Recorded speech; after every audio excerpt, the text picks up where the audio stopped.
Hey everybody, welcome back to the dojo. It's me here, Kevin the Ninja, at the Motodojo. It's Sunday, and you know that means our super run, and today's a very special occasion. Today, we are doing a super Easter egg, super marathon 26-mile run here on Infinite Warfare Zombies. We're going to be completing all the maps: Zombies in Spaceland, Rave in the Redwoods, Shaolin Shuffle, Attack of the Radioactive Thing, The Beast from Beyond, and finishing it strong with defeating Mephistopheles. This is going to be insane.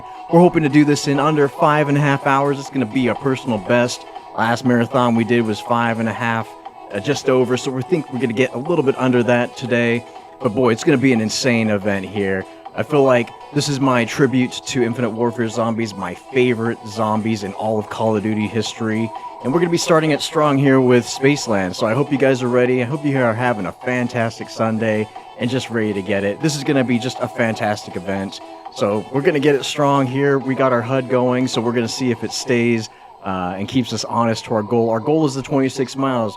You know, win or lose, pass or fail, we're going to hit that 26 miles today. So it's going to be great. Let's get the treadmill going, and let's just jump right in. Oh boy, what a great map. What a great map. Overall, a fun map.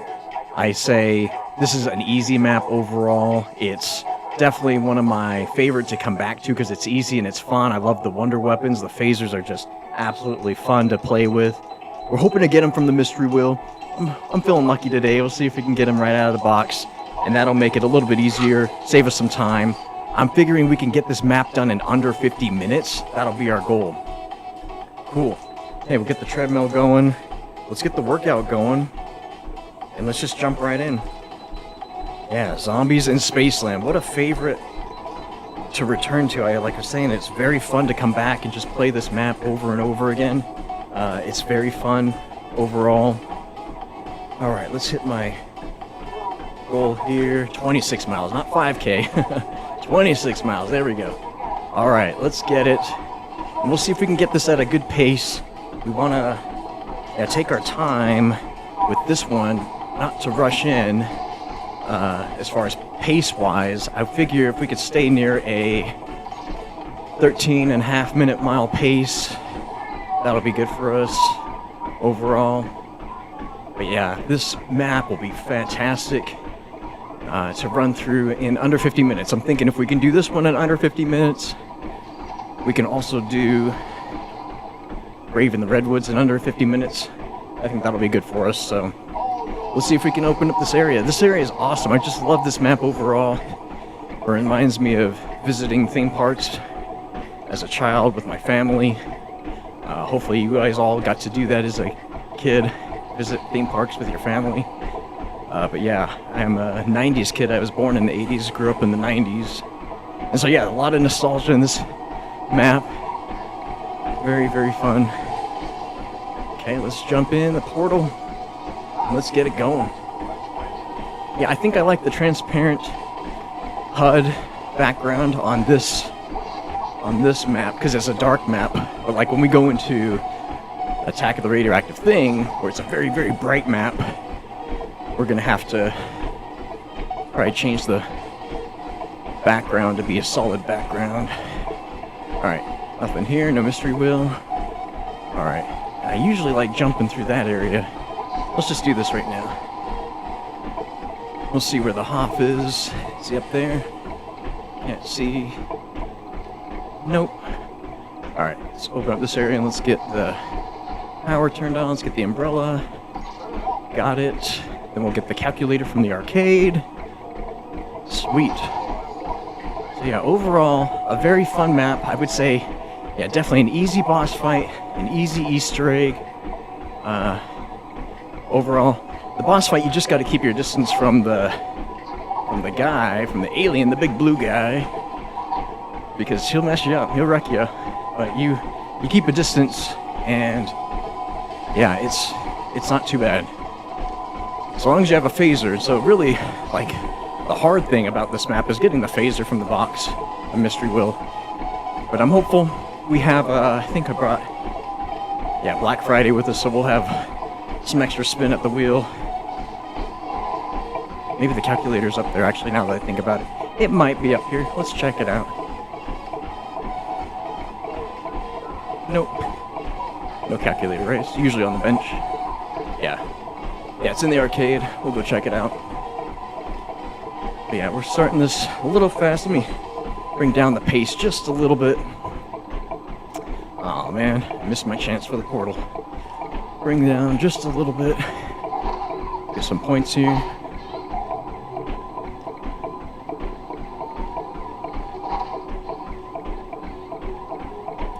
The aesthetics of this park are really cool. Essentially what we're looking at is an event that happened probably in the 50s, maybe around that time, where an actual UFO crashed into this mountain. And so yeah, probably the secret government, CIA, all the secret governments were looking at this like, this is kind of sticking out like a sore thumb. Well, what do we do? Should we remove it? Should we go in there and just pull the thing out of the mountain? And they're like, we can't do that. Like, imagine, even if this is in a remote area, imagine trucks coming in here and all these things. I'll get this power on first. Imagine all the trucks coming in trying to remove this thing. It's going to cause a lot of attention. People are going to notice. And so they said, well, what we could do is just build a theme park around it. And they're like, that's an excellent idea because it's the best things to hide are right out in the open. Alright, let's jump in here. So we got power opened, and we don't really need to get the UFOs going, but I think they're fun to do. I think they're cool. So we have the Steadicam, we just need to go find Hoth, and the box, the mystery wheel, is probably... Oh yeah, it's on the other side of the park here. Yeah, right there. So no Hoth, I think. Right here? Nope. Okay. Yeah, first thing really is just to get the Steadicam parts, which we have now, and then we can start to get the Hoth to build that little receiver. Not sure if it's a transmitter or a receiver. Let's see if we can just get something from the box here, get lucky. Nope. Okay, so I definitely need to find a wall by, just in case, it gives us the phaser, because, yeah, we definitely don't want that phaser to be in our third spot. Alright, that's not too far of a run. Let's just pull it from a distance. Let's see. Nope, okay, cool. It's always scary, because, yeah, you don't want it to give you a phaser in your third spot. No, no, no. Okay, let's get the Black Friday going, and let's just start hitting it for real. Okay, phaser, here we go. Hopefully the Shredder. The Shredder is my favorite. And KWAR. Keep hitting it. Keep going. Come on, phaser. Oh my gosh, gives me the shotgun. Again. Right back at me. Oh, the Mauler. Hey, that's a good third spot.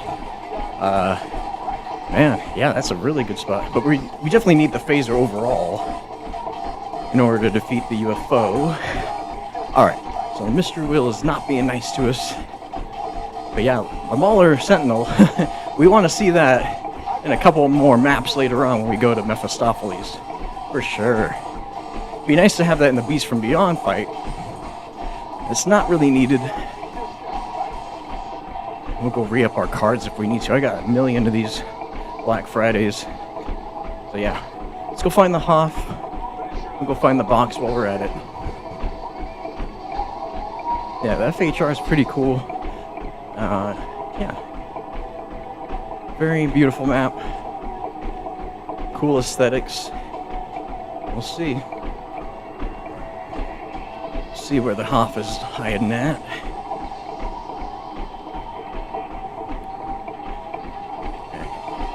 We're gonna go over, so it's over there. Let's see if we can jump over here through Kepler, see if the Hoth is over here. Yeah, cool. Okay, so we'll give him the parts, talk to him a couple times. Cool. Yeah, we gave him the stuff. He usually says, that's the stuff. Let's funny. He's talking to himself here as I'm the Hoff. Where's the box?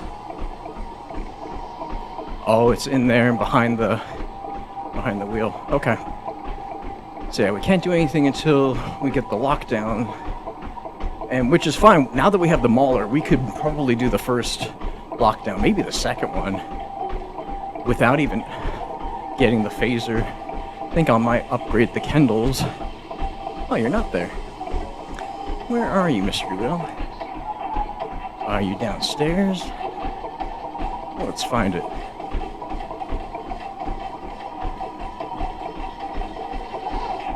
Can you go another round anyway?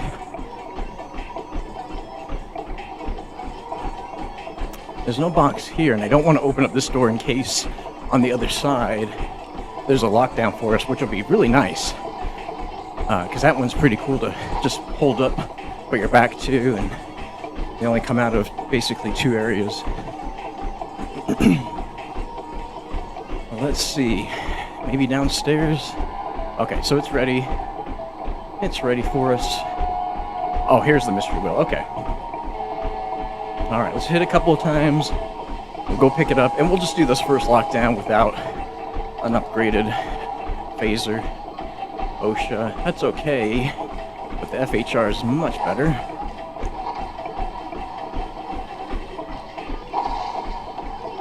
Ooh. Should probably go and refill my deck. Yeah, we'll go until 5 grand. We'll see what's going on. Oh, cool. Red coin. Awesome. No Spartan. Yeah, we'll do a couple more hits. Go deposit this red coin, because if we can get the Medusa device, that's really helpful for the boss fight. Yeah, it's really handy. Alright, maybe 2 more hits. Oh man, the Atlas is really powerful too. So now I got 2 LMGs. Yeah, I might not need the phaser right now. But definitely for the boss fight. Really the third phase too. The third phase will be necessary.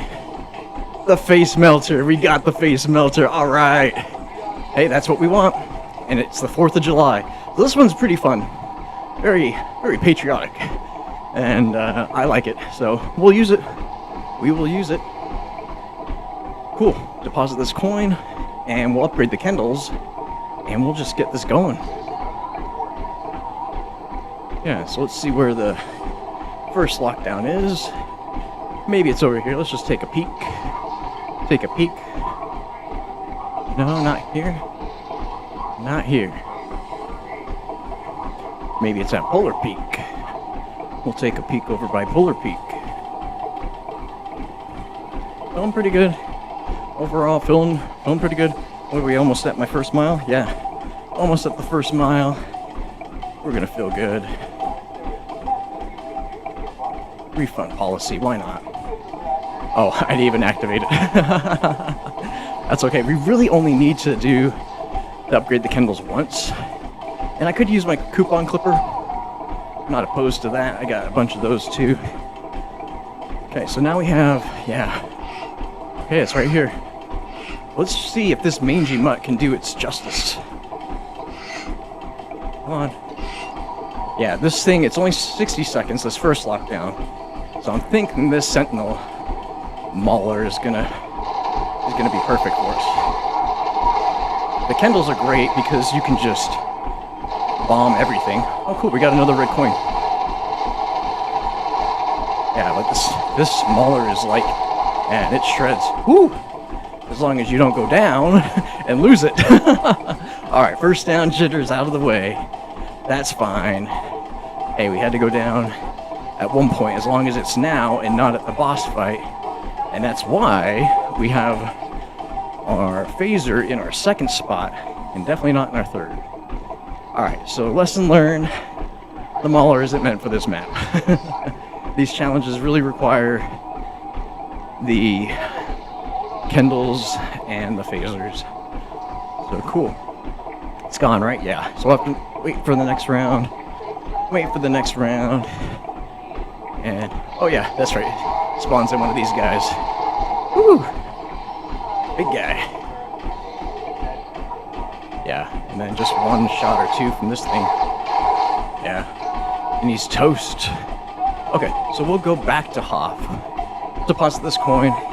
Back to Hoff, get another Steadicam. Yeah, we lost it. Oh, he's gone, okay. He moved, he's on the move.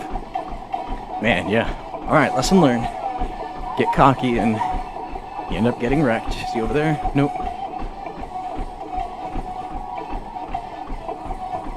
Doing pretty good here. Doing pretty good. And let's see. If I was the Hoff, maybe I'm over here by blue. Yeah, I'll have to go to the next round anyway, so let's see where the zombies are. Oh, here we go. Thank you. I don't think I can put it right down again. I don't think. Let's try it. Yeah, I guess we can. We have ammo. Let's do it. First lockdown. First Steadicam lockdown. Let's go. There we go. Take a minute. Just kind of waste them. Yeah, very easy with the explosives. And that's why we use this. And not the Mauler. Woo! We're just taking it easy, I think. We need to be more aggressive. It does give us some max ammo after this, so there's no need to save ammo. C4. Alright. Cool. Pretty good. We're doing pretty good on our pace, too. We're a little quick. Might tone it back a little bit. But I feel okay. After you get the first mile and a half, 2 miles out, yeah, you're doing pretty good. Yeah, it like shoots them up in the air and they explode. It's pretty wild. Alright. We got that done. Get the max ammo. I'm like, where's the max ammo hiding? Cool. Alright. One more round. And then we'll find out where the next challenge is. And by then, I hope we get another red coin. But in the meantime, it's giving us a green. And we'll try and get a blue. The sentry turret will help us out. We can get a sentry turret. Alright, cash. Okay. Let's get going. Where would the next lockdown be? Maybe down here? Let's try it. Let's see. Cool. No? That would have been too easy, right? Too easy down there. Alright, red coin. Last red coin. Now we have the Medusa device. But I really want a sentry turret. And I don't want to trade it out. So we'll just hold on to this coin until we find a blue coin. And we'll start looking for that next area. Is it Bipolar Peak? Let's take a peek. Alright, second Steadicam lockdown. Let's start it. So this one's only 90 seconds. And yeah, I'm not too worried about ammo because we just got a max. And yeah, this thing kind of does a lot of work for us, so I'll use this first. And then we'll get the Kendalls. And it's cool because you don't have to reload these phasers when they're upgraded. Like, you could basically just infinitely spray so long as you have ammo. Nice.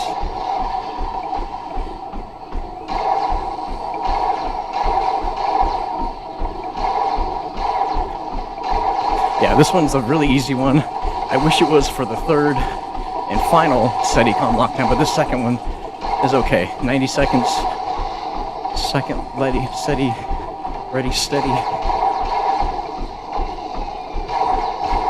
Alright, there's another red coin. So we got red coins all day. 30 more seconds. I think we'll bust out the Kendalls here in a minute. Or I guess in a couple seconds. If we run out of ammo on this guy.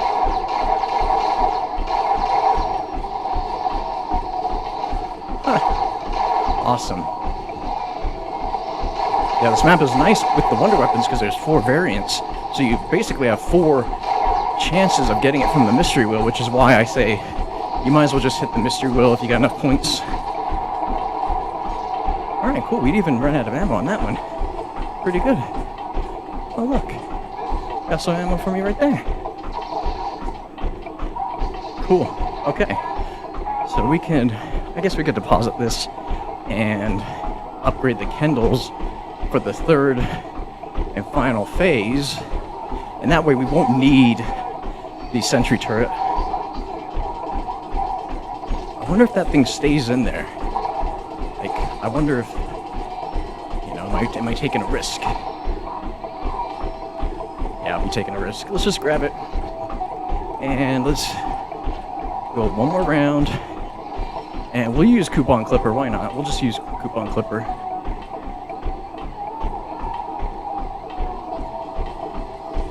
And that way we'll have absolute success. Yeah, because we're going to go maybe another round, get some max ammo at the end of this round anyway.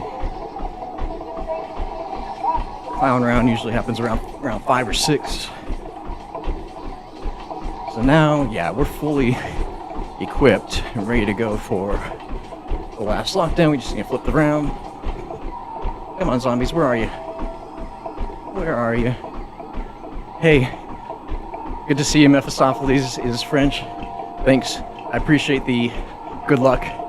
We're going to do it this time. We're going for this full super Easter egg run. It's going to be insane. So we're going to finish today's run with defeating Mephistopheles at the end. Hopefully we'll get it done in under 5.5 hours. We'll see. We'll see. But yeah, we're in great shape for this map. Hope you're having a wonderful Sunday. Let's get these guys. Oh man, it's just giving us red coin after red coin. Let's just keep feeding that machine. Alright, we're looking for the last SETICOM lockdown. And we're gonna see. Maybe it's over here. Let's see. Okay. No, not here. Alright, let's check. Might be downstairs. If it's downstairs, that'd be so nice. That's a good spot for us.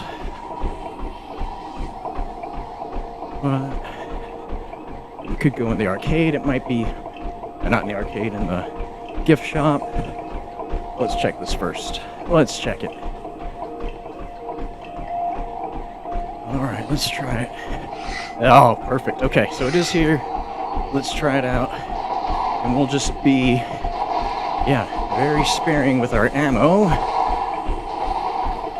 Maybe like just one shot. One shot will do him.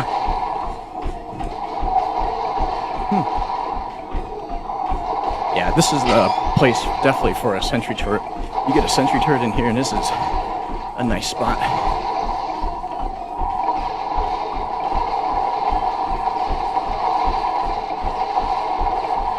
Yeah, one streamer I found was, his name is Steve Wacky.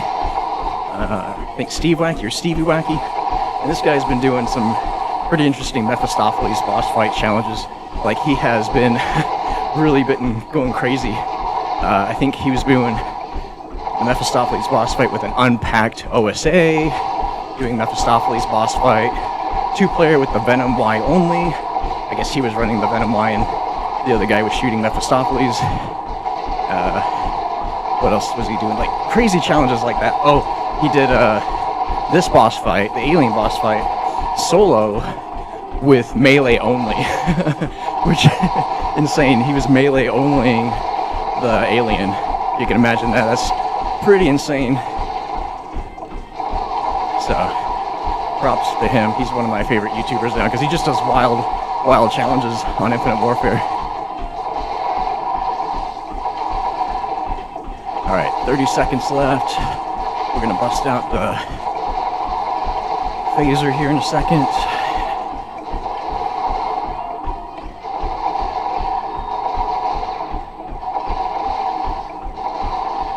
Low on ammo. Here we go. 3 more shots.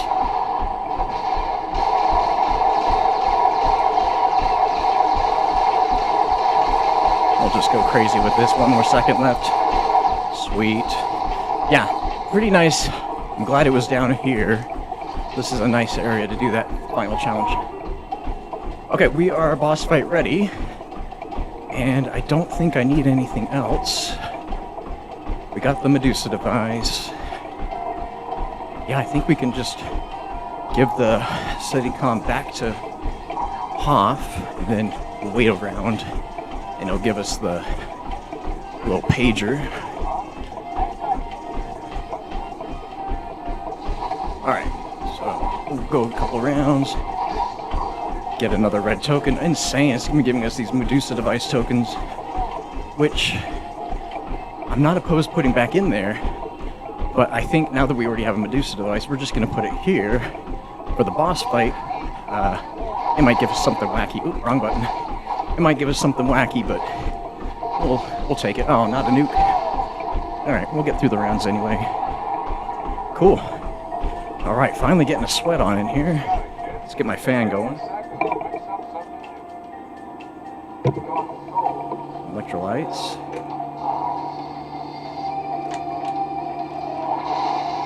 Oh, did he not? Stevie? Okay.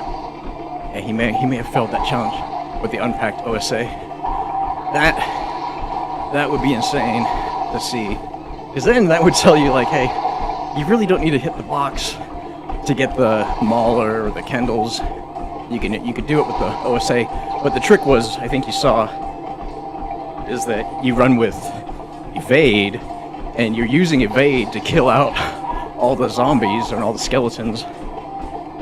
Yeah, so that's kind of the trick. Kind of crazy.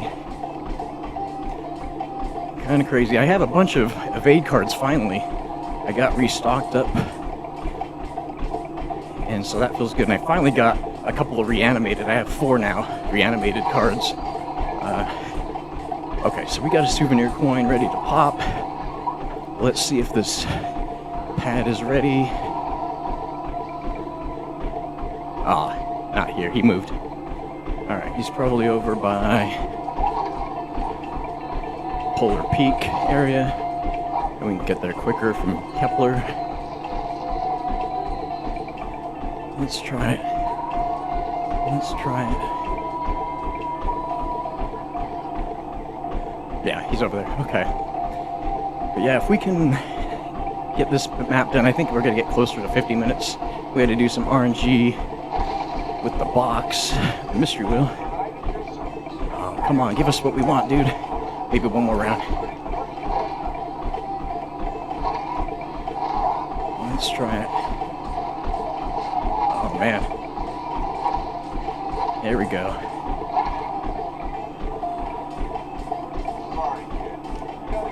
Gotta get through these zombies first.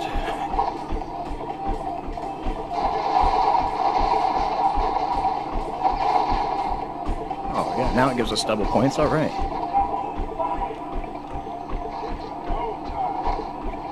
All right, tickets. Sweet. Oh, swap a blue with a blue, huh? There we go, last one. Come on, zombies, come on. There we go. Alright. Get out the round, don't disappear, guy. I need the... I guess it's a pager, I don't know. What do we call that thing, like a comm device? It is like a communication device. Reminds me of like a speaker that you would have at a drive-in movie theater. Alright, here we go.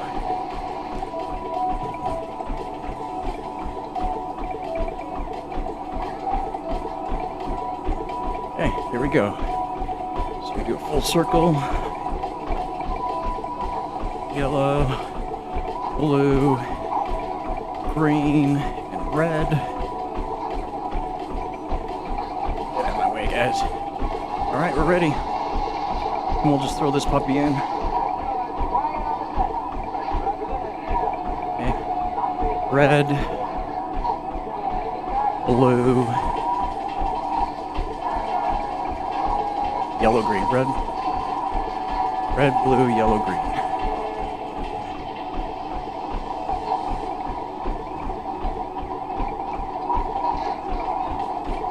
Red, blue, yellow, green.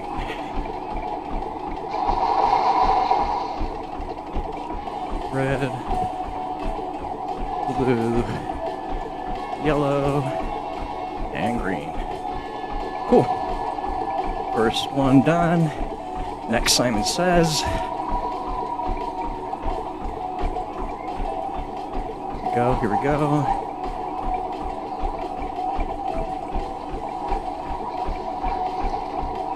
Pretty fun, pretty fun.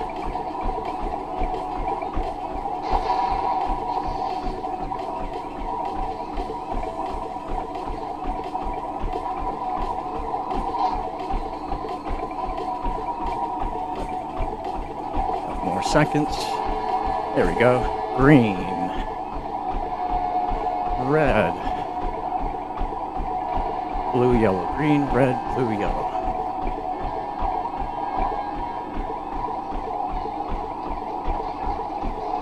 Oh. Green, red, blue, and yellow. Cool. Awesome. Okay, last Simon Says. Last Simon Says. Here we go.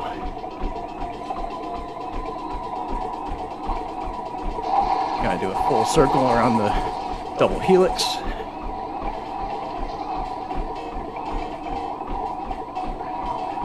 Alright, we're rocking.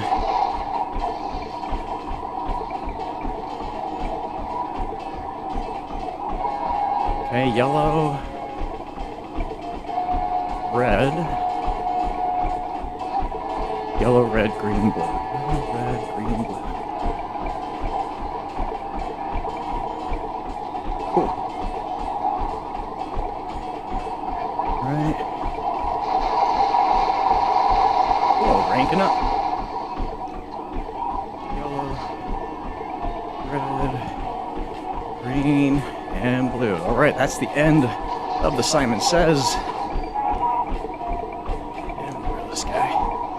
These guys aren't one hit anymore. Yeah, it's just giving us some max ammos left and right. Alright, clowns, let's get these guys out of the way. And we'll drop the Medusa device. About right there. As soon as we see that big guy, we're gonna get him. Oh man, free fire. It's gonna go for a couple of seconds here. I should have waited. But yeah, if we can get free fire, on the blue guy, it's gonna be really nice. Alright, a fire cell, sweet. Yeah, I've seen guys do this really quickly with bringing in a infinite. Yeah, if I waited just a second more, woo, getting red. They bring in the free fire. I call it a free fire, I guess it's infinite ammo. And yeah, they will nuke this guy really quickly with that.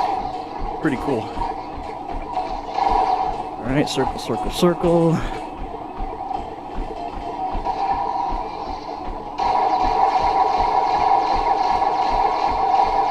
Okay, get some shots off. And then I think I'll do this with the Medusa device. Oh, I got the cash instead. That's right. Yeah, so this guy, we all know he kind of follows 5 spots, or 5 jump spots. There, now he's out. Oh, come on, come on, come on. No. Almost. Alright, let's keep going. We just get to tag him a couple more times before he does that again.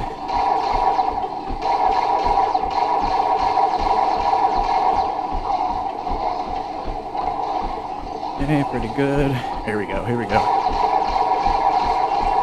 Okay, pretty good. Let's do this. Give us some clearance. Focus and fire. Let's see if we can bring him down. These shots here. Oh, they're back. It just gives us like 5 seconds of breathing room. Where is he? Did he fall? No, not yet. Alright, here we go. Where are you, guy? Cool. Alright, so we clear him. Clear him, clear him, clear him, clear him, clear him. Get some max ammos. Man, clear him out of the way. There we go. 2 max ammos. Man, it's just praising us with those max ammos. Alright, so that's one fuse. I didn't check what it gave us here. It should give us something tasty, huh? Kindle pops, huh? What are Kindle pops? Oh, that's our explosive little poppers. There we go. Alright, we're done with that silly stuff. Kindle pops.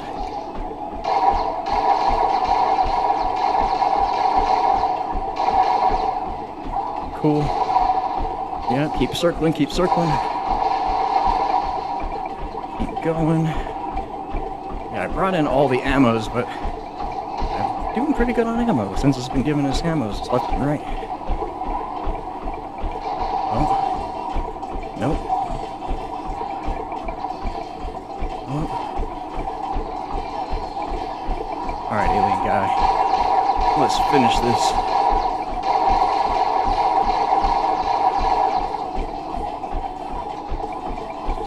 Wait for him to get a little redder.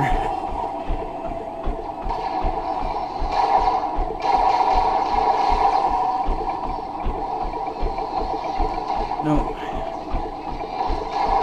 Alright, he's almost red here. I guess we could go over here. This is a good spot to kind of circle for a second. There we go. Get these guys out of the way. Kind of collect them up and then drop them. There we go. Alright.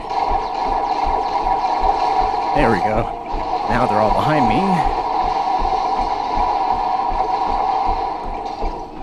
Cool. Alright, so there's our last fuse. Now we get to just wreck them, really. Alright. Yeah, loading us up with the max ammos. Fantastic.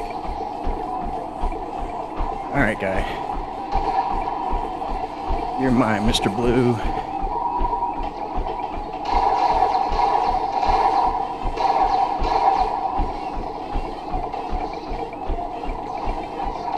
Big circles, big circles. And those Kindle pops stay for a while. That's cool. I don't really run with them at all. Alright, cash, finally. Oh, man. Keep going. Where are you, guy? Where are you?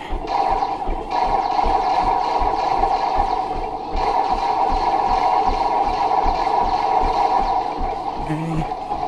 Doing pretty good. Couple more shots. Just get a straight shot on him. Way over there. He might spawn right here. I know he's up top. Where are you? There you go.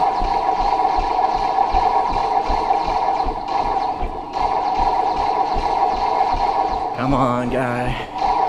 Couple more shots off. I can feel it. Let's see how red he is. Where is he? Where are you? Yeah, there you go.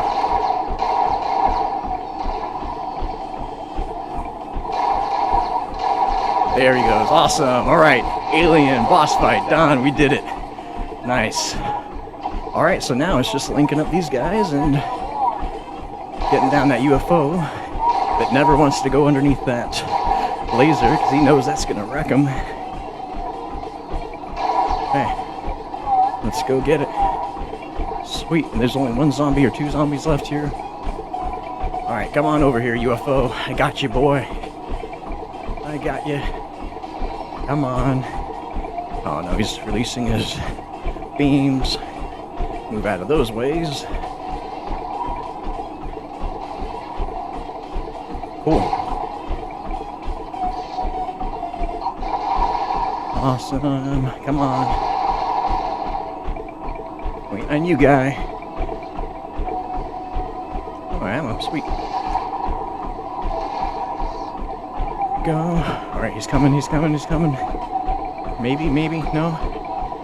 He likes to toy, he likes to get close, but not too close. Oh, yeah, he's right there. Cool. Alright, let's get him. First shot, let's get it.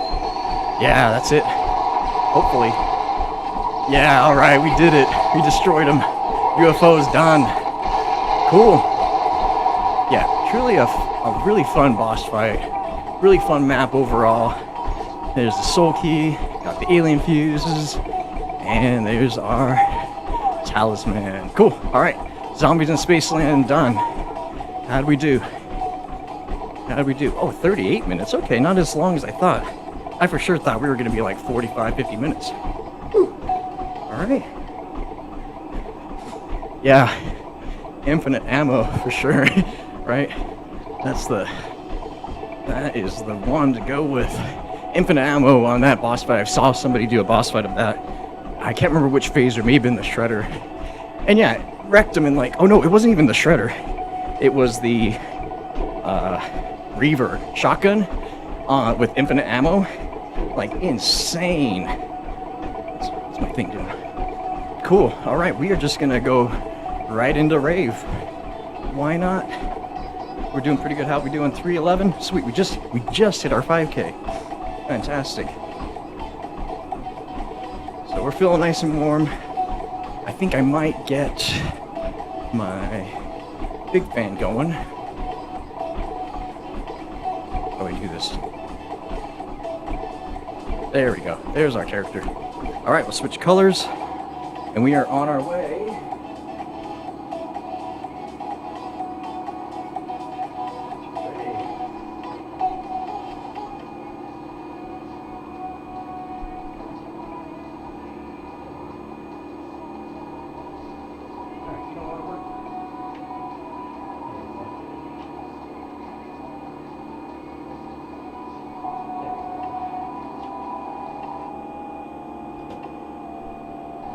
Grab some electrolytes, and we are feeling good.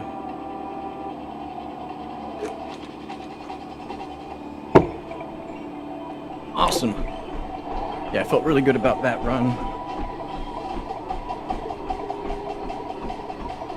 Yeah, we don't need any Fate and Fortune cards for this. Really, just get in there and wreck them.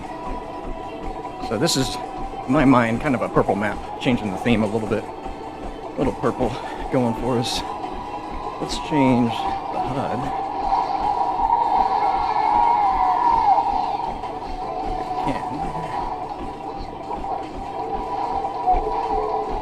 There we go.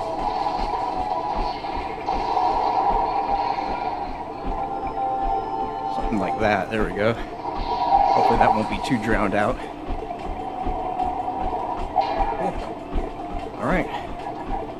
Rave in the Redwoods. Let's start it up. This is one of my favorite maps. I would actually say this is my favorite Infinite Warfare Zombies map. It might be my favorite Zombies map of all time. And really, it's because of the aesthetics, the theme. Like I said, I was born in the 80s, raised in the 90s, so I'm really a 90s kid. And this map, for me, has like everything that I want in a Zombies map. It has an okay Easter egg, but tons of side quests. Like, you could fill up all those badges. There's an achievement for that, which I remember getting back in the day. And yeah, they're like scout badges or something. So very fun. The aesthetics are great. The theme, us being in a forest, is really cool. I love the woods, outdoors in general. And the wonder weapons are insane. Each of the crossbows, like each of them are super overpowered. So I really say, like, this has got to be one of my favorite maps. And then the boss fight is like a medium difficulty boss fight. It really only becomes medium difficulty when you get to the last step. Man, we got all these other artifacts except for the owl bow. We're definitely gonna get the owl crossbow. It's my favorite, acid rain. And it's got this awesome rave scene. Who doesn't like a cool rave? Alright, frog guy. And the type 2s. And that guy. Okay, so it's, the only other spot for that is on the, near the boathouse. Cool. Okay. So we got the boat parts. Let's just get out of here. We gotta do one more thing. But the woods are very symbolic. I love this map because the previous map is, I like to say, dedicated to our DNA. And very appropriate that we're fighting an alien. I want to think that the alien represents, like, kind of like a mutated version of humanity, like a higher mutated DNA, and we, the humans, and that's why I call that bridge setup the double helix. The bridge setup was more or less like our DNA strand that we're enlightening or illuminating through unlocking all the power stations, connecting to the teleporter, which is an advanced form of technology we probably got from aliens, like that UFO that had crash landed, is more or less how we were able to get and obtain higher technology.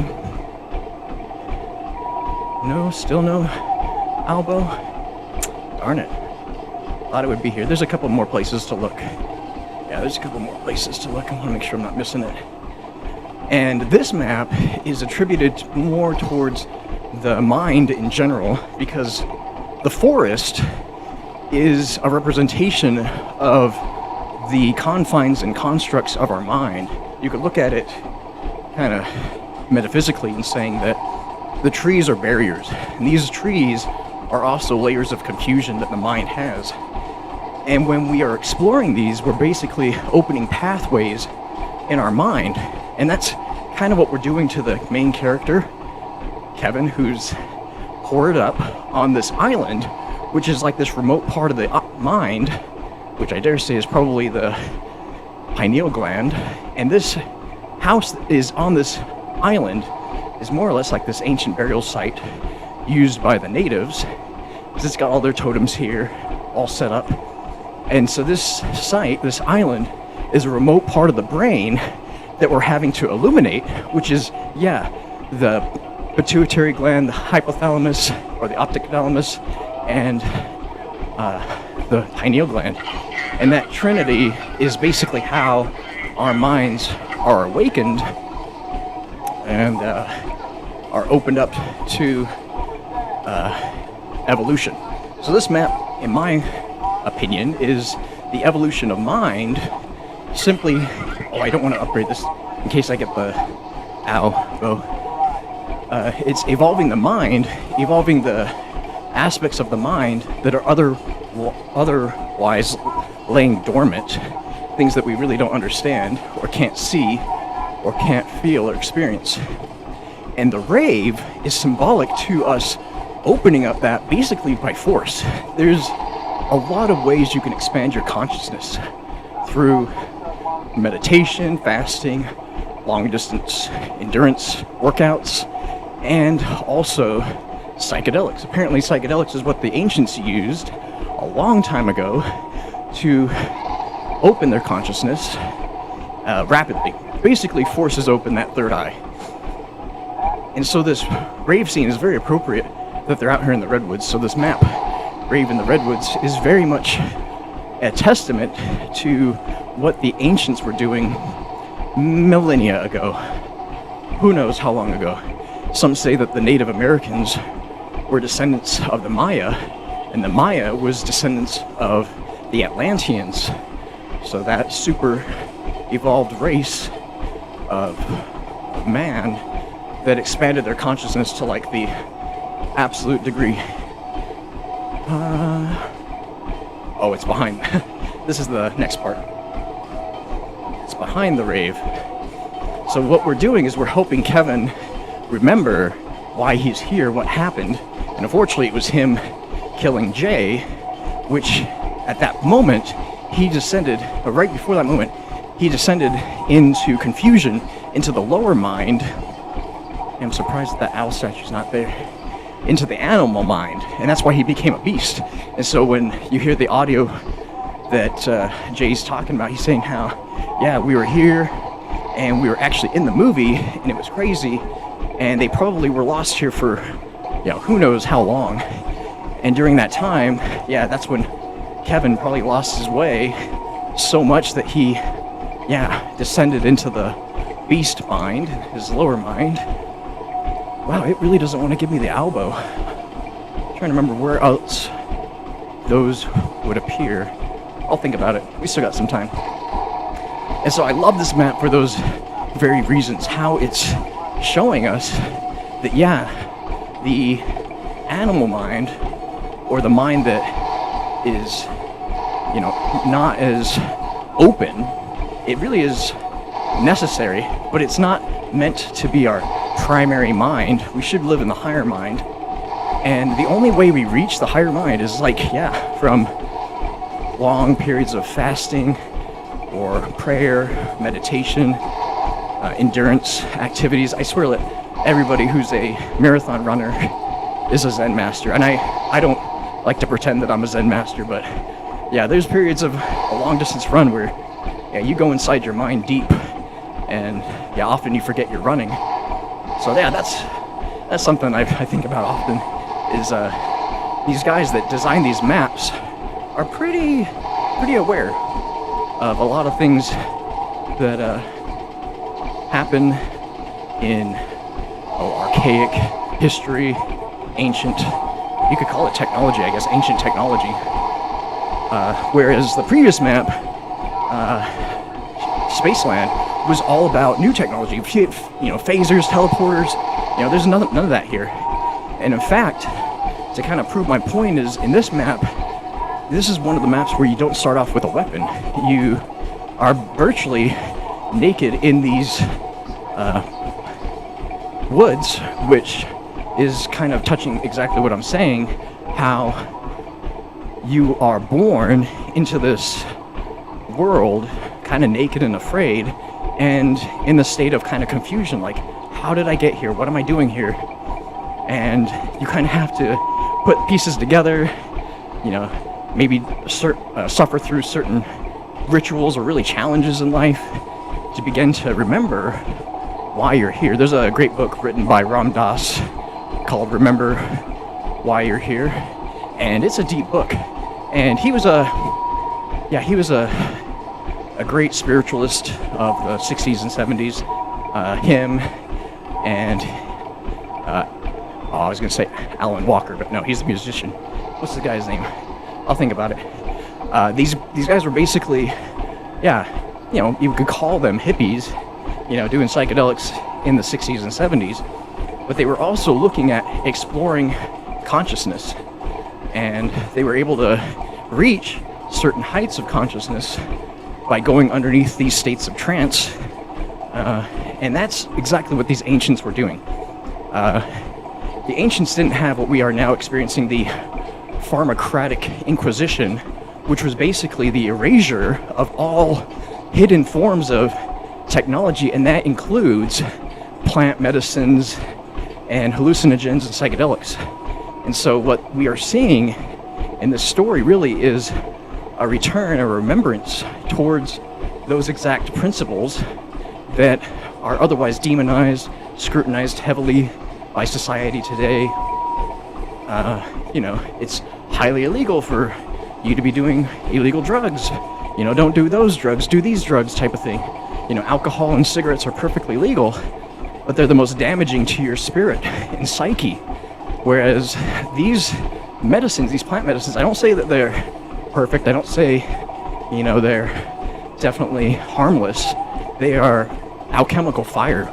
I think in any way you look at it, it's fire. And what you're doing is you're using fire to reignite that pituitary, pineal, hypothalamus, optic thalamus glands in the brain to their full potential.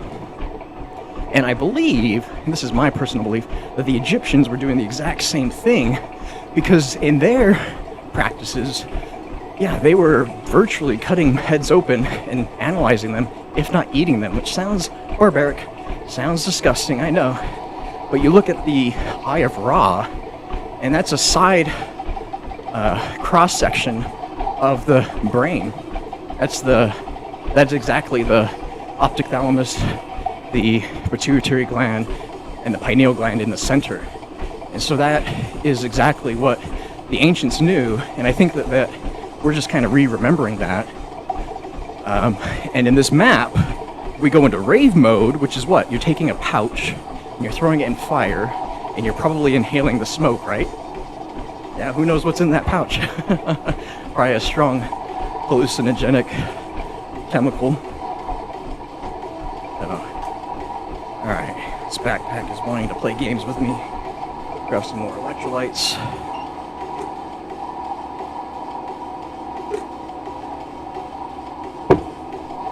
yeah, I'm definitely not advocating towards psychedelics. In fact, I would say you don't need them. In the big scheme of things, everything that we need to access and to reach the higher mind is found in the lungs and in the body. Because really what it is it's connecting the mind and the body. Like, there's a lot of books written about connecting the light of Egypt. There's a book, I can't remember the author right now, but it's called The Light of Egypt. And it talks exactly like that. It talks solely on illuminating the higher mind through purification of the body. And you could purify the body without drugs, without substances. And that is the long way. So I was saying how psychedelics are like the shortcut. I often think it's kind of like how Neo took the red pill. That's kind of like a shortcut he took. But yeah, there's monks and there's probably, people that live in monasteries that access the higher mind easily, on demand. And that's from their disciplines. So I cannot remember where this last owl statue could be placed. So we might just pick up like the wolf bow. The wolf bow is okay. Yeah, it bothers me. I thought I knew this map ins and outs. I played it like 100 times. Like, I could say at least 100 times. But I guess I don't know where that last owl is. That last statue piece could be. Which is fine. There's plenty of other bows. Is it up here anywhere? I like to think they're all outside. Because that's kind of where the animal minds, right? These are animal bows. The deer, the wolf, the hawk, the crow. I think it's a crow. Alright, so we'll get this step done. And so by purification, we look at what challenges these characters have to go through. And this is an interesting challenge. Before, we were shooting hands, and now we are shooting feet. So this one requires feet or legs. And you're like, what in the world is that? Alright, so I got a pouch. And I often think this is what we're doing. We're basically removing the parts of the body that are kind of corrupt, and we're purifying them. And by doing that, only by doing that, we're able to cleanse, so to speak, the body enough to reach the higher mind, or gain access to the higher mind. I think there's a biblical quote that said, if your right eye is sinful, then just cut it out. If your right hand is sinful, remove it. I think it portrays to what I'm speaking about here. Okay, we're at max ammo here. Let's get this guy going. We're still at round 1, which is crazy.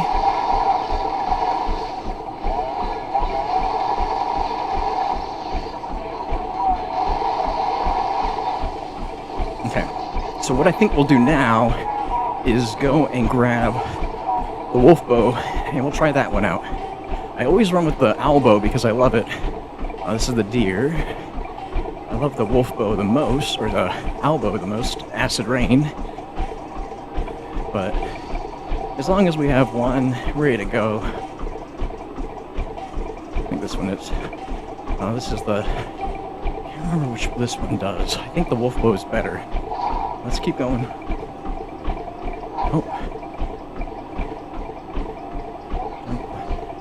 Around these trash cans. I don't want to take up too much time, but we did get through that map really quickly. So we have a couple more minutes on this map, but I know that we're going to spend a lot of time on the Beast from Beyond just hitting the box.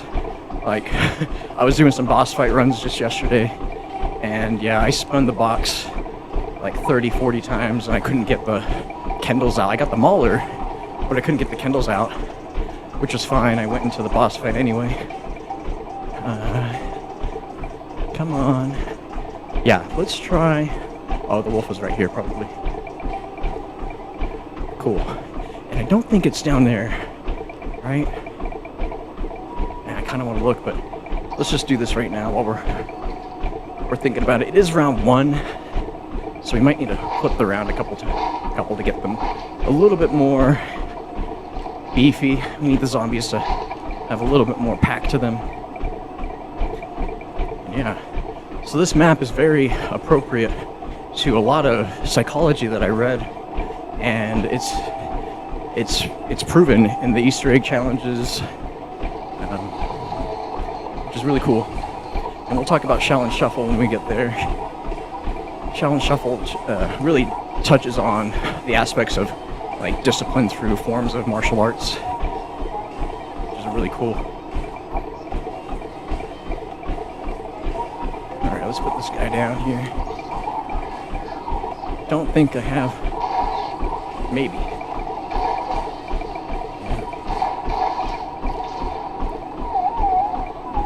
This will be the balloon trap. Might be handy for us when we get there to the boss fight. Wow, this gun is way too powerful. And I'm just barely tapping it, trying to get one shot. Oh, and they're dying quickly. Yeah. Maybe this round.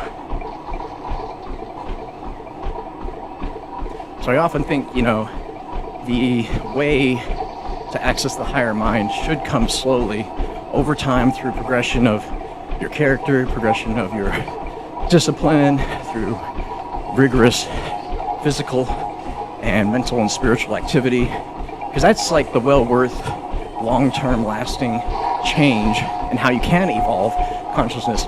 I feel like a psychedelic experience is kind of like a shortcut which gets you there, and I wonder if it's something that is long lasting. I don't know, but that's my thoughts after reading those books. Purple.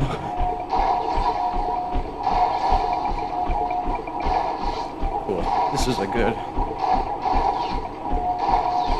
Yeah, you just want to wound him enough. There we go. Definitely love the music in this map. All the music is fantastic. It's got Prodigy in it.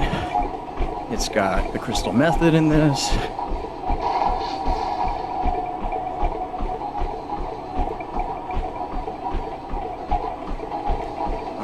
Go one more round in here. Oh, we're ready. We're ready for this guy. So now I have this guy. I can put him down next to his statue and kind of pay tribute by feeding it souls. Yeah, right here. And then I could get...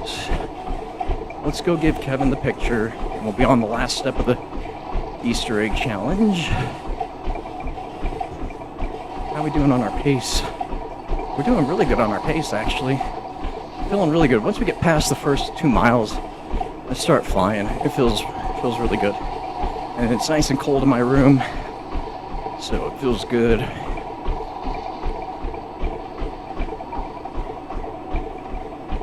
These crossbows are overpowered.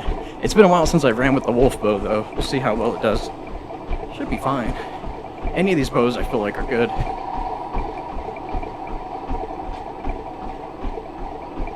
Nice. And we're doing really good on time. Yeah, I think that we're gonna be early on our run, like, which will be funny. I feel like if we fail Mephistopheles, we're gonna have to jump back in. Like, we really will. Because I really want to defeat him on a marathon, because that'll show, yeah, my true endurance. But I really think that if we do fail, we'll have time to rerun it, because I think we're going to hit him at like mile 20, mile 21, maybe mile 22, and we'll still have 4 more miles to do. So I think, yeah, we'll have plenty of time to do Beast from Beyond a couple of times. Hey, a couple of times. Okay, so we need to do 2 things. Let's go, and before we do this final challenge, we're going to get the frogs, hook that up to the Type 2, and then, while I'm thinking about it, buy a random gun to take up our 3rd spot, so the crossbow takes up our 2nd spot. Yeah, to do that before I forget. And so this step, I love doing just really because it gives you the ability to run on water, which is pretty interesting. We could talk about the symbolism behind that. But essentially what we're doing, let me do this. Make sure there's not a lot of zombies. It's only round 4. Yeah, we should be good. Yeah. So we have, that's another purple. This ritual, where I'm throwing the bag in fire and coming underneath an hallucinogenic state, I am then here where I get to listen to fairies, so you're basically able to find these, hidden entities that are probably always around us and we just can't see them. And we're preying on toads, literally. We're destroying these toads. You could say we're consuming these toads. But yeah, these are hallucinogenic toads because now we become aware of their hallucinogenic properties during these states of altered consciousness. Come on, frog, where are you? Here we go. There we go. So the word prey has a double meaning. You could say, yeah, it means to like physically prey. It also means to consume. And so that's, yeah, exactly what we're doing. We are consuming these toads, and by doing that, we are becoming entranced, and we're evolving. Alright, let's go do the crossbow step. Should we do that now? I didn't upgrade my type 2. Okay, yeah, let's do this. We need another bag first. We need another bag. Alright, we'll grab this one.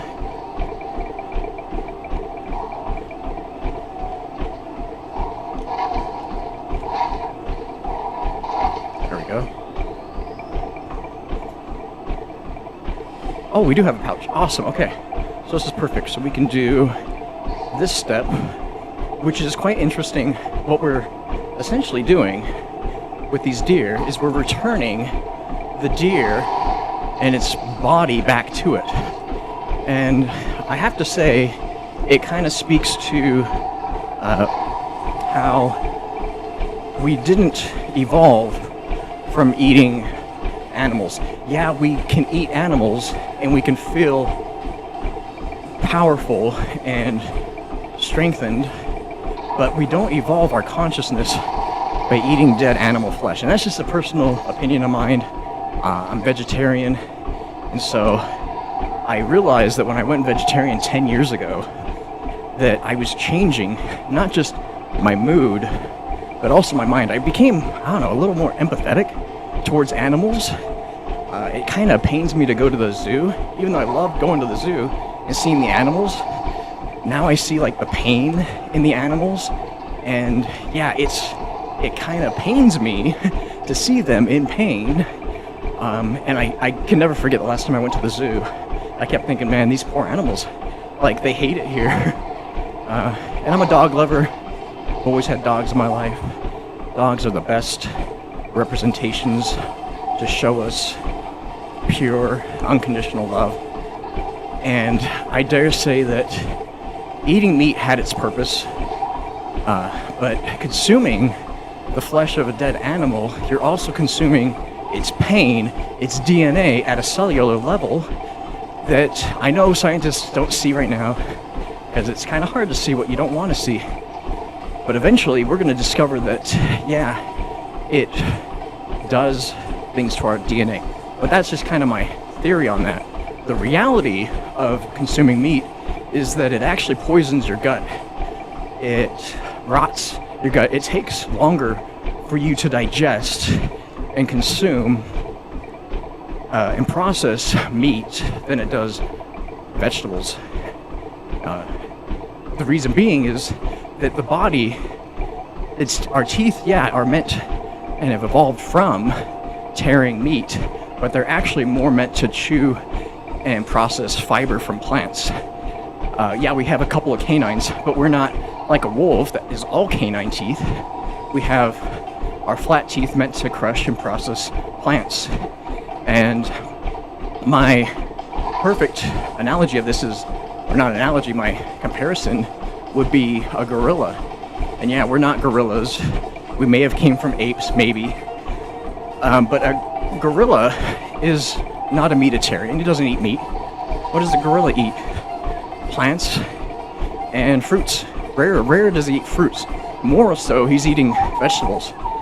And look at that guy. The gorillas are one of the strongest land animals. And they'll tear your arms off, man. They'll rip you from limb to limb without even blinking. So I dare say that, yeah, we did come from eating meat, but we didn't evolve from eating meat. So I'll just say that. I know it's highly conspiracy. I don't want to upset any feelings, because I dare say that it's hard to wean yourself from meat. I didn't do it because it was popular. I didn't do it because, somebody told me. What I found was a documentary called Fat, Sick, and Nearly Dead, where the guy was talking about processed food in general. And so what actually happened was I was cutting out processed food, which meant like no fast food, really, no fast food in general. And when I did that, I actually became a little bit more sensitive to real food, which was great. We need to become more sensitive to actual food and not like processed food, processed junk. And one night, I remember it was really kind of a sacred experience for me.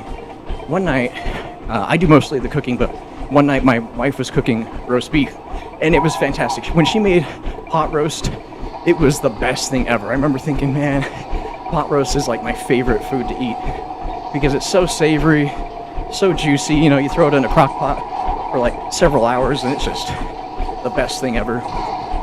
And so she was making this dinner, and I had been fasting all day, and what happened was I got ready to eat, and I went down, darn it.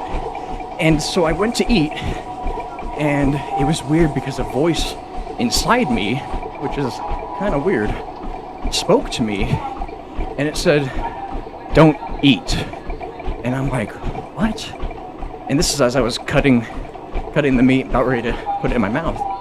And so I kind of like said, that's a weird sensation. And so I cut it up, I put it in my mouth, and it said, "Don't chew." And I'm like, oh my gosh, this is weird. And it was a voice, and it was a sensation at the same time. And so, I don't know, maybe I'm going crazy. I've been crazy a long time, maybe. And I felt like, okay, I don't know why I'm having this feeling or this voice, but I ate it anyway. And I gotta tell you, I was kind of sick after that.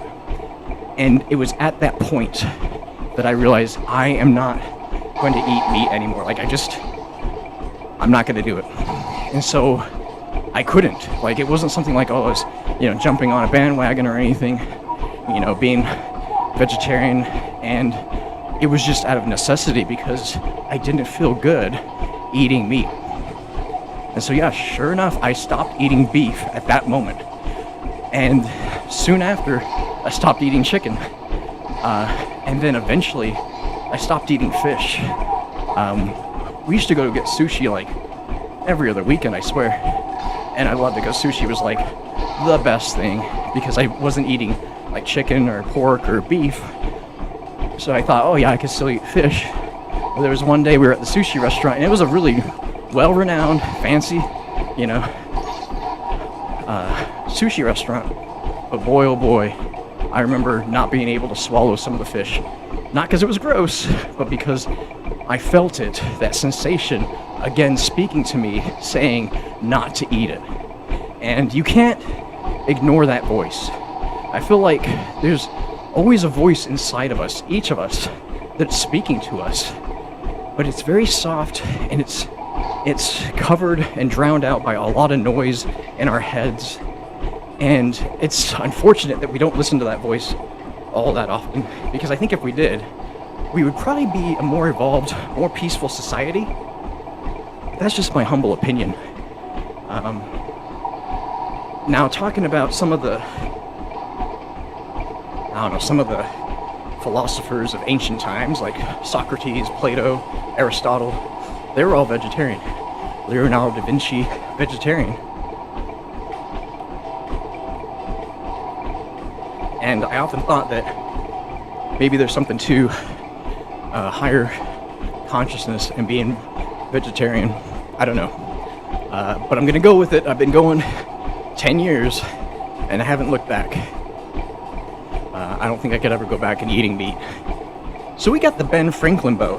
I remember this bow now. It's electric. It's an electric bow. So this will help us in the boss fight. I think it's gonna be really sweet. So the wolf bow upgraded becomes the electric bow. We're going back in here because we're gonna upgrade this guy. Maybe one more. And here in a bit, we'll go and get our points. We'll get our headshots for our final challenge. And then, yeah, we'll be on our way. But a wonderful map. I love the layout. It's a very fun map. Like, you're on these zip lines. The boat ride, yeah, is long. It's a long ride. Oh, I need to get the skull.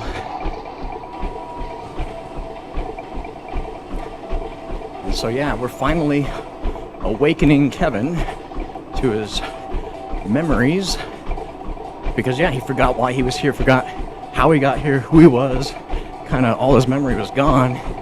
And it's good to remember, because then we can choose to not repeat and have further regret of our wrongdoings that may have caused others in our past.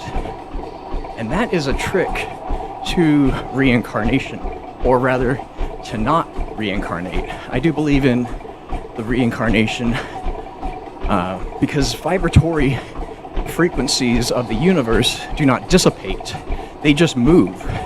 So you move from one layer to the next in vibration through consciousness, and energy in the universe never dissipates, it's only transformed. So here what we're doing, these rituals, we're basically transforming now the mind. It's collecting skulls. We're transforming the mind to purify it. After we kind of cut off all of the limbs that were causing us to sin. And it's great. You get to go into rave mode, which is all too colorful.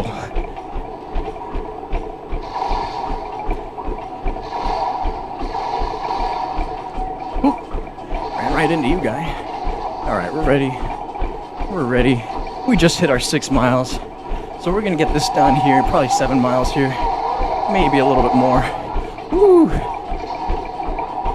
Gonna get us in the clear there. Woo! Bio spikes are pretty good. Alright, Mr. Slasher.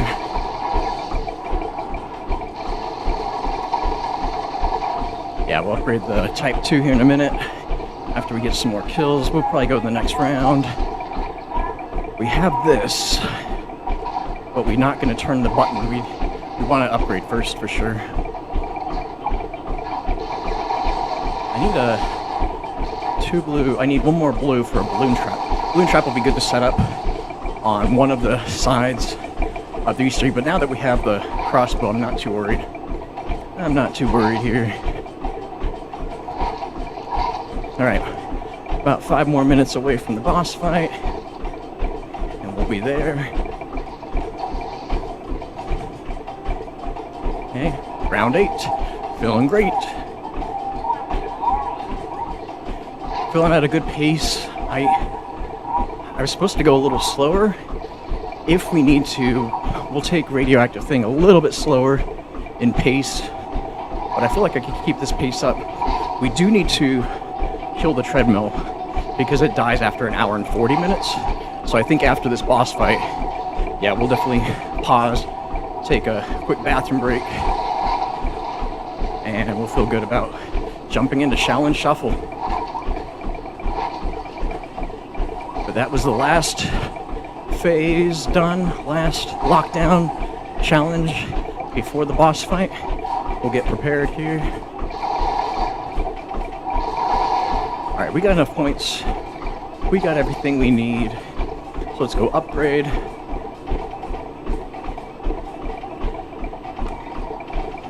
We're there. And grab some more electrolytes. Yeah, the HUD looking pretty good on these darker maps. The darker maps definitely allow the transparency. Maybe we'll do the same thing for Shaolin.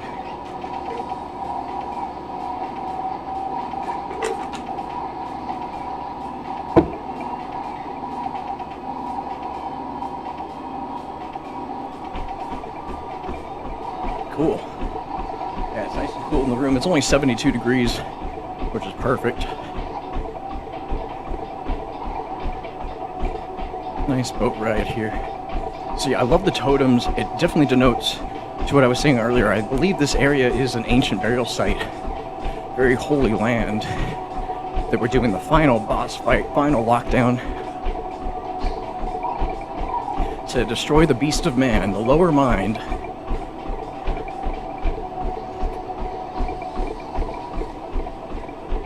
I think we could hit the box to get a third weapon, but yeah, we're feeling really good about just having a crossbow and now the Demon's Gate Type 2 upgrade. So I think we'll just jump right in.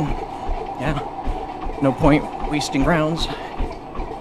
Round 8, pretty good, pretty good.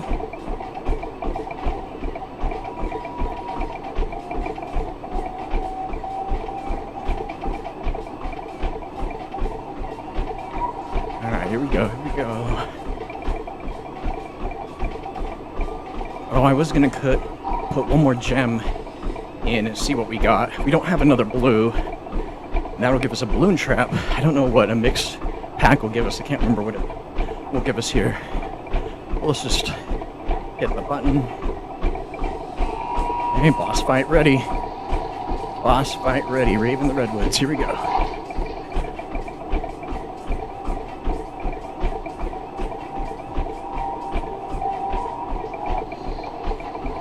Nice. Let's see, what do we get for a yellow, a blue, and a purple? Kindle Pop skin. It wants to give us Kindle Pops. Oh man.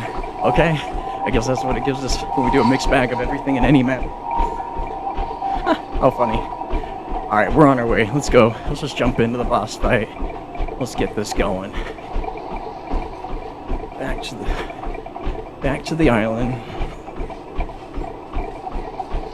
And my favorite zombies map. I gotta say, my favorite zombies map of all time. Origins, of course, comes close second. Who could not love Origins? Especially 4-player. I think 4-player Origins is how it should be played. That's the best way. I was doing a high round challenge on Origins back in the day when they came out with it on PlayStation 4 for a long time. I tried that high rounds a lot, and the highest I could get was like 98, 99, I think. And I was going for 115, but man, Firebow, or no, it was the Ice Bow in the Fire Staff tunnel was the way to go. Oh, there goes the meat. So yeah, I might go back to that one day, but yeah, that took a long time. It was probably 8 or 9 hours to get to that point. Alright, so Kevin remembers exactly all the wrongdoings that he did, how he killed Jay, and now he's suffering, which is good. We have to suffer, and we have to be purified from that suffering. We have to redeem ourselves and forgive ourselves. So here we go. Let's do this. Rave in the Redwoods, boss fight, ready. Let's go.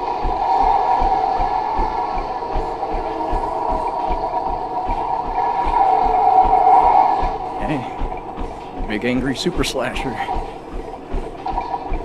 So we collect up a bunch of zombies and lay into them with the crossbow. And I like having 2 guns. Really, that's nice. Makes it easier to swap. Yeah. Electric is pretty good. The acid rain is definitely better. Well, this one, I think, no, they both have the same ammo. You just have to hit them a couple of times. Whereas the acid rain is like instantly killing them. Alright, big circle, big circle. Oh, yeah, I love this layout so much. It's so nice.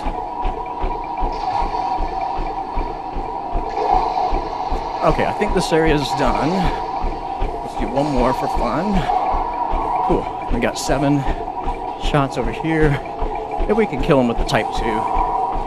Oh, big guy coming through. Let's get a good pile of them. Kind of save our shots here.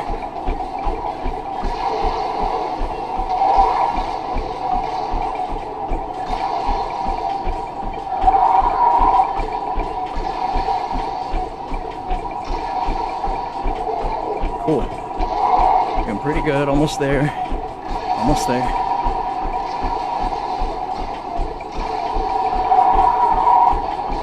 Alright, out of ammo on that guy. Just fine. We got plenty of Type 2. And we got the symbol. Perfect. Perfect. That was great.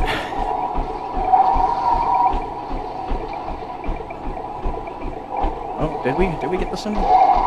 There, that's way over here. Okay. Way over here, way over here. Come on, guy. I think I can gas him out. Create a couple of crawlers, really. Yeah, there we go. If we get one crawler, that'd be perfect. Come on, guy. Here we go, here we go. Perfect. So what we're doing also to the Super Slasher, the way of purifying him is by eliminating organs on his body. So we just took out maybe a kidney, maybe his hip here. Different points that have been marked with sin, with these symbols. Sin is just the etymology of the word sin means to miss the mark. And actually it's a cosine, comes from the word cosine, where we get the word sin. As you can see, the cosine of the sun's transit on the earth is a up and down. That's exactly what it means. So the word sin means to miss the mark, or to miss the target, mostly of the sun's path. The sun is purifying. The sun is purifying, the earth is grounding, and the moon, through magnetism, moves our emotions enough to process and handle purification. That's why all these zombies maps, they're always a full moon. Full moon's back there, right? Yeah, right there. So in each of these maps, they're showing us that the moon's magnetic energy is a path to awakening because it helps us move through water, through emotion, because we're like 80% water. Some of us on a good day, right? All right, come on, buddy. Come on, buddy. Okay, we're feeling pretty good. We're gonna tone it down a bit, just a touch. Because yeah, I'm feeling my ankle now, just a little bit. So we're gonna back off it a little. There we go. So the one thing we witness through healing is that most of it's mental. Yeah, we heal physically, but our mind is doing the work. It always does, whether it's doing it unconsciously or consciously. Yeah, our minds are always controlling our bodies, and it shouldn't be the other way around. One thing, after visiting a lot of doctors over the past 2 years, I kept thinking, you know, a lot of this can be helped, if not cured, by my own right. And my own right is really mental. It's mostly in the mental space, and I'll give you a good example. I remember when I first met with the doctor, they'd asked me, you know, do you believe that you can be healed? And I love that question. I'm glad that I was asked that question because it was kind of like a revelation to me. When they asked me, do you think you can be healed? It all started to make more sense. Because yeah, it means that through the mind, belief that you could be healed, the healing is possible, and only then, only if the mind believes it, can the body truly heal. If you don't believe you can be healed, if you don't believe you can change, if you don't believe you could do hard things, like, I don't know, run a marathon, then it's not going to happen. Your muscles may know what to do, your breathing, your heart might be in good shape, but if you don't believe it, then it's not going to happen. Every time I get to do one of these big runs, I always get a little panic earlier. Not really a panic attack, but just I get really nervous and almost scared of not wanting to do it. All right, we just hit our 7 miles, everybody, 7 miles. And what that's just making me remind myself of is, remember who you are, remember where you've come from, how much training I've done, and remember that it's all just going to be mental. Really, the hardest thing of these marathons is doing the Easter eggs and the boss fights especially. Because I have to worry, am I going to get into a bad spot? Is it going to make me jump off the treadmill or whatever? I don't know. And then I often think, man, is my treadmill going to last? Is my treadmill going to die on me? Because I've really abused this treadmill over the years. So yeah, I really do have to kind of psych myself up for these marathons, because without them, I'm pretty sure that it would be, really, really hard to do these runs. All right, I got one guy. He's not a crawler, but he'll do. He'll do just fine. All right, come right here, dude. Right here. Right here, right here. There we go. All right, so there's his pancreas. Maybe, I don't know, his liver. I don't know.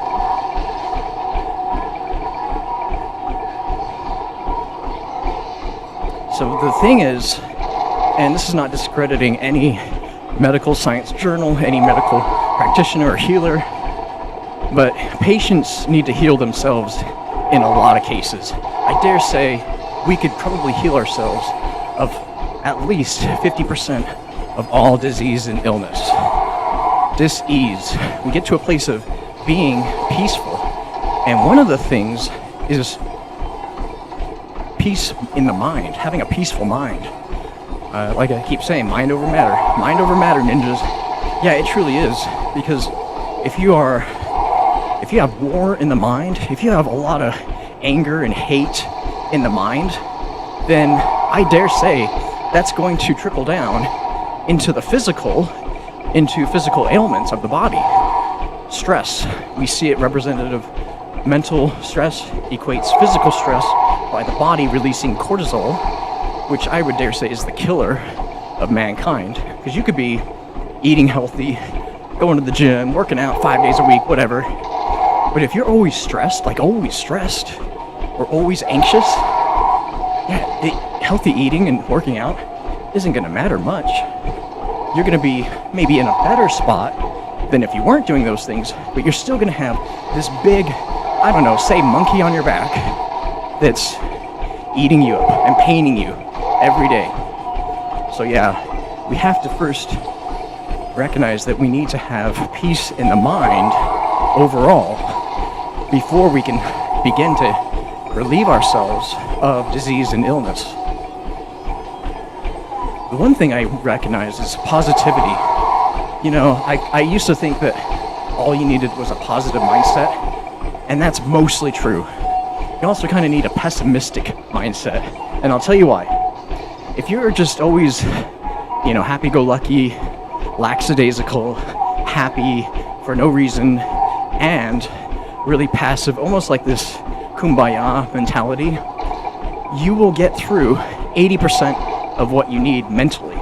But you still need that pessimism. You still need that 20% that says, you gotta keep going, you gotta keep grinding, you gotta keep trying, you gotta keep pushing yourself. Because you could get to a point where you're like, I don't need to work out because, Kevin said, you just need to be happy all the time, just be happy. And mental health is way better than physical health. Yeah, but you're not gonna be pushing yourself hard if, you're just listening to Enya all day. And I love Enya, but I recognize that we could talk about music and mood. Enya is great, but not all the time. You need a little rock, you need a little heavy metal sometimes, in your life that really shakes you and wakes you up and gets you motivated and keeps you like going, really. Because, and yeah, you could say, yeah, I'm at peace, you're just sitting around meditating all the time. We don't have that luxury, especially with all the amount of stress, worldly, personal, work, relationship stress. We don't have that luxury of just sitting around, so to speak. We need to do the hard work in the physical reality. We need to do hard things to become hardened and strengthen the body so that our minds can be strong. If we don't, we're going to have weak minds. We'll have strong hearts. We'll have weak minds. We need both strong minds and strong hearts. And that's the key to combining mind and body. So it's mind over matter, because the mind propels the body, but you still need a strong heart to be emotionally empathetic and understanding and caring and loving. As you do, need to be strong-willed in the mind to have discipline and order and carry you through workouts, carry you through job and life stress. But yeah, I wholeheartedly believe that, yeah, it's a trick. You gotta trick the mind sometimes. Cool, we got a lot of crawlers. Probably go with a little bit more. Alright, we'll keep this guy. Sweet. Alright, last phase of the boss fight. Get the symbols off of him.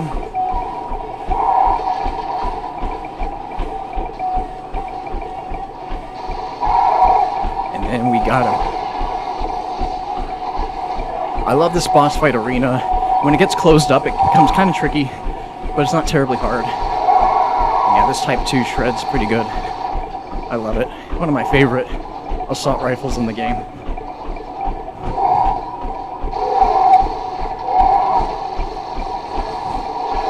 Cool. How many miles? 7.5? We're doing really good. And we're really doing really well on time. We got 5 minutes on this treadmill before it dies. So I'm really hoping we just kill him here in a second. But yeah, I gotta turn off the treadmill, let it rest for a minute.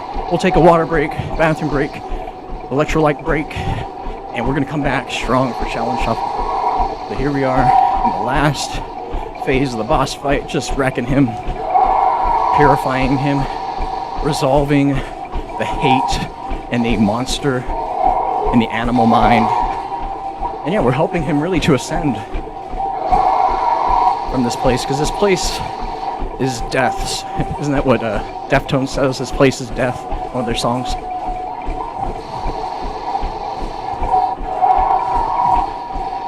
We're not meant to stay in the earth. The earth is like a hospital for our soul, and it heals us. It could also entomb us. And we don't want to be entombed here on the earth. We are light beings, high vibratory light beings that can transcend dimensions of the universe, and we can explore other dimensions, higher vibrational energies of the universe if we want. Like I said, reincarnation is not a bad thing. Reincarnation is a choice. But our place, I believe, is among the stars. And there we are, defeating the super slasher of Rave in the Redwoods. Boss fight done. Awesome. We have succeeded in conquering the lower mind. Perfect. Pretty well. It seems like we did that one pretty quickly. We take a couple of downs there. Nothing too crazy. We did a flawless boss fight though. That's all that matters. Going down in this boss fight is kind of sketchy because you have to re-up on your weapons, and they're kind of in a tight spot. Cool. We got the soul key. Done. Awesome. Next map, Shaolin Shuffle, coming up. How are we doing on our pace? 12.5 minute mile pace, looking really good. And we're just shy of 30% of our goal, which means, yeah, we might have, we could easily do Mephistopheles a couple of times, so be it.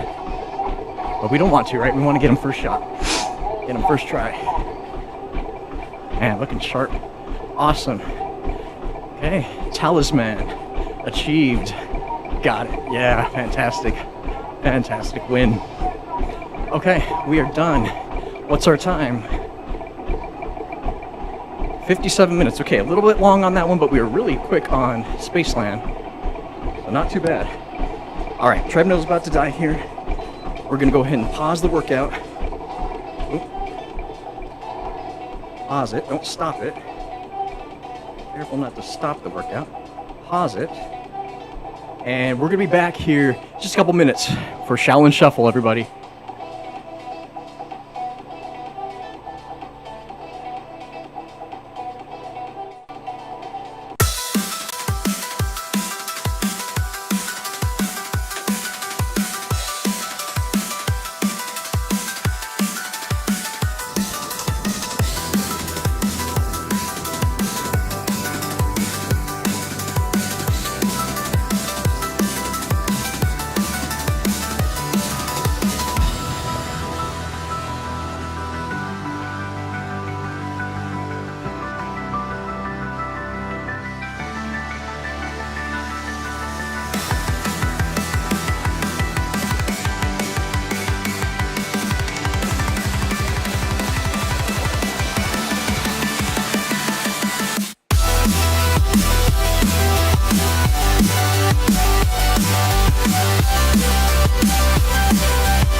All right, everyone, we're back here. Are you ready for Shaolin Shuffle? Let's get this. We're only 7.7 miles in, so we still got a lot of mileage to do. And boy, oh boy, we're going to get into more of the difficult maps. I would like to say those first two maps are kind of easy, kind of easier Easter eggs and easier boss fights. But now we get into, yeah, boy, oh boy, probably the harder challenges, which should be fun. We're well prepared, and this treadmill is well oiled. So we're ready to get into our workout. We're going to unpause the workout and just jump right into Shaolin Shuffle. Let's get it.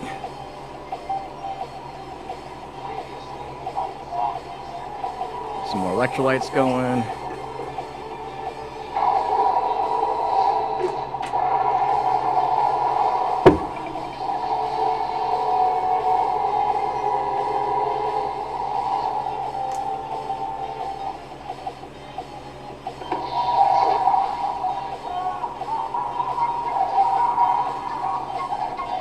Okay, feeling pretty good. Let's start the treadmill, get into a nice pace, pick it back up,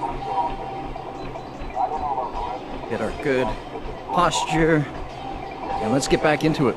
Sweet, we are live. We'll see if the transparency does our trick. This map is kind of half and half dark and half bright. We went back with the yellow theme because, you know, it matches Pam's beautiful kung fu outfit. Yeah, so this map portrays what we were talking to a little bit earlier about discipline. This is the disciplines around martial arts. Specifically, I mean, man, there's a lot. You see a lot. Kung fu and karate elements. So this is basically a portrayal of what high forms of discipline and skill can be used to obtain access into the higher minds. We talked earlier about how you could access the higher minds through, you know, heightened states of exercise. This definitely is one of those. And meditation and prayer, fasting, and in our previous map, even hallucinogenic drugs and substances. So you can see that this is now showing us how you can gain access to heightened abilities or heightened mind abilities simply from learning a discipline, in this case, Kung Fu, because we have Kung Fu abilities, Tiger, Crane, Dragon, and Snake. All these different Kung Fu abilities are really, really cool. And I love it because it's kind of back in the 70s where a lot of those movies were really popular. It seems like a lot of those Kung Fu movies were really thriving back in the 70s and even 80s. And definitely that's attributed to Bruce Lee. You know, he was really one of the big proponents of bringing martial arts to America. And so, yeah, when he came, it was like a big thing because nobody had seen, the world had really never seen Kung Fu. And so this definitely shows you that heightened forms of physical capabilities in the art of Kung Fu, martial arts, can be used to gain access into the higher mind. For instance, Bruce Lee was a philosopher as he was a martial artist. His book, The Art of Jeet Kune Do, I read way back when. I should reread it. But it's a very big philosopher book because he illustrates in that book how martial arts is mind over matter. It's all mental game. It's kind of like a game of chess. I think he even said so in his book. Because you are outsmarting your opponent through mental games, and in all actuality, you could probably win fights by not being there. Like you said, the best block is to not be there. Yeah, that's exactly right. You could go a whole lifetime, hey, there's mile 8, without getting into an altercation, physical altercation, simply because you are very smart, you know? If you are very smart and you know how to win matches before they even begin, then that's way better, right, than being, you know, a big MMA fighter, which I used to teach martial arts, both judo and taekwondo, so I know a lot about mixed martial arts fighting. I was in it for 15 years, and I taught for 12, and I realized that a lot of battles that I was fighting were right up here. Were all mental battles. But you use a dojo or a training hall practice space as kind of like a sanctioned area for you to work through those mental battles in the physical space. So what martial arts teaches us is that you can achieve heightened states of mind by eliminating the warrior within. So that's one important lesson I learned late in my martial arts career. I can't say I'm happy or proud to say that, but there was a documentary that I had watched as a kid, and this is like when I was 12 years old. My dad videotaped it for me because it was illustrating all of the world of martial arts. And I can't remember the name of the documentary, but I loved it because it showed through all these different disciplines, all these great warriors, kung fu, karate, taekwondo, judo, you know, all these guys were doing things that I thought was impossible, but are possible through higher mind thinking. Higher mind thinking that tells the body, yeah, we're gonna get through 26 miles today, win or lose, pass or fail, we're gonna do it. You know, even if we bomb Mephistopheles a couple of times and we end up unvictorious, we're still gonna hit our 26 miles. Like stuff like that, it seems like a scary thing to say out loud, but your mind controls your body. We were just saying how the last map was illustrative of how the mind can be corrupted, and in turn, it can waste or lay waste to the body. Here, same thing. So in this map, this is all like a mental game. I like to think that this map is all about mental challenges. You're remembering numbers. You're having to do, you know, certain types of challenges based on the mind, and what you're after is gaining discipline. So Pam says, you know, come back to me when you have acquired what I request. And that's exactly what, you know, we should be asking of ourselves is, you know, we need to be ready to become a master of ourselves and our environment. And it comes through with strength and suffering, challenges, enduring them, forming a discipline, hardening the discipline. And so everyone has a challenge. Everyone has a choice that we can be better. We can do better as humans in the society, which is why I feel like in this map, we're kind of cleaning up the mean streets. Like, aren't these streets like awfully dirty? Like, really? Like, yeah, I know it's kind of like a post-apocalyptic type scenario because of the zombies, right? But not only. I feel like this could be a few years in Detroit if the members of society allow it to. You know, if you have a disciplined society, you won't have dirty cities. I often think like, man, there's some parts of the world that are really not just impoverished, not poor, but filthy. And we like to think maybe it could be because of their lack of waste management. And I dare say I go beyond that. It's because of their inability to form a disciplined mentality around being clean. There's that saying, being cleanliness is godliness. Yes, 1,000% yes. How in the world are you going to clean the world if you have a messy bedroom? If you have not made your bed this morning? If you have, you know, an overflowing laundry basket? Like all these things, yeah, are little forms of discipline that we need to recognize, because as little as they may seem, oh well, having a clean room or having clean clothes or whatever, how is that, you know, going to make me a stronger warrior? You know, how is that going to make me a more disciplined fighter or a more, you know, disciplined member of society? It's the little things that add up to the big things.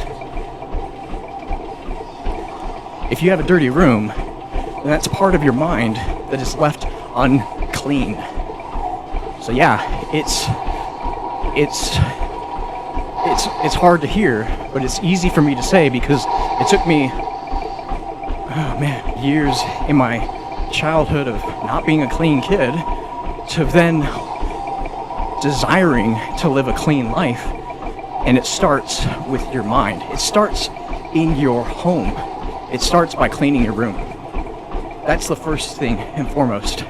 You need to have a clean room before you can technically, quote unquote, clean up society. And then I often say, we were just talking about peace in the mind. There's a lot of talk about world peace and ending wars. How are people ever going to imagine or begin to imagine of creating peace in the world if they don't have inner peace or peace in the mind? So first we clean our rooms, just like Jordan Peterson says. A lot of what that guy says is true. We clean our rooms, we become more disciplined, and we deserve a more disciplined society as a result. We acquire world peace by having inner peace, and we become more disciplined as a society by having more disciplined individuals. It's just that simple. It's not easy, but it's simple. So think of it as in terms of little by little discipline to earn, little by little respect for yourself. And then once you have respect for yourself, then and only then can you begin to reverberate that energy outward into the universe. That's it. It starts first with cleaning your room and waking up on time. And then eventually you'll love to wake up early. Like, I wake up earlier on Saturdays than I do during the week because we're weekend warriors. We talk about being a weekend warrior on this channel. What is a common feeling, a sensation, if you will, that most people experience if they work Monday through Friday? The Sunday night fear or the Sunday night dreads, right? And that's where, man, you've realized the weekend has gone too soon and tomorrow's back to the grind, and oh boy, am I prepared? You have anxiety, you're wondering, you're questioning, man, did I get enough done?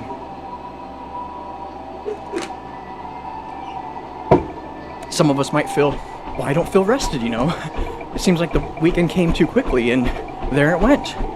So now you have this dread or the sensation of, oh man, I don't want to do it, or I don't want to go. And that dread is experienced by many people. I used to feel it, I would say, about 6 years ago, even up until around COVID, where it was dreading me to go to work. And I hated that sensation so much that I wanted to understand it. I wanted to understand it because I felt like, well, I get 2 days off. Why am I not rested? Or why don't I feel rested come Sunday night? Like, really, I should be ready to go by Monday morning. Sunday night, I should feel like, yeah, I feel good. Here's what happens. To cause that Sunday night dread, that Sunday night fear, not Saturday night fever like this map, but the Sunday night fear. People party hard on Friday nights, okay? Friday nights at TGIF, right? Man, it was such a long, hard week. Let's go out to the bar, let's go out to club, or let's stay out late, or let's go out and eat late. Let's go to the movie, late night Friday night. And they party hard, maybe go to bed midnight, 1 o'clock, maybe even 2 o'clock. Man, I don't even know what 2 o'clock looks anymore. Yeah, I'm an old man. 41 years old. And what happens is, then they rob Saturday morning. Because Saturday morning comes, and they yawn, they stretch in bed, they're like, oh. And it's like 10, maybe 11 o'clock or later. And instantly they feel, man, well, I have a lot to get done this weekend, but it's the weekend, and I can be more relaxed, I can be a little bit more laid back because, I had a hard week and I had a really hard night. That Friday night took a lot of energy from me. Okay, so they have to recover Saturday from a hard Friday night. So Friday night hits them hard. They hit Friday night hard. They wake up Saturday morning or Saturday afternoon, I dare say, and they've already wasted a great portion of the day. What happens then is they've already wasted several precious hours of their weekend. Say you're a homeowner like me, and a lot of times Saturday is yard work day, right? So I live in a nice, beautiful castle, and it's taken my wife many decades to get here. And this is a testament of what hard work and discipline can get you, is a nice castle like I own. And what I know is that it can happen for anybody, because I didn't start off rich, and nor did my parents. We had to work from the bottom. In fact, we were pretty impoverished and poor growing up. But here I am with a career, a loving wife, and a big, beautiful home, and loving kids, and beautiful, working, hard-working kids. And so, I digress. Saturday is usually a day for yard work, or at least errands. You know, everyone needs, hey, we need to go to the store, I need to run some errands, maybe go to the hardware store, you know, whatever. Go fill up the car with gas, maybe wash the car, whatever. Maybe work on the car. So I got all these things already planned. But what happens if you party too hard Friday night is that you lose those critical, valuable hours of Saturday morning. See, Saturday morning, especially in the summertime, is a great opportunity to get yard work done, because in my mind, it's like the hardest thing to do. Like I said, I got a big, beautiful house with a nice yard, and it requires a lot of maintenance. And I desire that life because it's worth it. It's worth having a big house that I need to upkeep with yard work, because it makes me feel really accomplished overall. Again, I digress. Saturday morning is the day, or the time you need to get the hardest things done. But what happens is if you abuse yourself Friday night and you sleep in on Sunday or Saturday morning and you lose those key hours, what happens?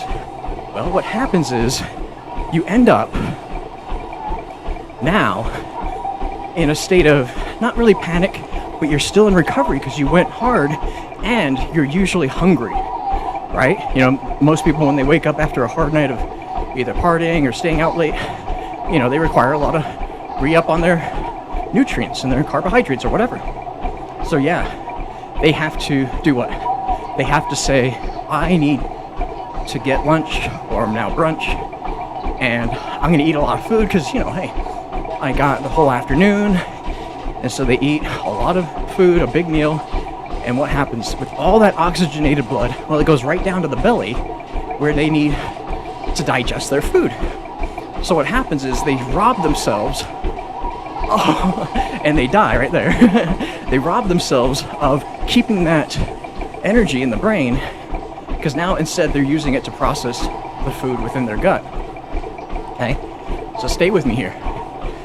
That makes you lethargic, right? Everyone after lunch usually gets really tired and they're really sleepy almost because they really don't have the energy because they've kind of been robbed of it.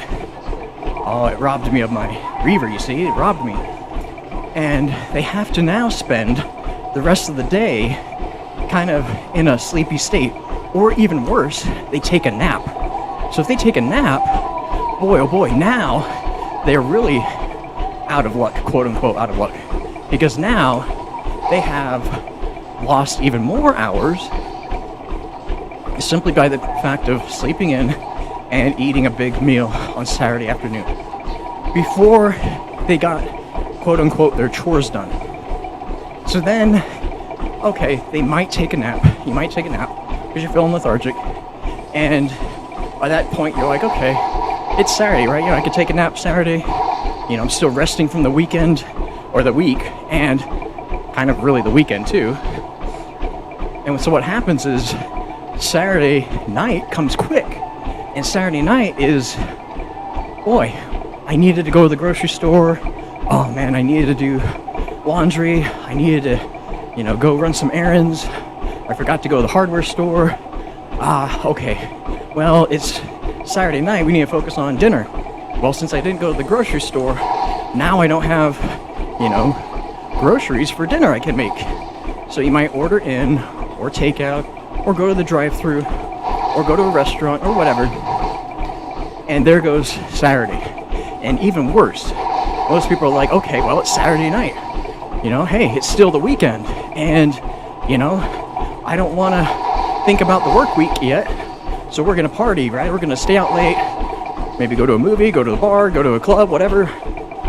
And before they know it, Saturday night is gone only because their own doing of letting it go. They let Saturday night go because of Friday night. So yeah, they end up in a state where then they wake up Sunday. And Sunday is, oh my goodness, I need to get yard work done. I need to go to the grocery store. I need to go to the hardware store, do laundry, whatever, and maybe clean up your house. Boy, oh boy, is that a lot of stuff to get done in one day. Yes, it is. And it starts with a bad Friday night. So that is why Sunday night fear occurs. Sunday night fear occurs because of a hard party Friday night. That's it.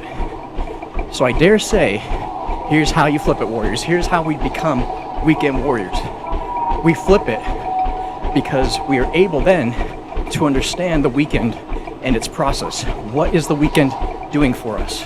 Well, the weekend is meant to be recovery, regeneration, rejuvenation, whatever.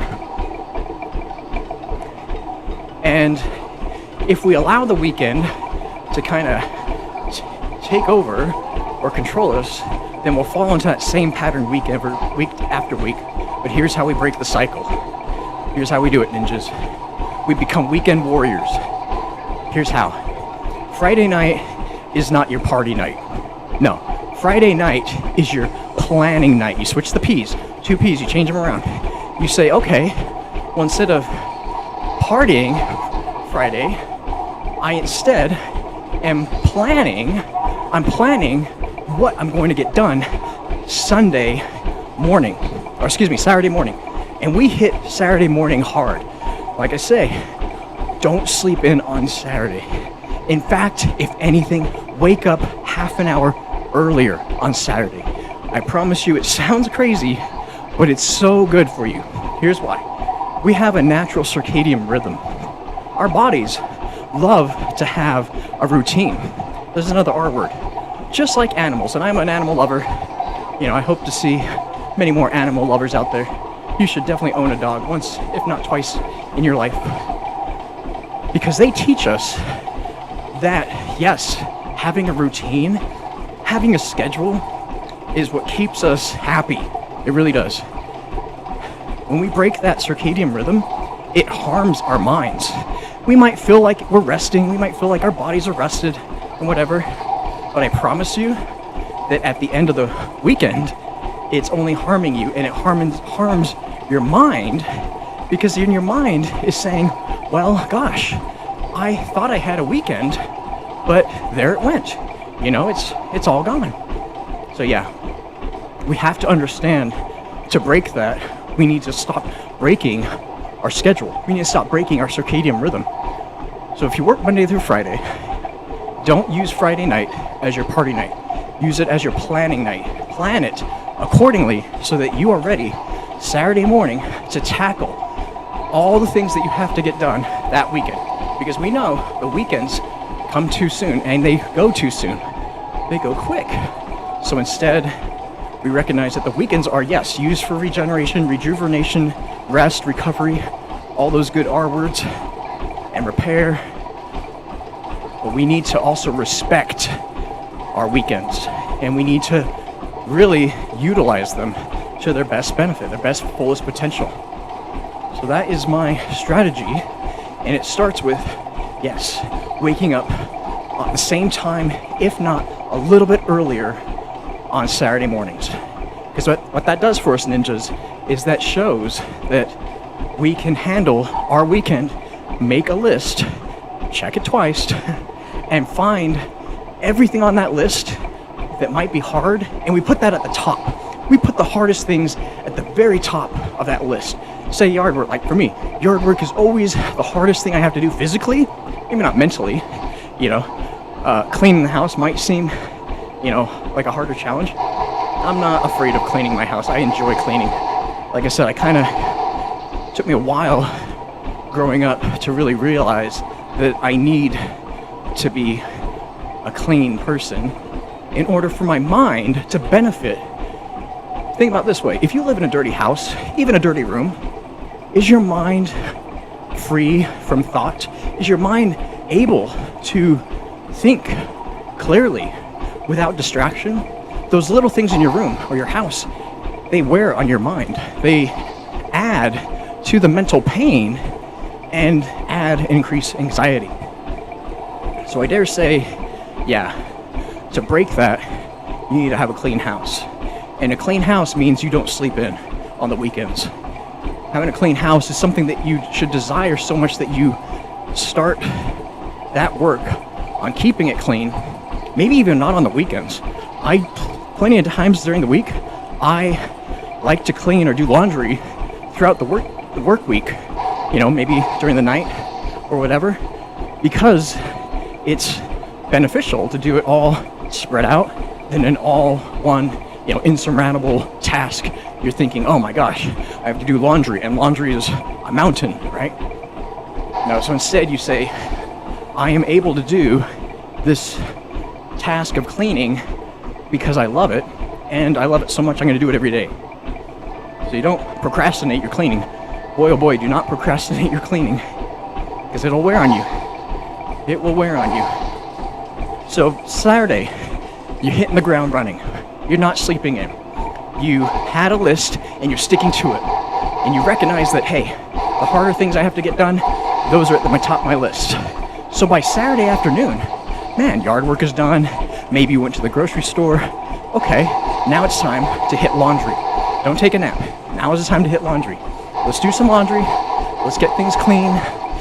And then we have prepared ourselves for a Saturday night worth enjoying. And I say worth enjoying because you really do have to earn a Saturday night. I kind of think it's the same way of earning your shower.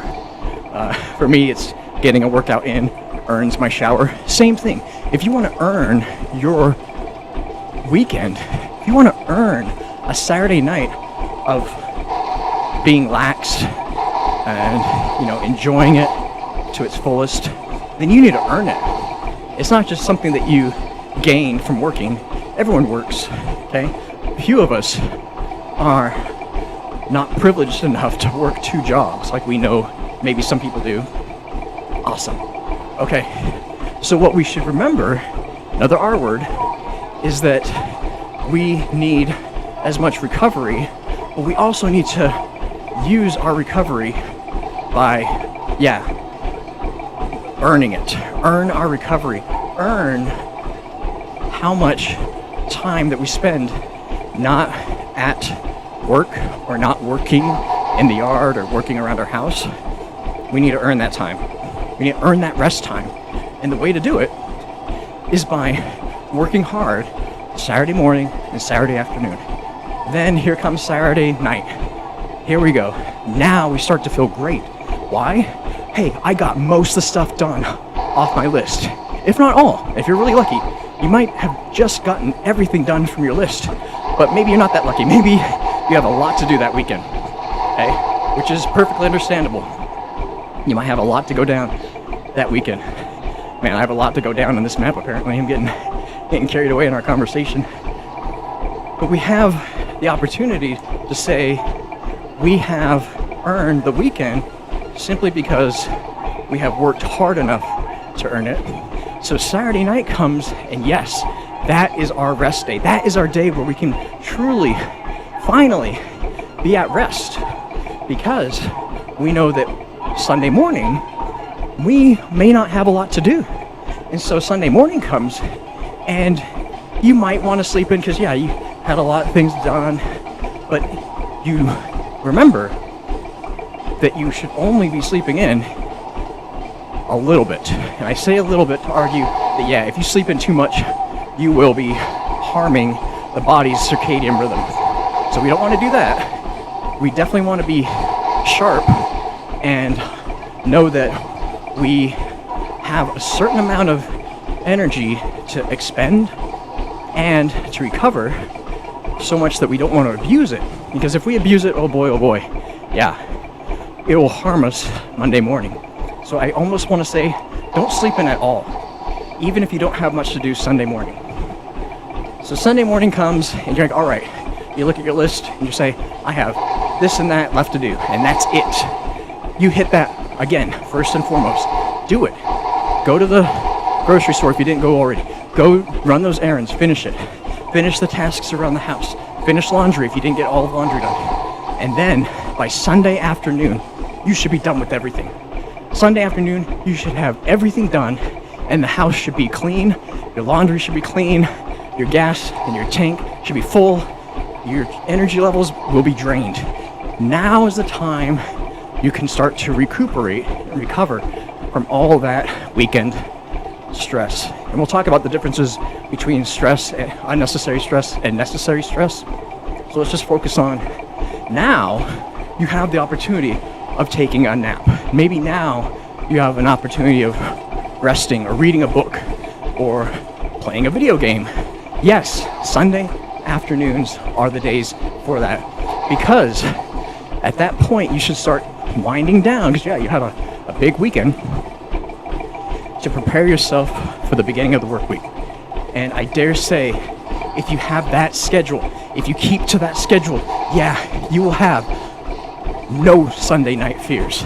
Sunday night comes and you're like anxious to start the work week. You're like ready, rearing to go, because you're like, I got everything done with the house. Got everything I wanted to do, maybe even a little bit more. Yes, there's your chance. At that point, then you say, okay, I'm ready. I'm ready to start the work week. That is how you beat the Sunday night fears. It's not impossible. It all starts with a discipline around your schedule, keeping to your schedule, making a plan, keeping to the plan, and not sleeping in. I tell you, it sounds so great, but just get enough sleep. I think I feel more tired. I feel more tired when I sleep in than if I don't sleep in. Really. I find myself, if I get more than 8 hours, I'm more tired than if I got 7.5 or 7. So keep that in mind and try it out. It can work for you. It took me a while to get back into that habit. Not to say I was perfect, but it took me a while to get into that habit. And I think COVID kind of made me realize that I needed a disciplined schedule. I remember when COVID first started, I was sent to work from home, my job, and I used the first 2 weeks to be really lax. Like, I didn't even put pants on. I was in my pajamas for the first 2 weeks. And I remember feeling really lazy. It was crazy. I remember feeling like, I feel kind of lazy. I feel off. And everyone was off during those first two weeks. But I recognized, you know what? It starts with putting your pants on. It truly does. It's a crazy concept to think. But it starts with first putting on your pants and being disciplined and waking up early as if I was going into the office and using that time. And lo and behold, I used that time. I don't know if that worked. I used that time to get a workout in. And at that time, I was finding myself in a difficult spot. I was finding it harder to play video games because my time was spent a lot in work and doing work. All right, let's get something here so we can hit these marks. And I realized that what I was lacking was a nice routine, because I was still sleeping in a little bit and waking up, like 15 minutes before I needed to be at my desk, so to speak. And that's not how it works. Your body doesn't like that. It really doesn't like to have a lazy sleeping in schedule. It really says when you get up and you get going. But if you lay around and you kind of diddle-daddle through your day, then, only then, you're going to have a hard time. I didn't even unlock the locker. That's what I needed to do. You're going to have a hard time getting into a routine long term. The body is really adaptable. It can adapt to change. But if you force it into adapting a poor, weak lifestyle, yeah, it will become weak overall. You will have a weak experience long term. So we harden our minds, mind over matter, we harden our bodies, and as a result, we create a nice, disciplined routine. All right, now we got the locker open. Now we could do the kanji step. My goodness. But I don't think the explosives rounds would have worked. I think the explosive rounds would have got us in a bad spot.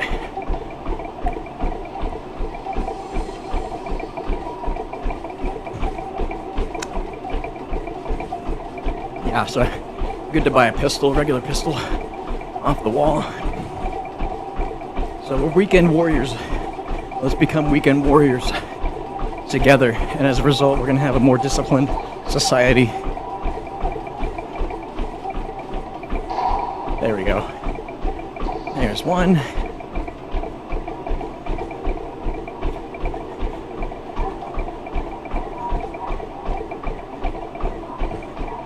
See if we can go. How are we doing on our mileage?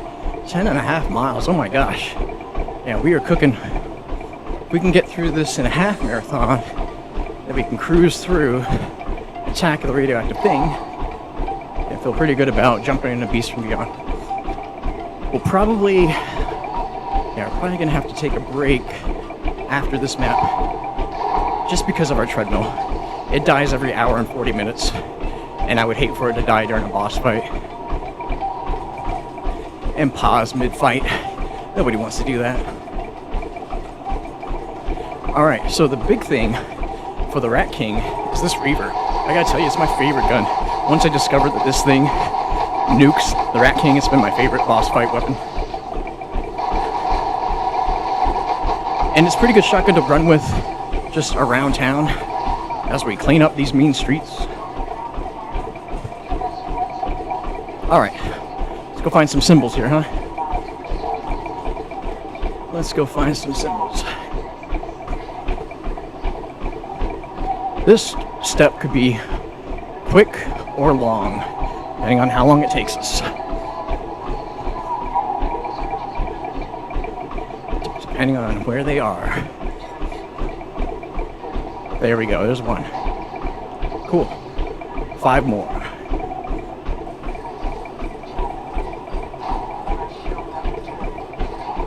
There's the other one, it's way over there. I learned this trick where you could look down this alleyway and you get a sniper on it. You can see it. Oh no! No, that's not it. That's not it. It's the light at the end behind that little tower. Yeah, let's look over here. May have circled back on us. Nope.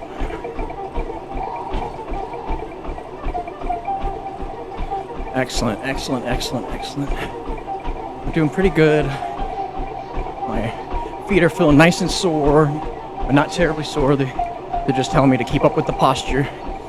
Posture's everything. There's 2. Breathing is key, especially these long distance workouts. Posture carries you. If you're stomping on your feet and you really are muscling your way through, you could do it. You can get through a marathon. But I dare say it's going to be hard on your body, especially recovering. Now, the last 20 miles that we did, 20 miles was crazy, by the way.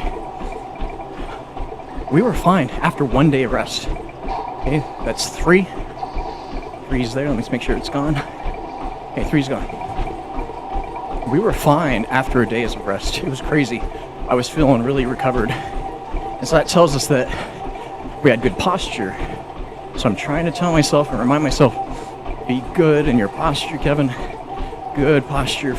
Good posture. Because my breathing knows what to do. My lungs know what to do. I'm going to keep that door closed for now. I'm going to go up to the rooftop. See what's going on over there. And I run on these 5-finger Vibrams. I'll show you at the end of the run.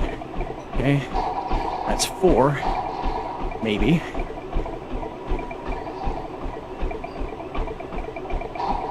That's 4. No, come on. Huh, having a hard time shooting this one.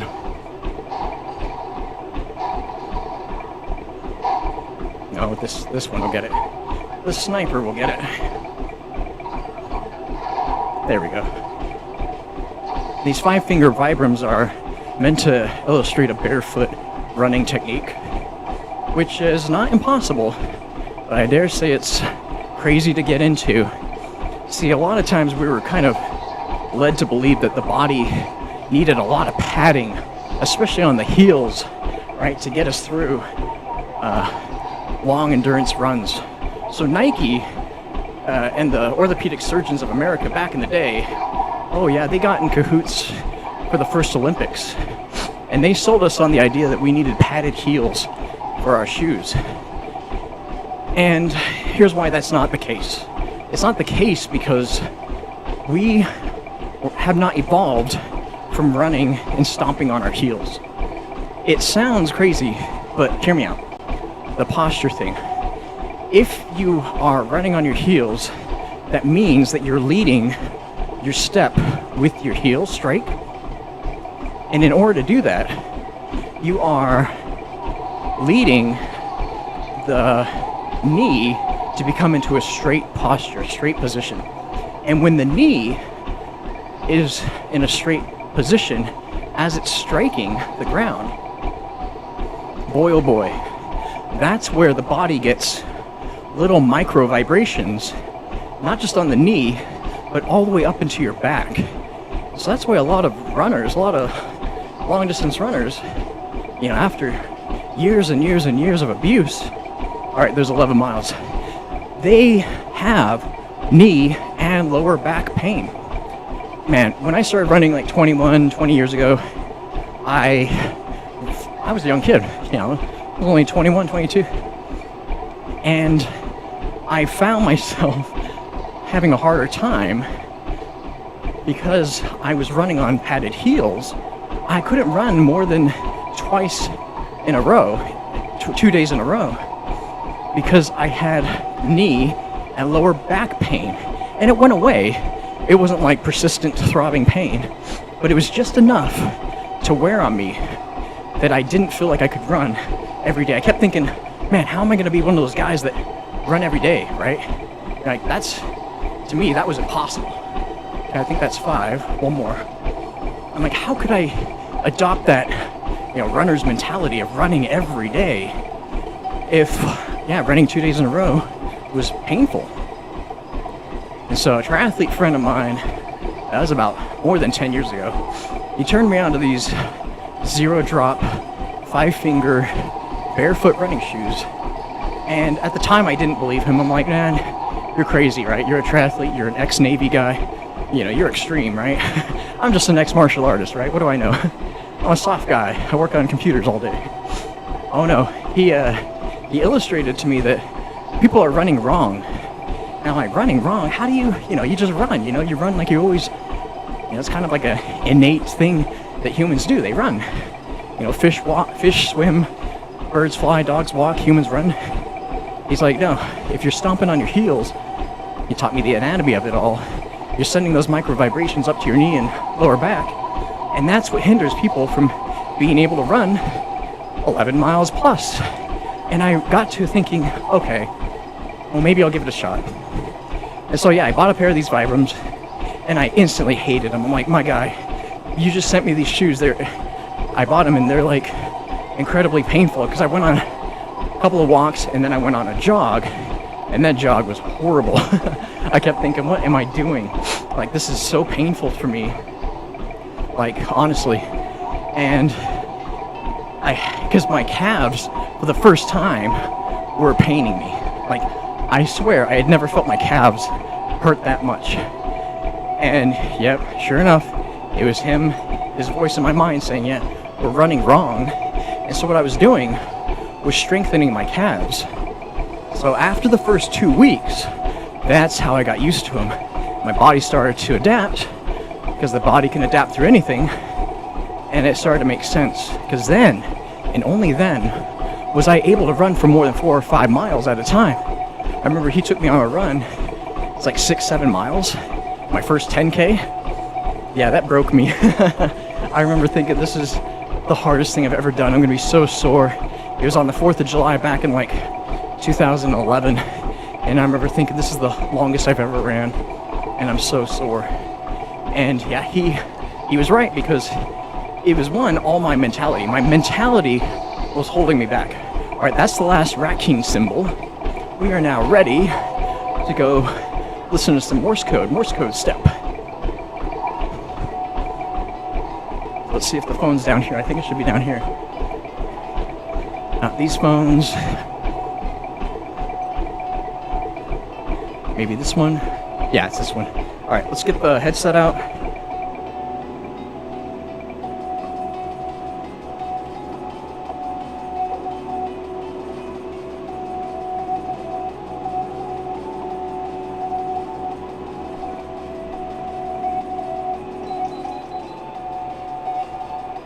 Some more electrolytes going here.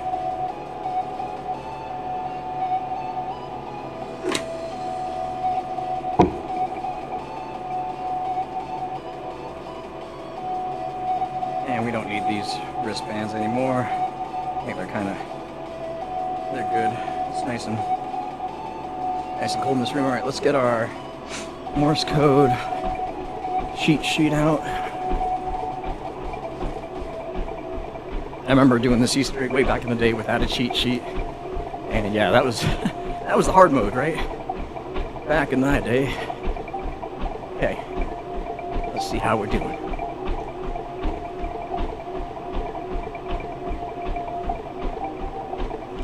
Oh, let's get one zombie on us instead of more, because we gotta listen to the whole message.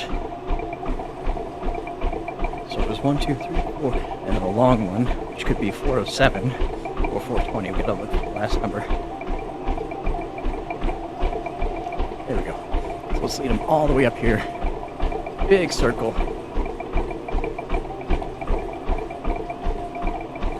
Pretty good on our pace.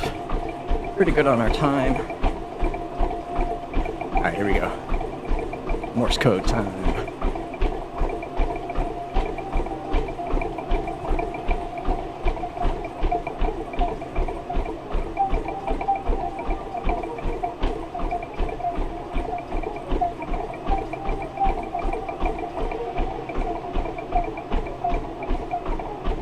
.420. So the 420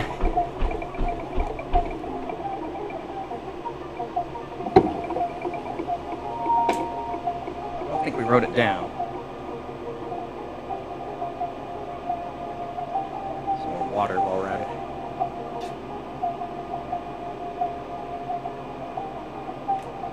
Might be in the alley or the second rooftop. Let's take a look. Let's look at the alley first. It's right here. But 420 is our poster. And I believe these are area codes. I want to say that's 818. I believe these are area codes because this is all numbers and these are all phone coordinates. It's basically programming us to, yeah. Cool, there we go. Poster acquired. So now we go on the rooftop and we portray this rooftop to unveil a secret window. It's part of the Rat King's lair. Gotta go up to the rooftop. Up we go. Right, as Smeagol would say. And yeah, then we destroy the ninjas, and then we get to play the deciphering step. So here we go. Gonna do the Batman thing here. Okay. And now here comes the ninjas. Very easy to extinguish if we spawn trap them here. And the ninjas, they're the only things that scare me in this entire game. The Krogs in Attack of the Radioactive thing are pretty powerful, but the ninjas are what scare me the most. Okay, so R. Let's look for A, which is the double S. Look, I'm already learning hobo script, right? I'm learning hobo script as we speak. Let's turn So we got either, oh man, Redwoods, Rat King, roller coaster, roller skates. So let's see if there's an SS, which is good for us. Nope. Nope. Nope. And nope. Okay, so what's we got? We got Redwoods. So E is that character, and is that the Forte? You like how I give it certain names. Is that the Forte character? Fortissimo? Let's try it.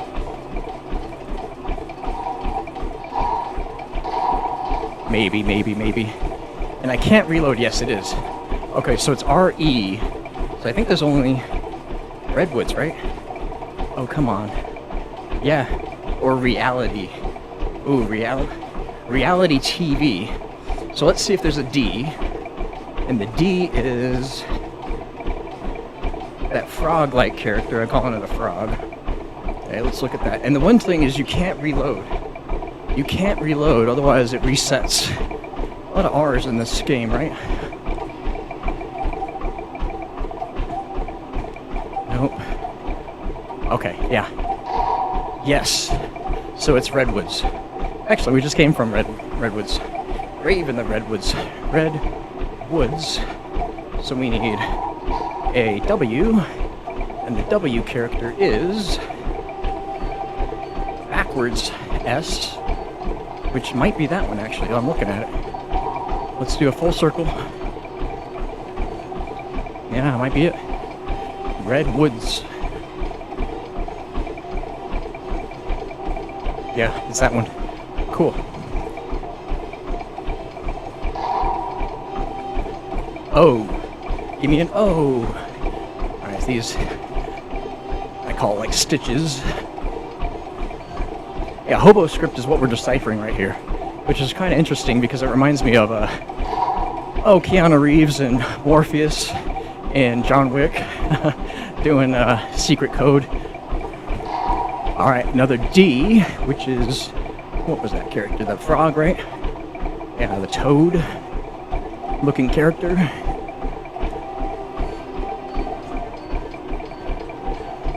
So we're deciphering hobo script, which is what the Rat King uses, and an S. And the S is what? That's an A. There we are.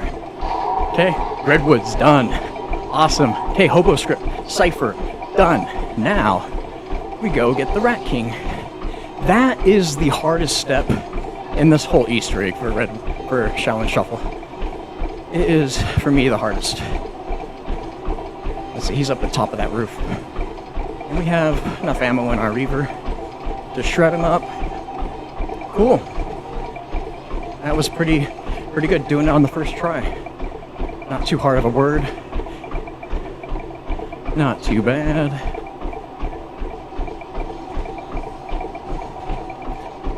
Cleaning up the mean streets.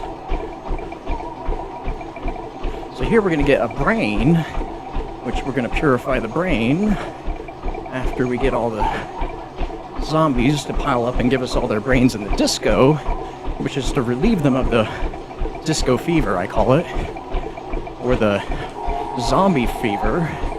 I'm writing a book called Symbolism, Spirituality, and the Undead, and it talks to kind of what we're portraying here. How the mind is a very complex organ, in fact, the most powerful organ in our body, and we unlock certain properties of the mind based on certain challenges, but it's also realized, parts of the mind is realized from symbols. So that's where symbolism comes in. And then it all ties back to spirituality. So yeah, pretty fun thing. I'm about 15,000 words in, and I got to commit more time to get that book done. All right, so now we start the rewind step, which is indicated by the real changeover, or cigarette burns, right, in the industry. I used to, funny enough, when I was 16, 17, I used to be a projectionist at a movie theater. So it's kind of funny, but it was right at the time where we were splicing the reels together that had those reel change marks and not putting them on reel to reel. It was a one big platter. So yeah, pretty fun. Man, that was 25 years ago. No, sorry. That was when I was 16.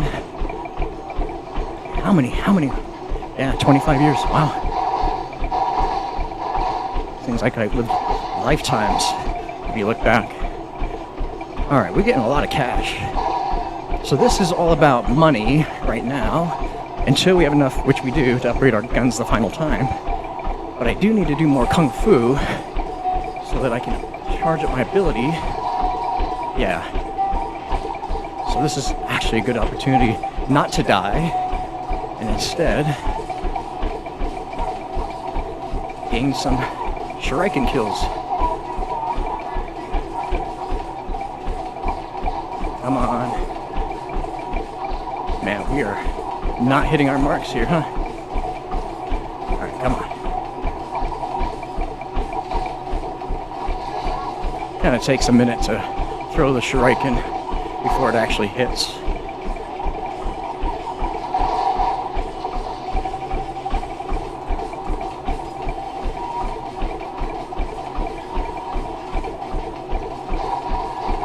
Make this easy on us. Alright.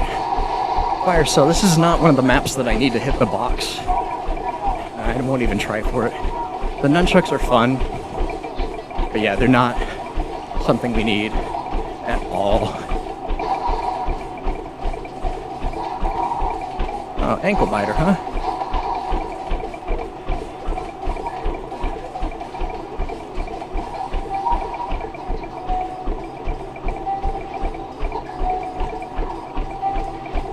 Alright, fine. We have a nice, powerful second weapon. Or third weapon. Because we're just going in with the Reaver and the Kendalls, really. That's all we're going to need. That's all we should need. How we doing? Almost at our 10K. One more mile to go. Or excuse me, half marathon. Whew. Almost halfway through. 46% on our goal. It is crazy, guys. It is crazy.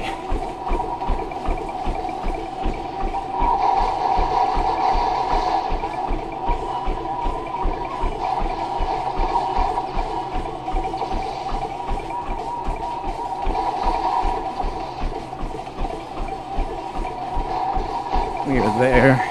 We're going to go back in time. This rewind is actually part of the Beast from Beyond's Venom step, Venom Y, when you're getting that Wonder Weapon. Because you're basically returning Order of the Mean Streets, but it's part of that paradox, so to speak, because you're in Europa, you're in the year like 21 something, and you're sending it back to here in the 1970s, which is so wild. So that tells us that they had this type of teleportation or time travel ability way back here in the 70s. Probably from that alien crash in the 50s, right? That's my theory. Alright, this is where we're probably going to be going back in time. See how we're doing. Yeah, we're still doing really good on our pace. I just toned the treadmill down just a little bit because we're doing really good. We're going to hit our marathon hopefully in 5.5 hours. We'll see. We will see. Because yeah, definitely for the Beast and Beyond, we're going to slow down a bunch. We might even walk right before the boss fight. Right before the Beast from Beyond's boss fight. And then get back into a jog for Mephistopheles. We'll see. Almost at halfway. There he goes. There we go. Alright, bust out the big gun. Oh, insta-kill. Beautiful. More cash. Like I say, this map gives me the most amount of money. Like I swear, it just throws it at me. So here we got the turnstile, returning order to the mean streets. And now, we can go and shoot that window up top. So I get insta-kill, we can run right through them right here. There's some tight areas in this map that could get you stuck if you're not too careful. But that's why I like to be careful going through doors, going back here in the alley. Yeah, just be careful. Here we go. Nope, I missed it. It's the other window. The other window. We're gonna have to kill all the zombies. Is it that window? Hold on. Pretty sure it's that first window. Pick a window. Any window will do, right? A couple of zombies here. Because we need to save a couple of them. Because I like to get some out of the way. Oh, it might be that second window, now that I think about it. We are running low on ammo with our other gun. And I don't quite want to pack-a-punch it yet. But we might just. Unless one of these guys is be nice to us and give us ammo. I want to save all the ammos for the boss fight. Because yeah, in this one it feels like I waste ammo in the boss fight. So let's do this. Let's go upgrade anyway. Let's go upgrade anyway. Just to feel good.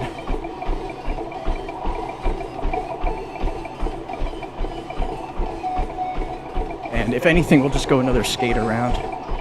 Those skater chicks will give us some ammo. Yeah, definitely have to reconsider ammo. You know, it's not like Black Ops, well, it's not like Cold War, Black Ops 6 or Black Ops 7 where you can just buy your ammo, which is so convenient in zombies. Man, it makes you so prepared going into boss fights. Instead of having to gain rounds.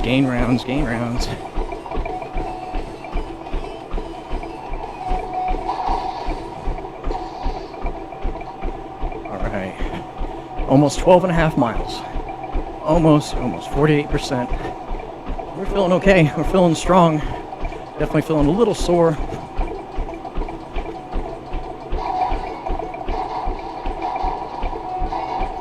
There it is. There we go. So now, yeah, we just play this kind of safe actually with the gas grenades. That might be nice. Oh, and it gives us some more gas grenades. Awesome. Thank you. That's exactly what I want. Kind of hard to see though. Whew. All right, cool. Next round, finishing up this last. I call it lockdown. Circle challenges here. Golden rings, nice and gold here. All right, cool. Max ammo round, which these will be good to get kills because they're easy to explode. And you just got to kill them inside the circle. Nice. Just like this. Nice and easy. Perfect. Alright, let's see if the next one's up here. Let's keep circling around. Yeah, cool. Awesome. Pretty nice. And easy.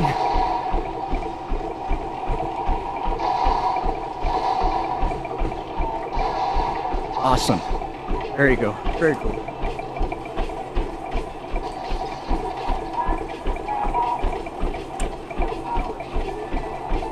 Alright, round 20. This is where it starts to get a little tough.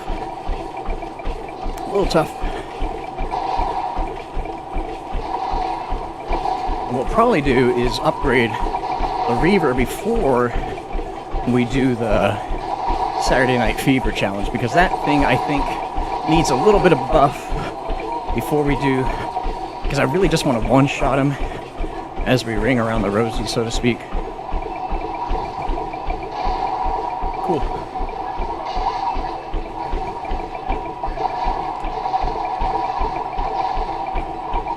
Awesome, that was easy.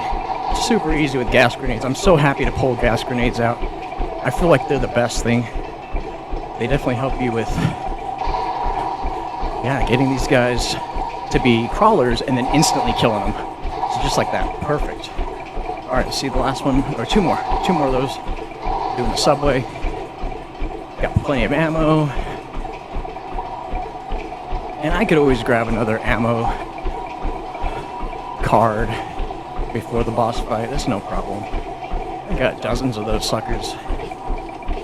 I really wish you could transform or sell your cards for other cards or preferred cards.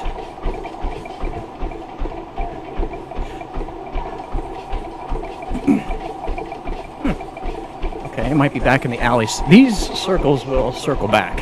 How funny. These circles will circle back. Alright, let's corral these guys up. Beginning of a new round, kind of. Get used to the boss fight arena, which is pretty cool. This is the more difficult boss fight in all of these maps. I would say this Easter egg's a medium difficulty, and this boss fight is a hard difficulty. It's tricky. The boss fight is a sponge, and yeah, it's the one that I have the most uncertainty about. Everything else, like the Krogzilla, Super Slasher, Alien, like I know I'm gonna get through those. I might take it down, but I know I'm gonna get through them. But Rat King is the only guy that scares me, and it's because of the ninjas. It really is. The ninjas scare me above all, because they're gonna appear right in front of you, and they'll mess you up, man. They'll just mess you up.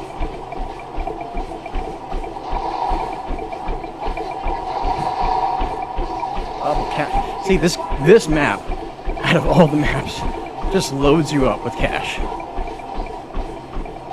If only you could buy ammo. Yeah, here we go, last one. Last circle, maybe. Hopefully.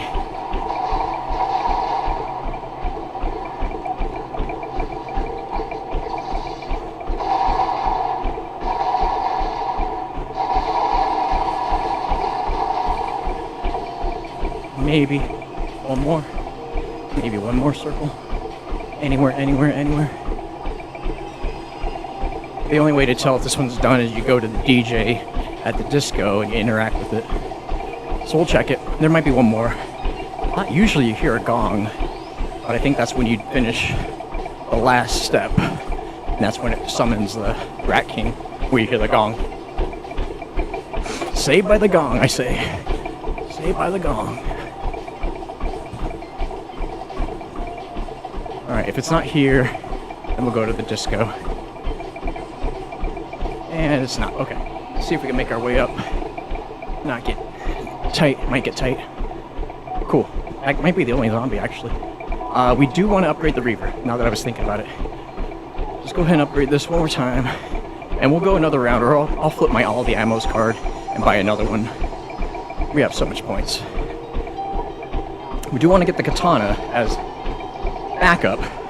That thing helps us out in doing the puddle step, which I'm tempted to do first because it's the hardest one. So I'm tempted to do that one very first.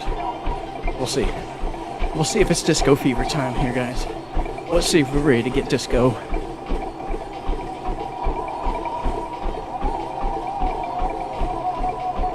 Yeah, fun map. Great music. There it is, disco guy. Okay. Disco step, start. My mom was a big fan of disco music. I remember listening to ABBA, Olivia Newton-John, the Bee Gees, you know. She got me into Elvis. I'm a big fan of Elvis, to be honest.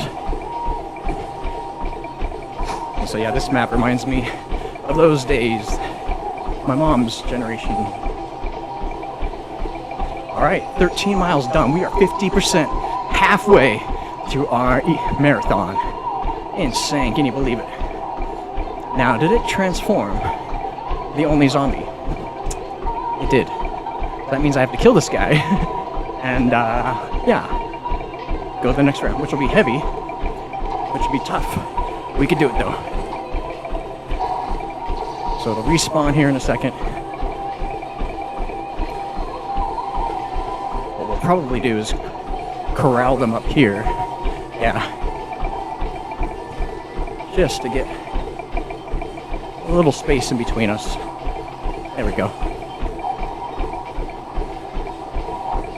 Oh, and it's ninja time.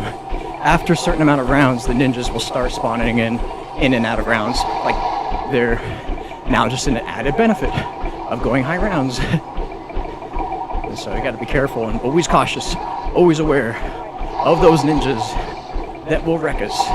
And we don't need all these zombies. We only need probably about 15 to be safe. We only need like 10 of them. But yeah, I'll feel good about only having 10 of them in there, or 15. I don't want to get too crowded, you know? The bars, the club is full, guys. Gotta wait outside.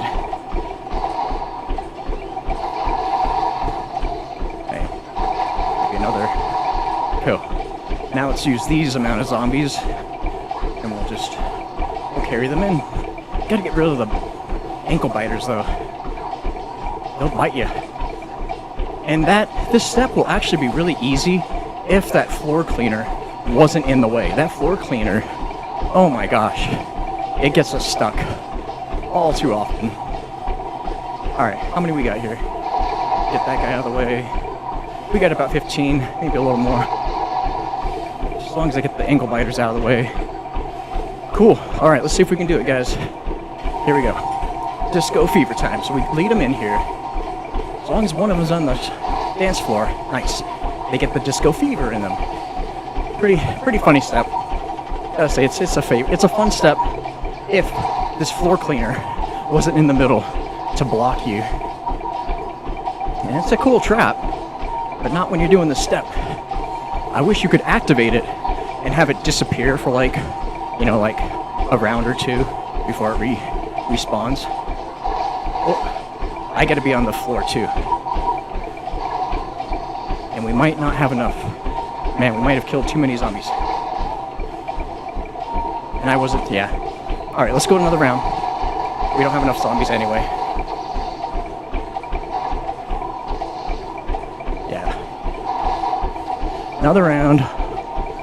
Oh, more gas grenades. I'm curious to know if gas grenade could help us in this step. Need some electrolytes here.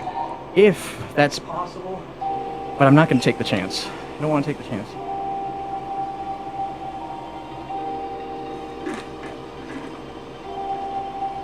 It's an unnecessary risk. Because it might kill too many, it might kill me, or me getting killed because I have to step off the dance floor. Yeah. Alright, we got another one back, but we won't be out here. We'll be out here. Now we gotta be mindful of our ammo in this gun. And the zombies are back, or the ninjas. Ninja power. Yeah. And it's good because the ninjas won't turn into crawlers, so you can just spray them, and they should just die. But man, it's only the ninjas that take me out. They'll trap you. I guess it goes to say that only a ninja can kill a ninja. Alright, we'll kill a bunch there. Insta-kill. Cool. Alright, get some more spawning in. Oh, we got some of the roller skaters. Alright, let's do this. Enough wasting time.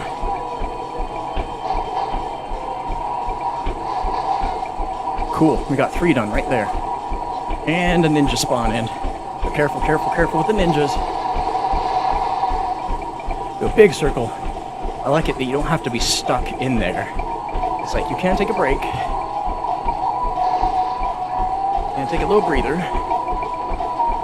Ooh, and not go down. Not get red screened. Work on our posture.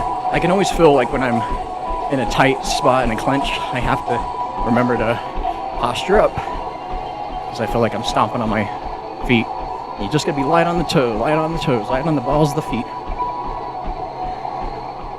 Cool. Okay. Here's another. And they're still spawning in. We could take out a couple more here. Here we go, here we go, here we go. As long as I don't kill the guy in the center. Yeah, there we go. Kind of clear up the dance floor a little bit, like we're hitting max occupancy, everybody. Gotta wait your turn. Oh my gosh. Oh my goodness. Okay, here we go, here we go, here we go. Another kill. Another zombie. Sweet. Awesome. Ooh, right on the edge, that other one. Alright, we'll do full circle. We'll do full circle. Don't have to rush in. We're not in a rush. Oh yeah, that's why I keep this door closed. Oh, new bounty complete. Sweet. I keep that door closed for this very moment to do that type of maneuver. Sweet. How many we got? Wait. Hold on. Did I just mess it up? How did I mess it up? There's people on the dance floor. Oh, I swear sometimes this game will get you. Alright, we'll try it again. Is the Reaver not hitting one shot again? There we go. Yeah, we got a bunch. They're still coming in. We'll get a couple out. Perfect. This looks like the perfect amount. This is a tricky spot. My only other option would be to hit the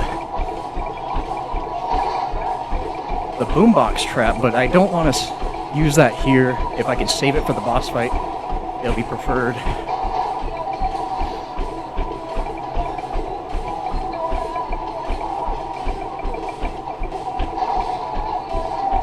See that floor cleaner? Get me stopped. Get me trapped. Yeah, I can't remember how many that was. Maybe 3 or 4. Maybe 4, hopefully 4. Here's 5. I think it's 7 you have to do.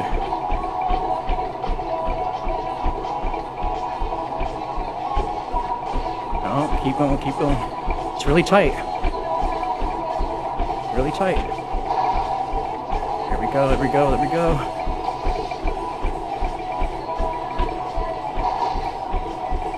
Oh my gosh, this guy at the very far end.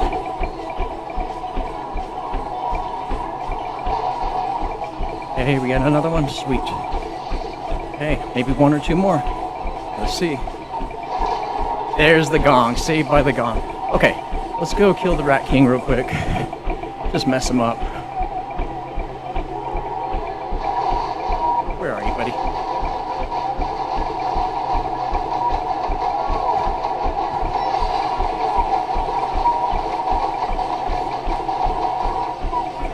This one he spawns in his clan of ninjas right here, and so I really have to be wary of them. Okay, that's the end of that. Where'd you go, buddy? You're not dead.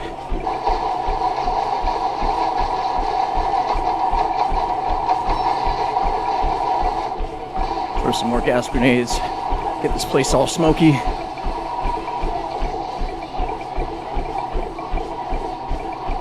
Yeah, it's the last DPS, the last boss fight phase before we go into the boss fight. So last Rat King challenge. Oh, we're done. We got the heart. Sweet. Okay, so now we can go the next round or 2 waiting for a max ammo round. Yeah, I think we'll keep this all the ammos and just wait to go next round or until it gives us a max ammo.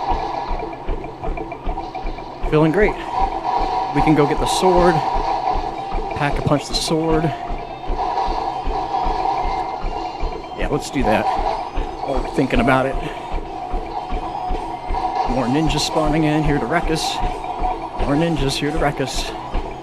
Cause a ruckus. Whew, kind of tight in these tunnels. Nice. Yeah, feeling good. We are 52% done with this run. Sounds crazy because, yeah, we're only halfway, but we got a lot of energy in us. We're going to take another electrolyte break after this. Oh, not a nuke. Not a nuke. But yeah, we need to go to the next round anyway. We'll go fully upgrade. And I can buy ammo for the Reaver. I did realize that because it's a wall buy. So that's nice.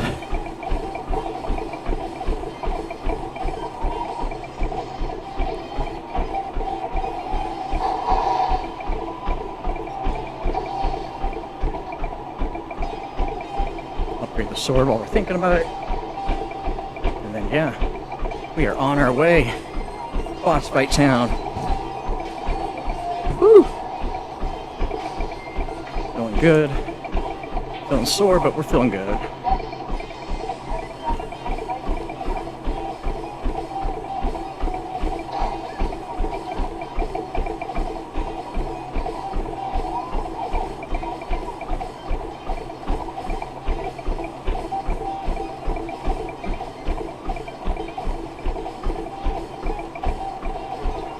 Here we go, here we go, here we go.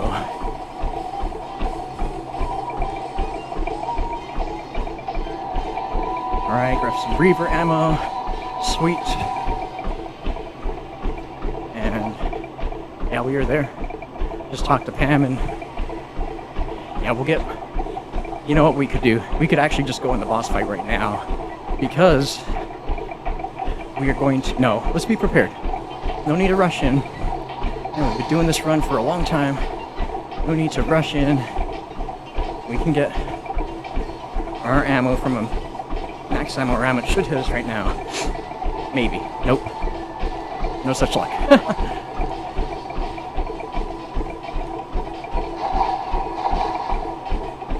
Let's go down the Rat King tunnel because that'll be safer. Nice open space where for the ninjas spawn in like they just did, we can deal with them accordingly. Yeah, cool. So it'll just be a boss fight ready. Here in the Rat King lair.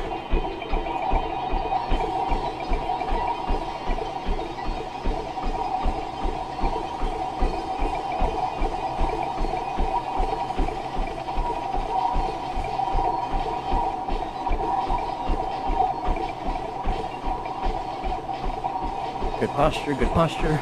Oh, the heart. Yeah, the heart rips them up without expending ammo. Hey, rank 688. Nice. Ranking up. Oh, you know what I could do is start leveling up the Kung Fu ability. Alright, 14 miles done. 12 more miles. That's it. Just 12 more miles, man.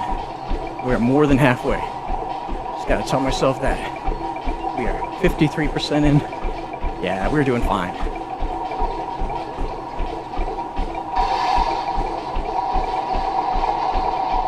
Unless these guys give me max ammo. Man, all this cash. Yeah, all this cash I'll never spend.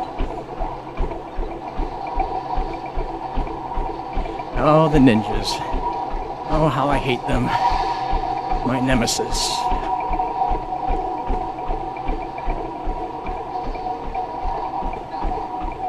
Doing pretty good. Feeling pretty good.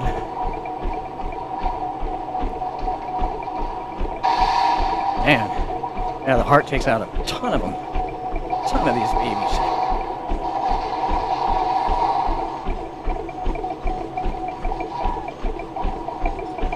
Alright, let's do it. Let's do what I've been thinking of. Use all in the ammos. Get a new card. Refill it during the boss fight. Right? Because I'm not certain if this next round is a ammo round. We'll see. Hopefully. If it's not, then I have to get creative. Okay, more gas grenades. Which gas grenades over the heart. The heart's pretty good, but cool, max ammo round. Sweet. Thank the heavens.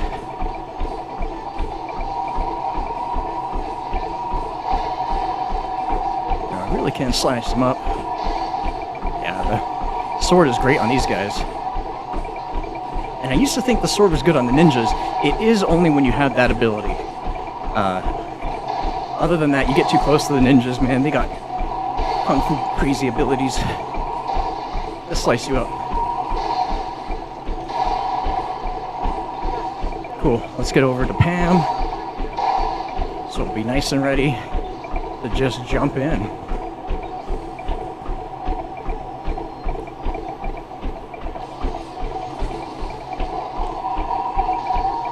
Oh.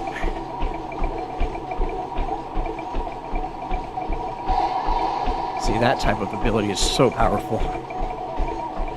That's why I keep this sword as my third weapon spot, just in case. Alright, there we go. Talk to Pam.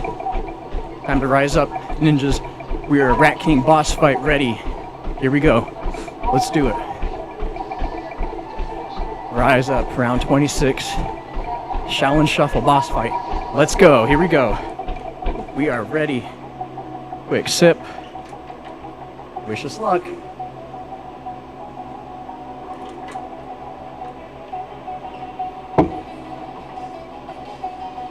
Boy, are we gonna need it. the harder boss fight in all of these maps. The harder one.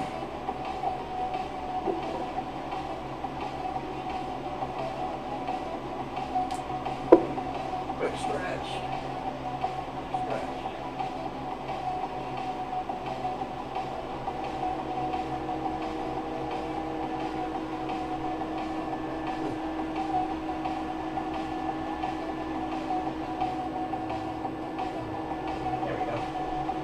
There we go. Temp in here. Only 74.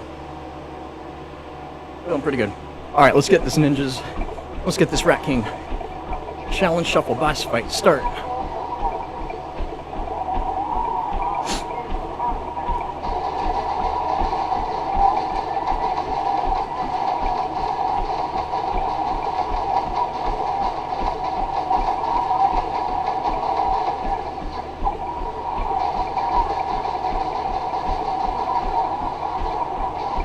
Come on, Pam, help me out here.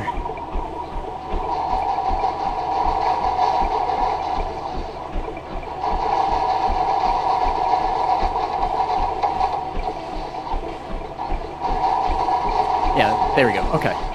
So we could do... And let's get the eye step done first. Why not?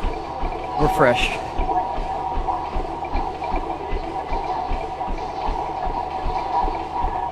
We're fresh. And actually what helps is using this trap, ventilation system trap, to get this done a little bit quicker. It's still kind of tricky, but it helps when you're not having zombies slap your back here.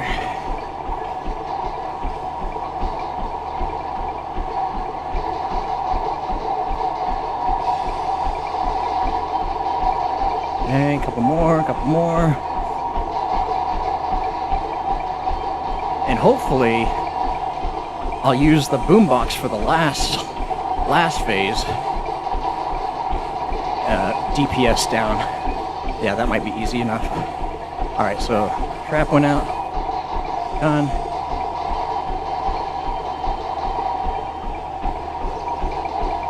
Yeah, I can't imagine doing this step without the Kendalls. There we go. Done. Alright, Rat King's done. Here in a second, let's get him. Where are you, guy? Oh, of course. What's that? Your shield. Come on. Fight me like a turtle. Oh boy, here comes the ninjas. Which we need this weapon for.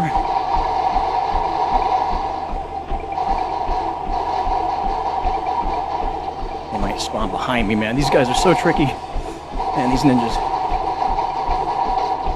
Oh my gosh, here they come, Oh my gosh.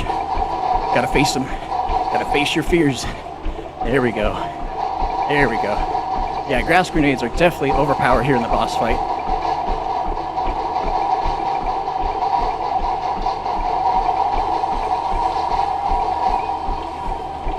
And he's spawning more ninjas, which makes me want to do these moves. Come on, Pam, help me out, girl. Yes. Get these guys out of the way. Oh my gosh. He likes to just bring his shield up. He knows that I'm coming to wreck him. I need more ammo, or I'm getting kablamoed. Oh my gosh. Just like that. Alright, Pam. Let me see if I can wreck some of these ninjas while I'm down on the ground.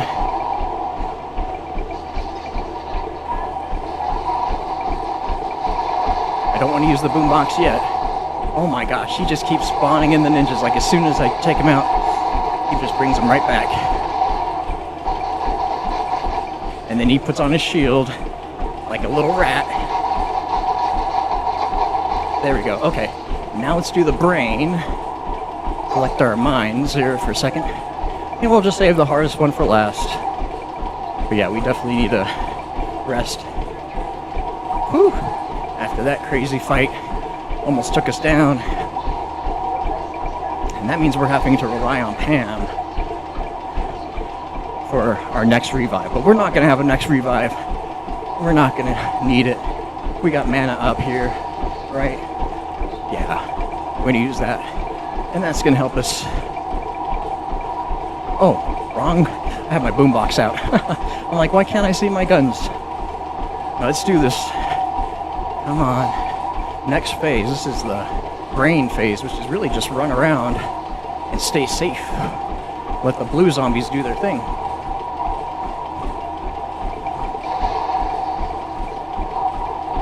And hopefully that ventilation trap is respawning and recharging.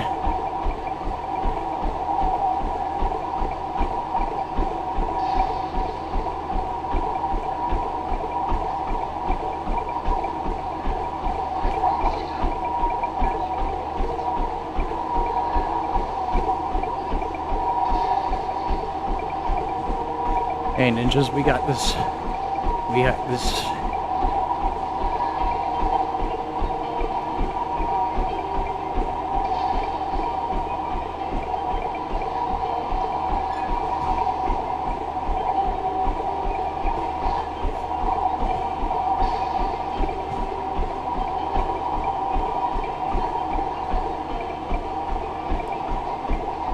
Come on. Come on. Yeah, this is a long step, but it's fine as long as you just keep running the circle. Running on this treadmill and running in this arena really makes me feel like I'm in the arena running, which is funny.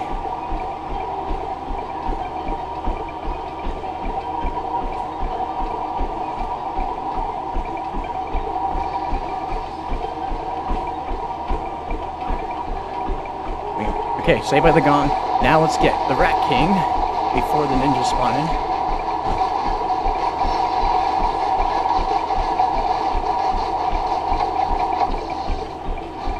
Oh my gosh. Okay. Get these guys out of the way. Get them out of the way. Yeah, I lost the katana, which is fine. I don't need the katana. It was just a nice to have weapon backup. But yeah, we have ammo. We have Pam to save us, right, Pam? You're hearing me. You're hearing me, Pam. I know you're out there.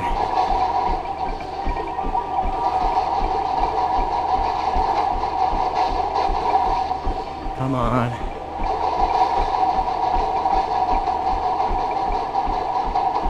Cool, was that the last gong? No, not yet. That was the gong. Man, I'm hearing gongs in my head. You guys hear voices? You guys hear things? Yeah, oh no, we got it. Okay. So now, the heart step. Let the zombies pile up. We go ahead and grab it.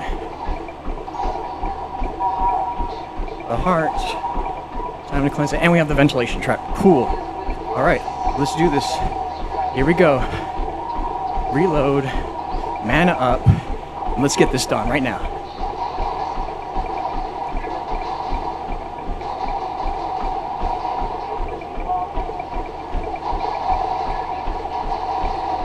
Come on, crawl through it. There you go. Crawling through, crawling through. Here we go. Come on. There we go, there we go. Mana up's done. We got a couple more of these babies, and I'm down. Come on, Pam. I know you're there, Pam. There, thank you. Thank you, thank you. All right, we got more. We got more to fill up. Come on, we can still do it. That's not impossible. We can still do it. We can still do it. Come on, if these guys run and they don't walk, that's the hard time. You're very, you know, kind of held to the zombies chasing you in this step. Ah, no. Zombies.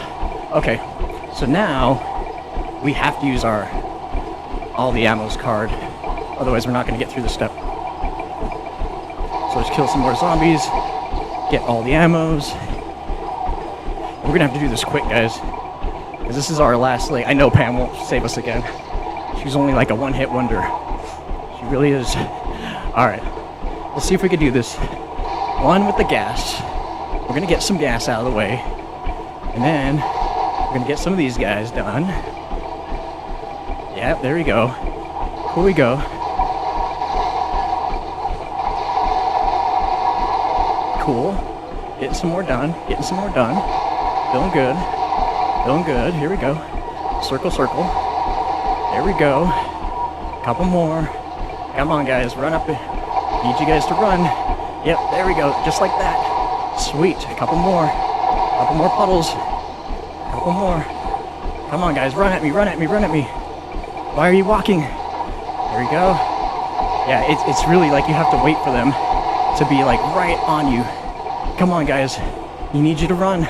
We only have half more to go. We only have like 10 more seconds. Trying to count, it's not really working though.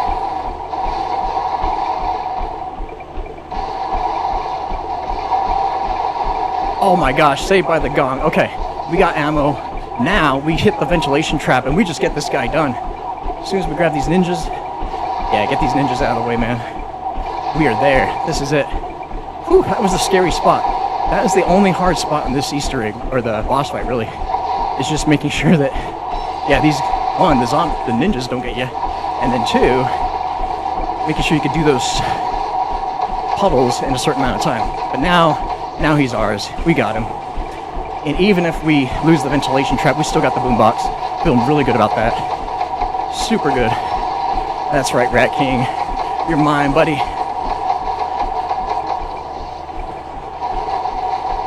Oh, come on, shield. All right, ventilation trap's gonna go. We'll let that go. Look at them all crash down, crash landing. That's it, Rat King boss fight, done. And we are 15 miles into this Super Easter Egg Marathon. Oh my goodness. Woo! We did it, ninjas. The hardest boss fight. Now I'm not so worried about going into Attack of the Radioactive thing. The map's gonna be long. Boss fight's easy compared to that guy. Wow. Cool, let's see our time.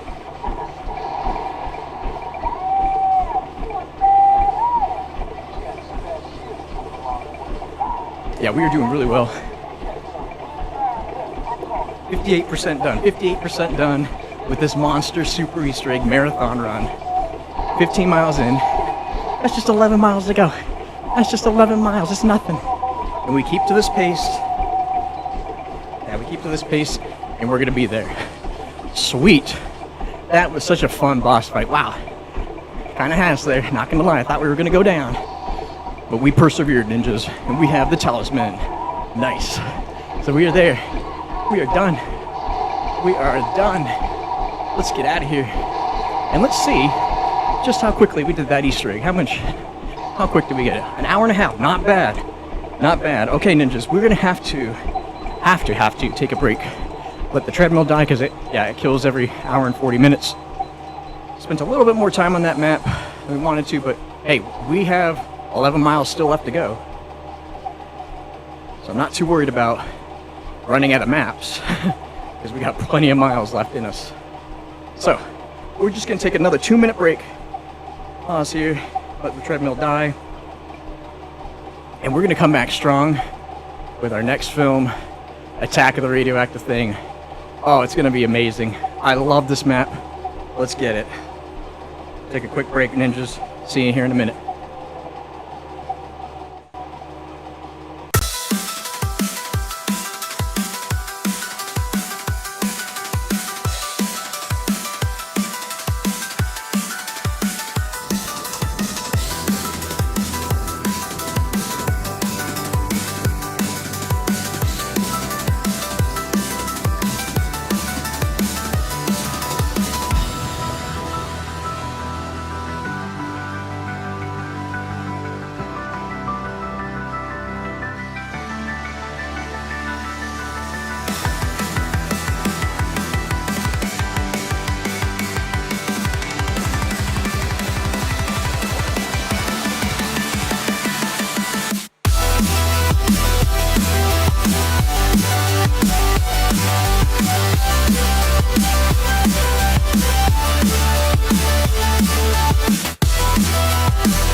All right, ninjas, we're back, and we are ready now to tackle yet another map here on Infinite Warfare Zombies on this super marathon run. We're going to be continuing on this super Easter egg with Attack of the Radioactive thing, hitting up one of my more favorite maps. Very casual, in my opinion. Very easy boss fight, very easy Easter egg. It's kind of complicated with all the steps to remember what parts to collect and when, but it's really a fun map overall. I like to say it's a good, nice break because we just came out of the Rat King boss fight, and boy, man, thought it was going to get us. I thought that Rat King was going to end us, but nope, we're ninjas, we persevere. So we're on our way here. We're at 15 miles. We're going to restart the workout here, get back in it, and what do you say? Let's get this map going. Let's get this HUD going here. Let's hint it out, and let's get the background nice and dark, because this is more of a darker map, right? This is more of a dark map. Or excuse me, a light map. Light map. Where's that guy here?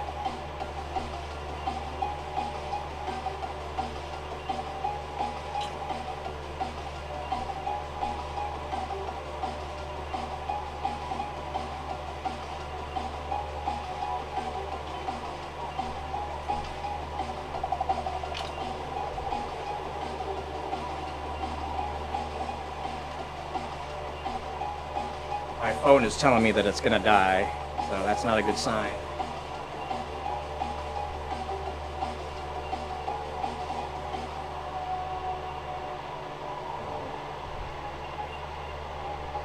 What can we do here? What can we do?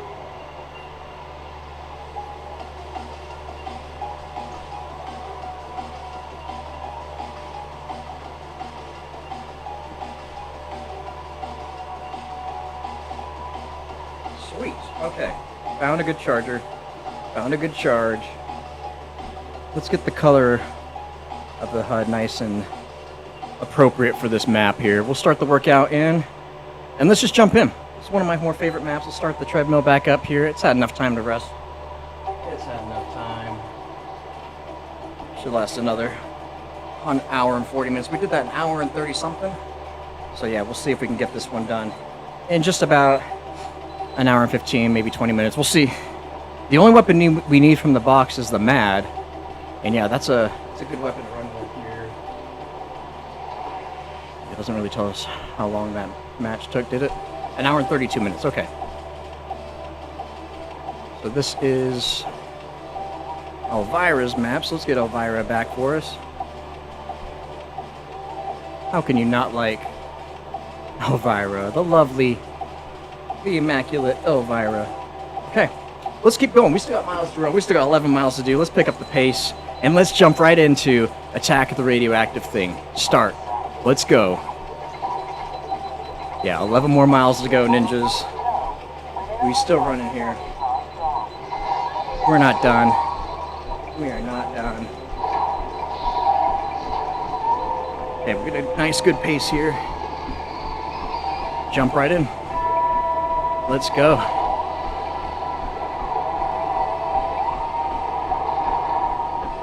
Let's get it.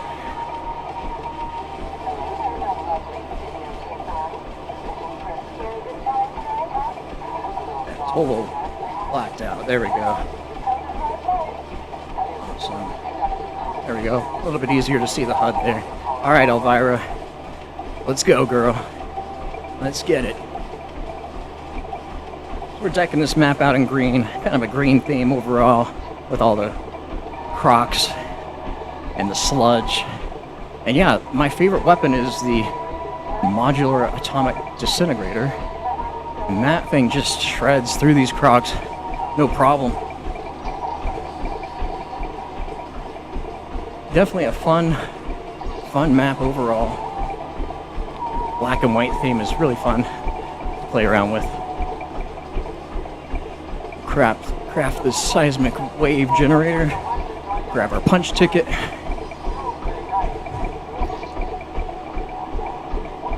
And yeah, we really don't need to get too much from the mystery wheel. Having a mauler would be fine, but it's definitely not necessary. We can do this whole boss fight with just the Kendalls and the mad. If we get the mad from the from the mystery wheel, we'll be fine. We'll be fine. All right, here we go. Turn on the color. Let's get it. Awesome. And grab this part. Look at our pipe code. 2972.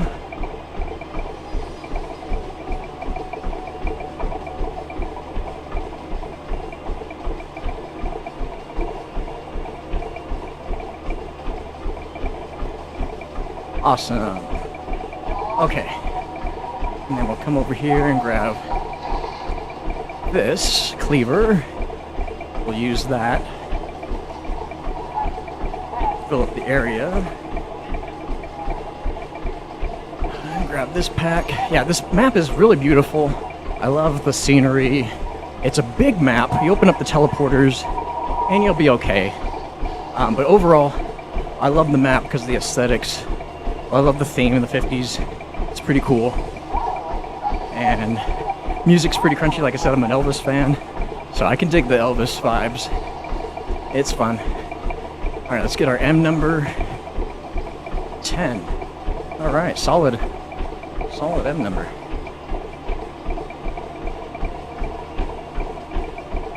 Yeah, really this map is just big because you have to collect parts.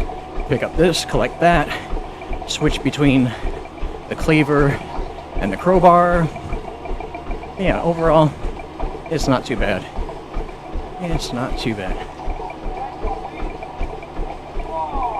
Turn on power after we grab the thing, but I just like to kind of go a full circle basically with this map.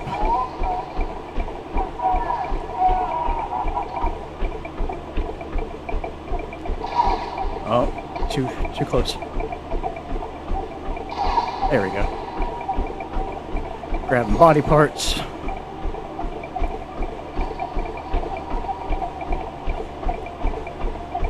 Now we'll just do a big full circle. Big map. Lots of space, though. I always feel like I think of it as an easy Easter egg simply because of the map.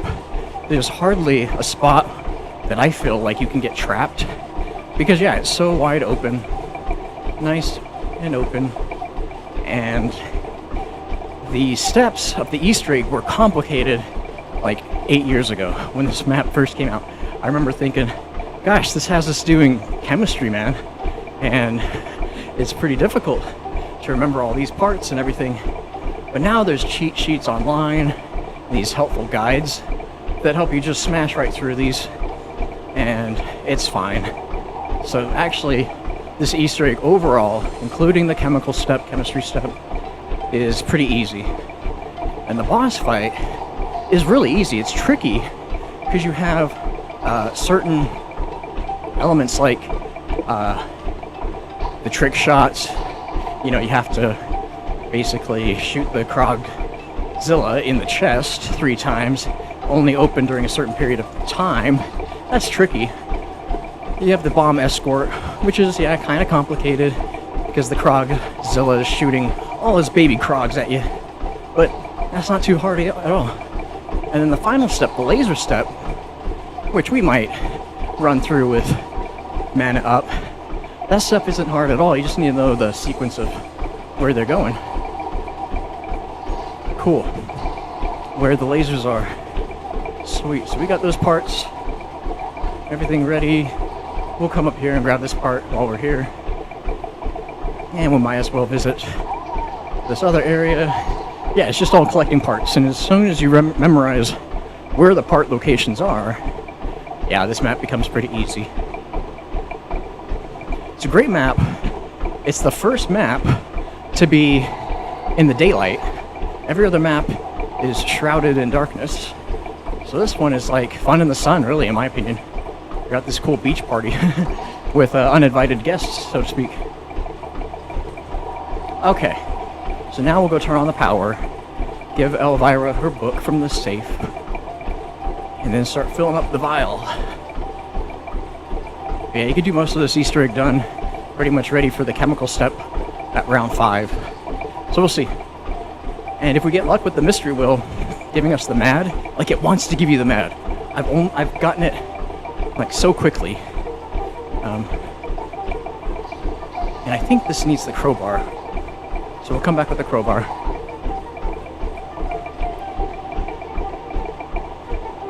But it really does want to give you the mad.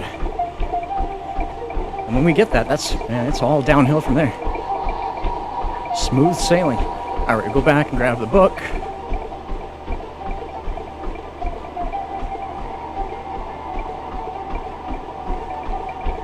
Cool. And then we can start filling up the vial, open up Pack-a-Punch, grab the head, and then we'll switch to the crowbar, start doing the pipe code, and we'll go figure out, while we're back in Elvira, we'll go figure out what our film reel code is and our TV number.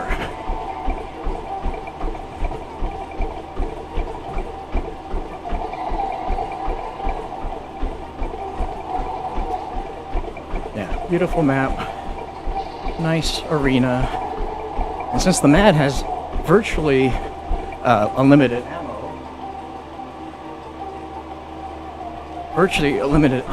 ammo, because you can refill it from these, I guess, spores, so to speak.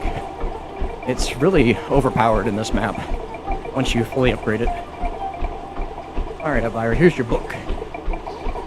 And our TV number is 79.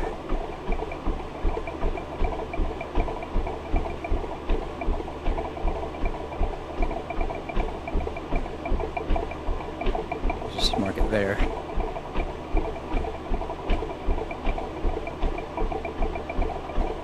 So divide the bottom TV number with the M number to get the O number.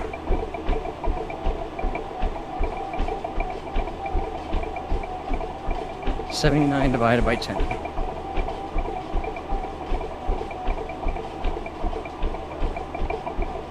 Which is 7.9, which means it's 8, right?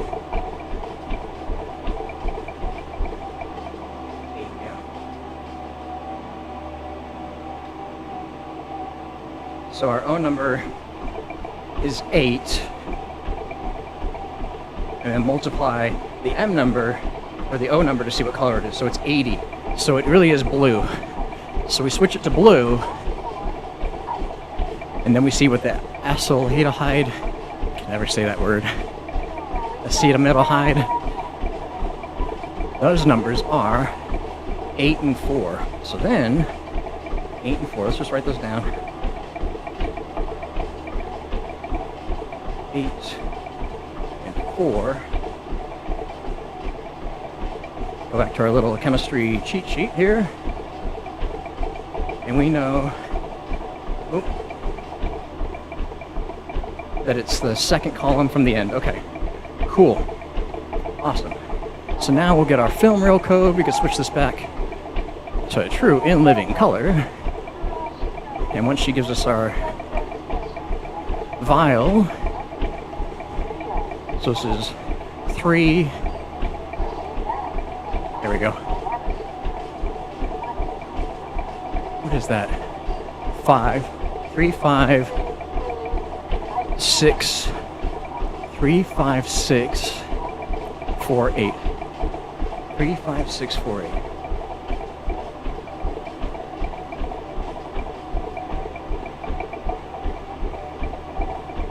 Right? Yeah. So the last number is always 8. Cool. All right. 16 miles done. Just 10 more miles. That's all I got to say to myself. 10 more miles and we're there. Yes. Okay, fill up the vial.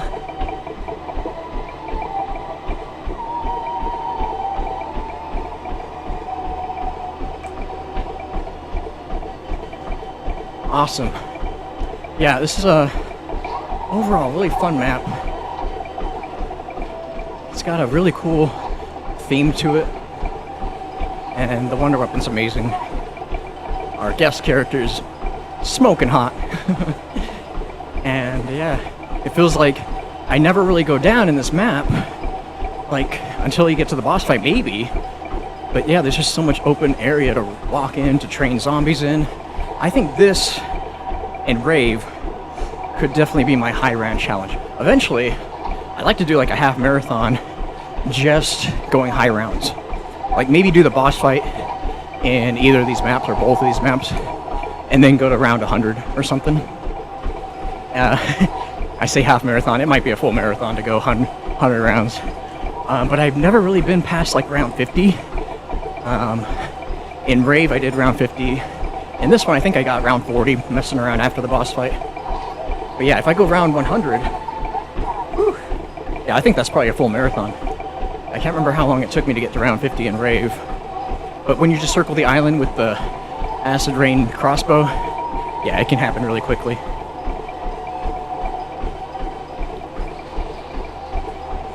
Sweet. Okay, so we got all of our numbers, got all of our chemical stuff ready.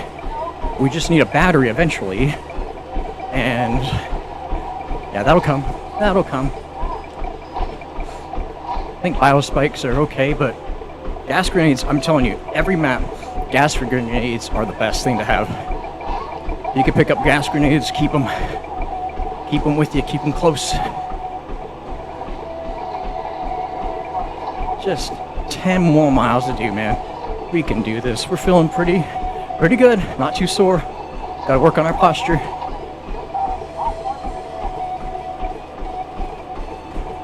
How we doing? Oh, we're full. All right, let's get the pack-a-punch going.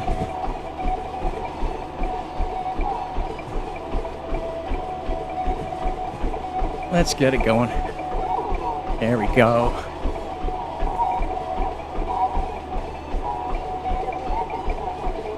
And yeah, we might hit Black Friday in this map depending on how lucky we are with the mystery box or mystery wheel.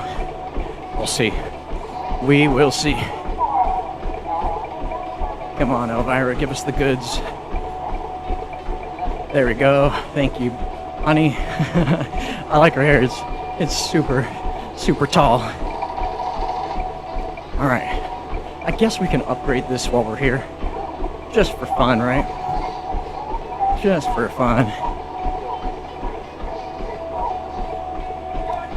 And push the button. And jump out. And grab the head. And we are there. I think we don't have to do the fuses anymore. Alright, we'll let her do her thing. Before we can collect that, they have to stop talking. So we'll let them talk, do their dialogue. There she is. Oh, funny, we're twins. We're twins. What's up, Elvira? What's up, honey? Nice gun. She's running with the FHR, I think. Yeah, pretty tight.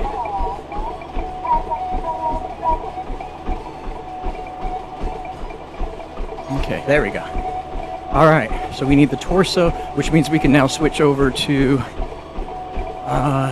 the crowbar. And let's just get the pipe done right now. So the pipe code's 2972. 2972. That's 2.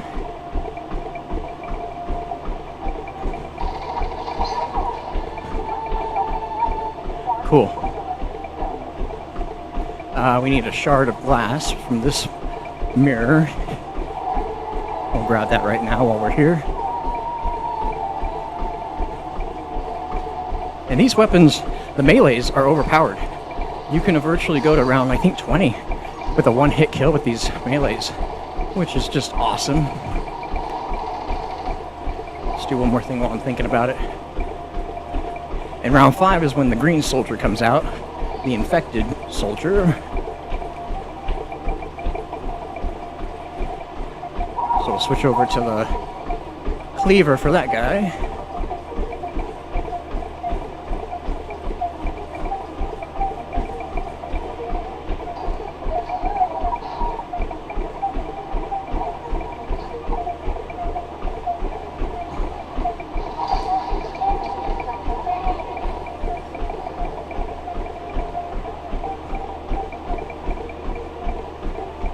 Let's do 9 on this one.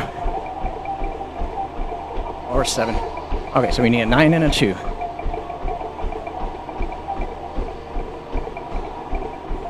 9 to put down some of these parts, right?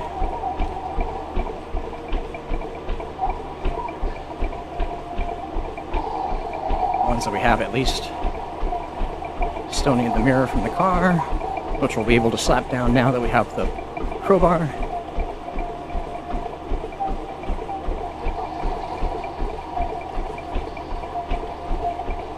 Alright, we just need a 9. Give me a 9.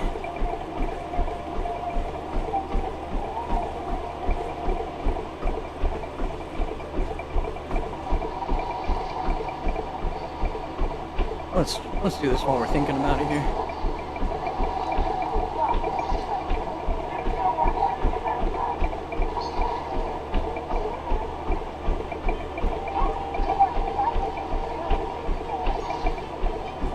Alright, last crowbar hit. Well, I guess right here. This, and then right here. Okay, here's a 9. Get out of my way, girl. Alright, come on, just need a 9 before a zombie slaps me. There we go. Alright, get out of my hair. I don't even have hair. Okay, so we can go and change this crowbar out and go back to the cleaver. We got the... yeah, we can do that in a second. Go to get our bomb code from the safe that just opened up. And then we'll cleaver the infected soldier zombie up and get the last piece. And we are there.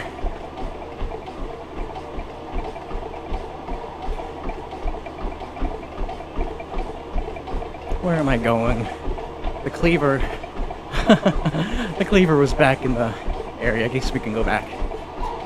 Yeah, definitely a lot of running back and forth in this map, which is fine. We still have miles to progress, you know, 9.5 miles to go. So we're still going. How are we doing? Yeah, we're pretty much steady this whole time. 3.5 hours. Doing pretty good. We're a little bit over, but last time we finished, you know, just under 20 miles. So I think we're going to be fine. I really, really do. I think we're going to be just fine. Alright, what's our bomb code? If we can pick it up. There we go. 36521.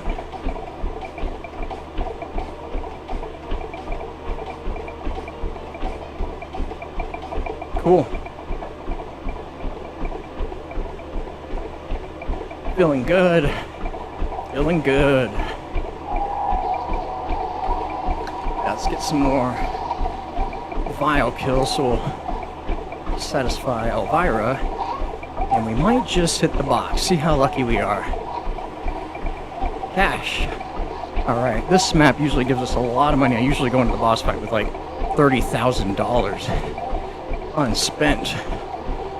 Nope. We just won't even pick it up. We just won't even pick it up. We could start doing the real right now, but I'd like to just try my luck at the box. Oh no, we need the soldier piece. We need to go another round anyway. Oh, come on. Nope. Yeah, we'll just keep spinning it until we get either the Mauler or the Mad. Hopefully it gives us the Mad first. Otherwise we could just buy a gun off the wall. Like this one, yeah, right here. Alright, let's do it. Let's do a Black Friday special. And let's just go crazy hitting the box. Okay, let's just hit it. Let's just go. If it gives us that Mad, we gotta go and grab that extra weapon off the wall. Nope. Cool. Alright, give us the Mad. I'm ready for it. Pila, pretty good. What's this? Cash? Yeah, cash. Ooh, the auger. Pretty good. Alright, so we got some hits out of the box. We got some hits out of the way. So now we should get the infected. Here we go.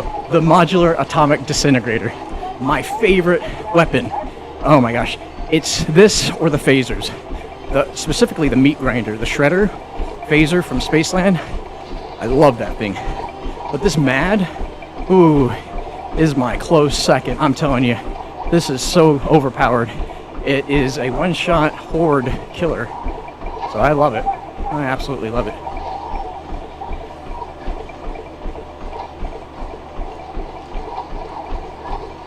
And yeah, when you upgrade it, it has infinite ammo, which is just the sickest thing.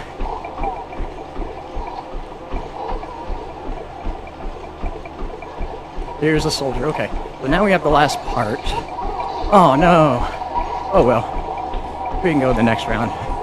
I was gonna grab some pieces, but if there is one more zombie, I think that ended the round. Pretty sure. No, one more guy. Sweet. All right, guy.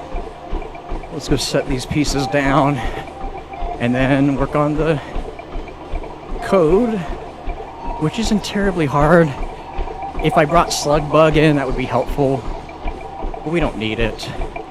We don't absolutely need it. Shard. This guy. There we go.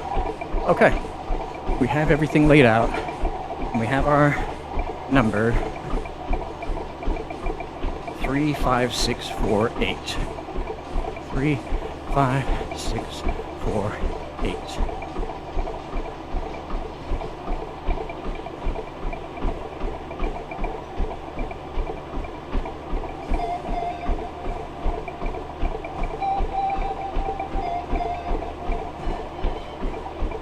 Three, 5, 6, 4, 8. Let's do this. First try. Let's do this. Come on. Punch card. Code step. Start.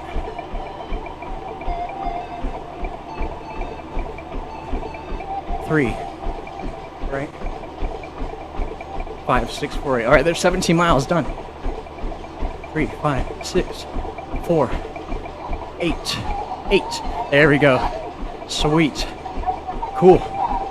And we touch it again, push the button, shoots the laser.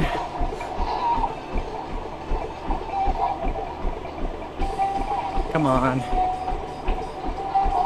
Why is it not doing its laser thing? What did we miss? We missed a body part? Arms, legs. Got all the body parts, yeah. 1, 2, 3, 4, 5. Oh no, it's wanting us to do it again. Then I not put down a mirror. 1, 2, 3. 3 mirrors. What am I missing?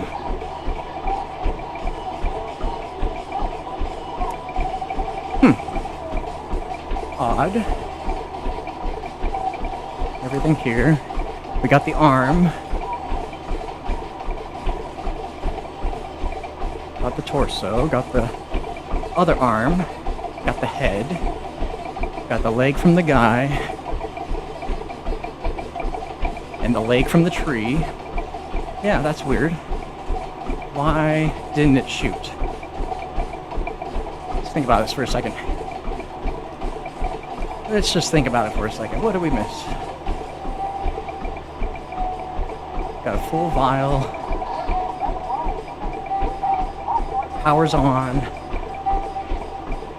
Pick up pieces for this thing while we think about it. Pipe code's done. Yeah, we got this body part from the beach. Yeah, weird. It flashed green, but it didn't shoot after we pushed the button. Okay, we might try it again. Might go try it again. Just... yeah, we already have this piece. Alright, let's go back again. Let's go back again. See what we can do here. See if we can get crunchy.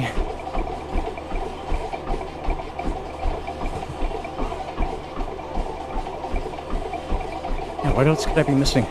Got all the mirrors. Got everything all loaded up.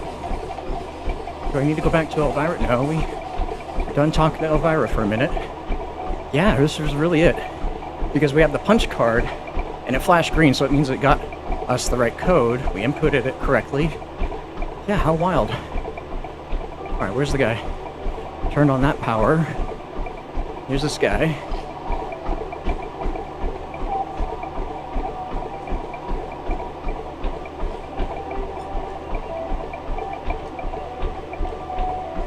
Alright, we'll do the code one more time.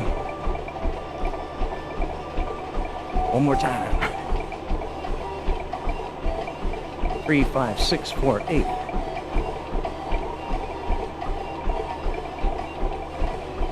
Get some water here.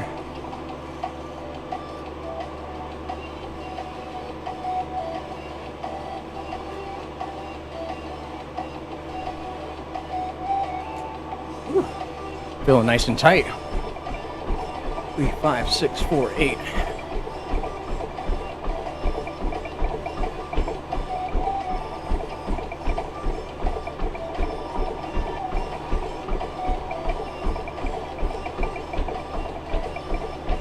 Yeah, we collected the body part from here.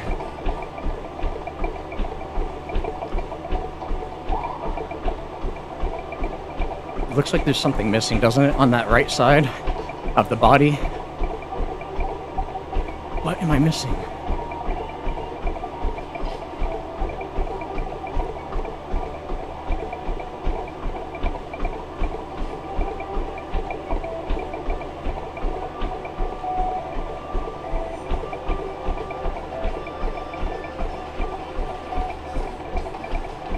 What? 3, 5, 6, 4, 8.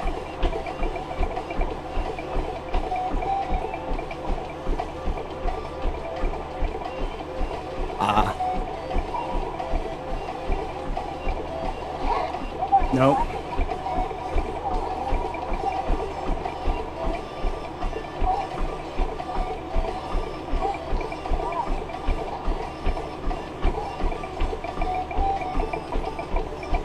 Come on. Link up these teleporters here.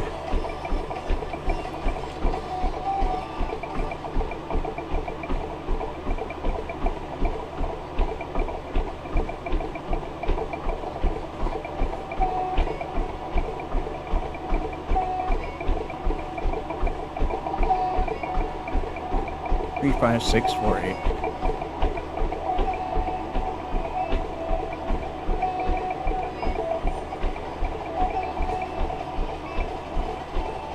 There we go. Awesome. Now we hit the button.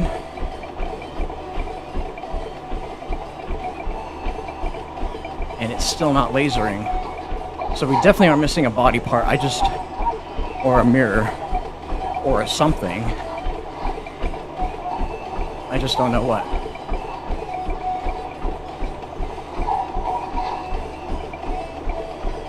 There it is. Oh my gosh, you really have it's a weird hit marker. That's all it is. I'm like, I know I have everything because the last thing is the key. Oh my gosh, how crazy. All right, backwards. 8, 4, 6, 5, 3. 8, 4, 6, 5, 3. All right, we're unblocked. 8, 4, 6, 5, 3. Let's do this. Let's do this, ninjas.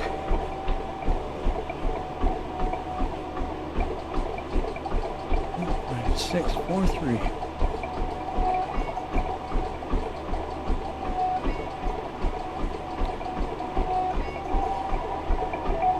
Eight, 4, 6, 5, 3.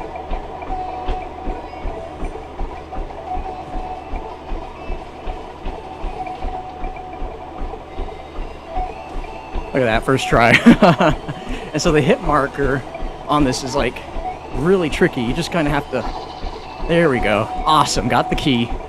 Whew, that's it. I'm like, I know that spot is just reserved for the key, right? Like, got all the body parts, got all the mirrors. All right, let's keep going, ninjas. All right, so now once we open up the garage, remember to give the pages to Elvira, but it should then start giving us a battery. So then we can listen to what our main chemical is that we have to craft. And since we have the mad, like, we're solid. We're not mad at all, we're mad. Alright, here we go. Got that created. Got the pages.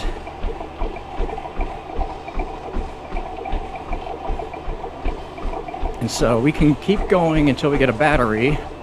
But I definitely want to give the pages to Elvira's book so that we can unlock her for the boss fight if needed. If we need her, she can get us up. She can revive us, but I'm not betting it. Technically, this boss fight, we shouldn't have to take any downs. We shouldn't have to give any downs.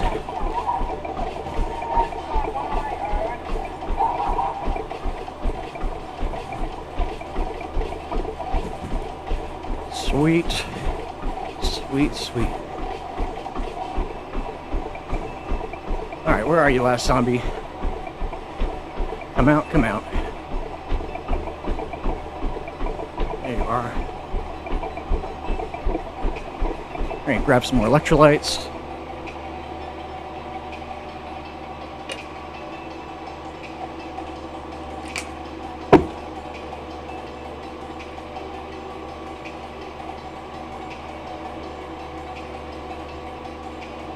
Feeling good and tight.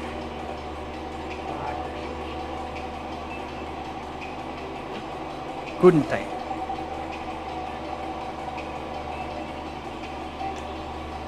Nice ice pack on my head.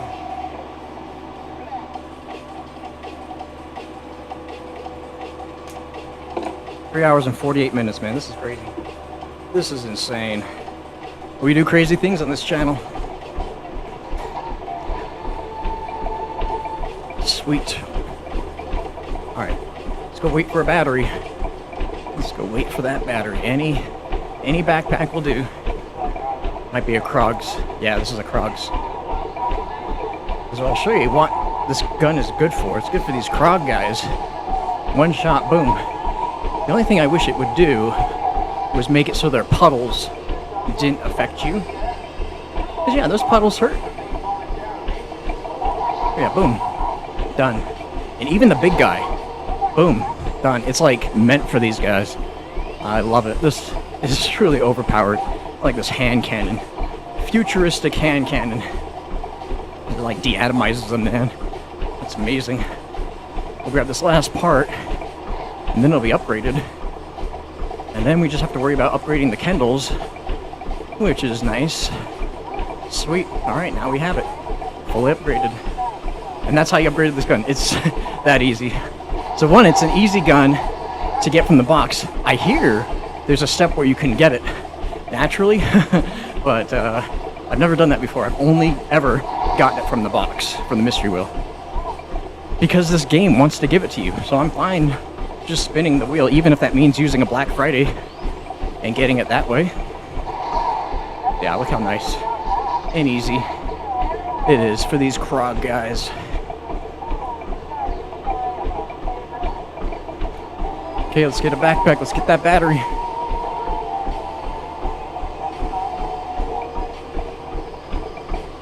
Start moving on to our chemistry step.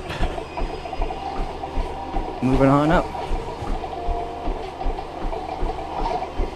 And yeah, the melee weapons, either the cleaver or the crowbar, is a one-hit kill to round 20. It's so nice.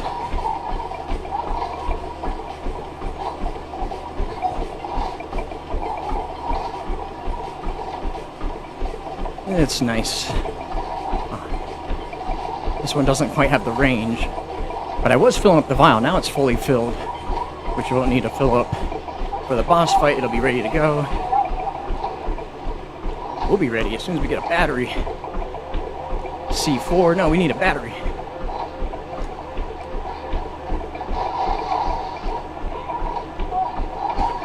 Oh yeah, infinite grenades. There we go. Okay, next round. Next round. Let's get it.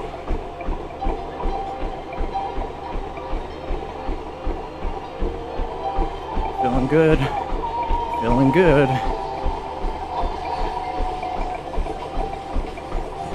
Yeah, all this open area. I never feel like I'm going to go down in this map. I mean, maybe if I accidentally hit myself in the sludge. Battery. Perfect. Okay, let's wind these guys down, and we'll go hit the radio. Radio? Don't call me radio, Unit 91. Don't call me Unit 91, radio. I love Super Troopers. I still got to see the new one, this number 3 that just came out. It looks promising. Number 2 was pretty funny, but number 3 I think is going to be funnier. I'm hoping, but we'll see. Alright, we got a crawler. Perfect. And that right there is our 18 miles. Done. Okay, 8 more miles to go. 8 more miles, Kevin. We got this, ninjas. We got this. We're already locked in. We're already locked in. We're keeping it locked tight. And hopefully that's not another battery. Okay, cash. We could do cash. Cash is good. Alright, we need our headset for this one. We need to listen in, because we can't hear anything.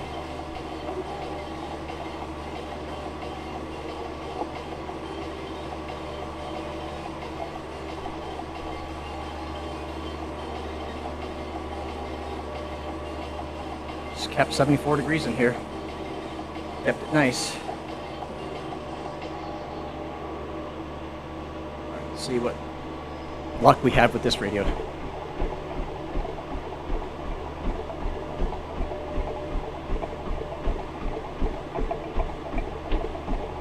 Okay, not that one.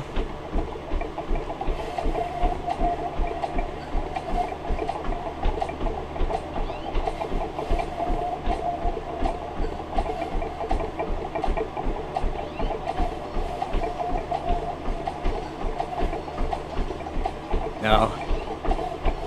If it was. Not the one.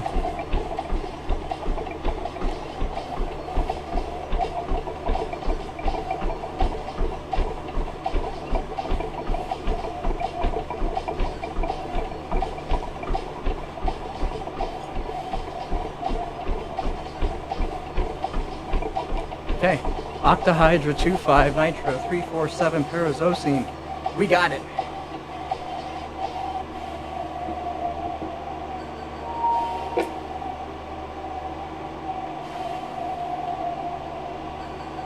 Got it, boys.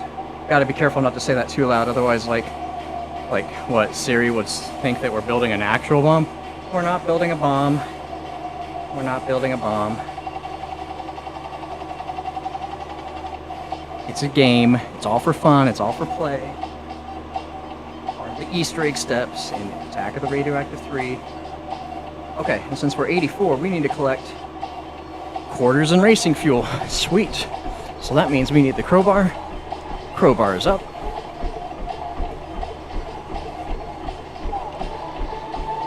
Alright, that zombie died on us. Cool, we got the first battery, first try. Awesome. So, we just keep going. We just keep running. Keep going, keep running. Get quarters from the payphone, which some of you may have never used. Racing fuel is right here by the garage. So we're going to enter that in here in a second once we clear out the air. Oh, insta-kill, too easy. But yeah, I'll just use this crowbar. This is perfect. Oh, 500 kills with the crowbar, and we got another battery. Don't need it, but thanks. But thanks.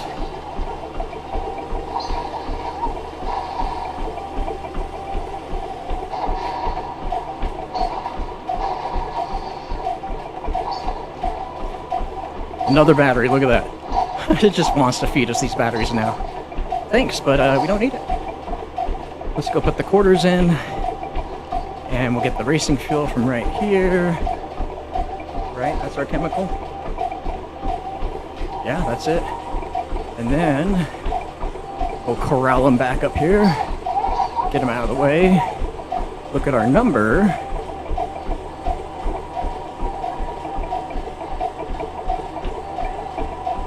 Which is 19, but we need to do a little math here. Hold on. Hold on.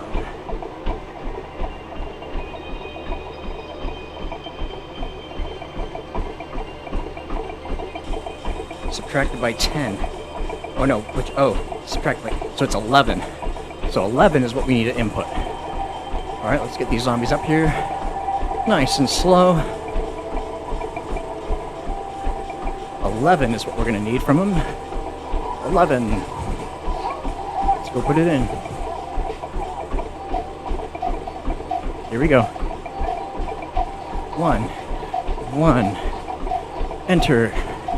Sweet. Okay. First chemical done. Next chemical is glass cleaner. And glass cleaner, I'm pretty sure, is here in the, yeah, glass cleaner. Man, look at this. Memorize where the chemicals are eventually. Memorize where all the chemical parts are. And then that number, that number is going to be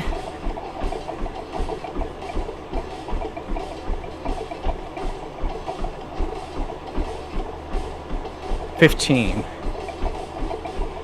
15 is going to be our number. Nice, get all these slow guys. These guys are nice and slow. Alright, 15 is our number. Let's go.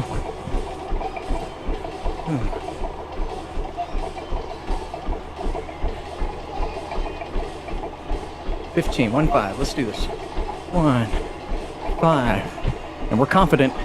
Yes. Look how easy. Easy that is. Alright, last chemical, which is vinegar, which is over in the dining room. And then plant food, fertilizer. Where is that? Vinegar. Where was plant food?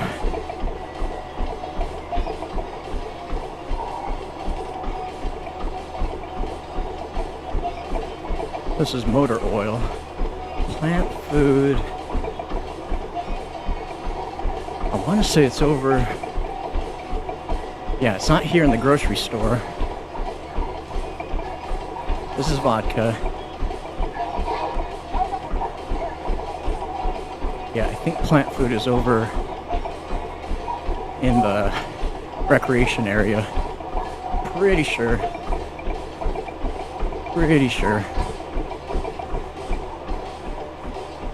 Let's get rid of this. Yeah, plant food. Let's take a chance. Before we look it up, we have a site we can look at. But I'm pretty sure, yeah, fertilizer. But where is it in the recreation area? Alright, let's look it up. Let's look it up. Might as well not waste too much time.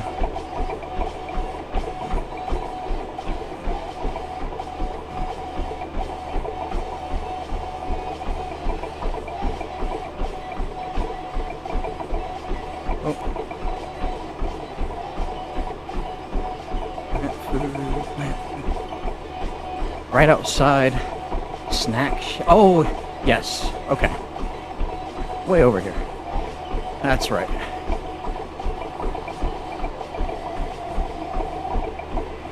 Doing really good on our pace. Bound to hit 19 miles.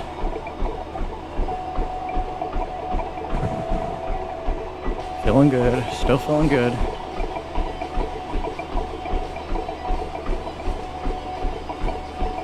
Way down here. And it's this bag right here.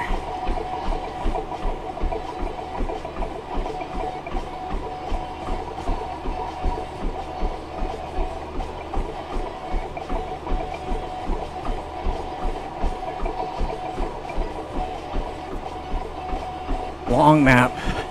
And I could start bridging connection more so I could teleport. That would be ideal. But we still have miles to do. We still have 8 miles, or 7.5 really. 7.5 miles. Let's get this. Let's do it, guys. This is crazy. Who runs marathons while playing Super Easter eggs, huh? Ninjas do, right? Ninjas do. Alright, so after plant food, what's next? What comes next? Detergent. Okay, so detergent. Yeah, it's back inside here.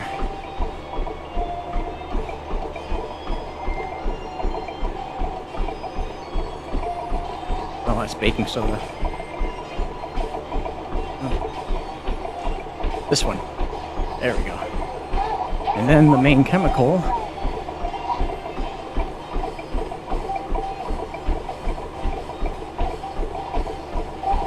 which is hexamine. Put that down. We'll find out what our number is. Oh, come on. Come on, guy. You're ruining the fun. There we go. Alright. Find out what our number is here.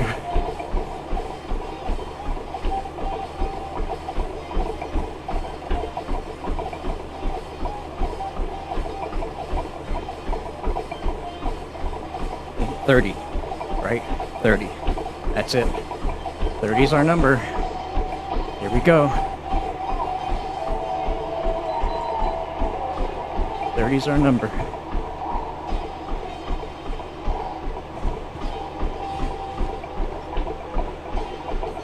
Let's do it. We trust the numbers.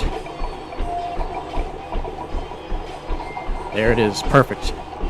Okay, we have the main ingredient crafted. Main chemical ingredient crafted. Now we just need a pack-a-punch, and I think we have everything we need. Where are you, pack-a-punch? Oh, you're way over there by spawn. We could jump in the boss fight right now. Round 9, huh? Pretty good. Pretty good. Feeling good. We don't need anything from the box. We're good.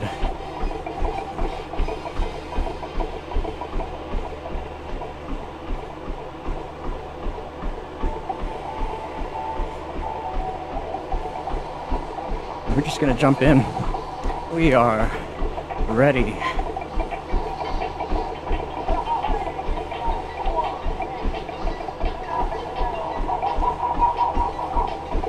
Yeah, we got everything ready for this thing, right? Yeah, just making sure we can wind it up. That's how you know it's upgraded. It doesn't really look different other than the contraptions on it, but you want to make sure you have all three. And in order to make sure, you gotta wind it up. Make sure. Alright, let's take one more sip of the electrolytes.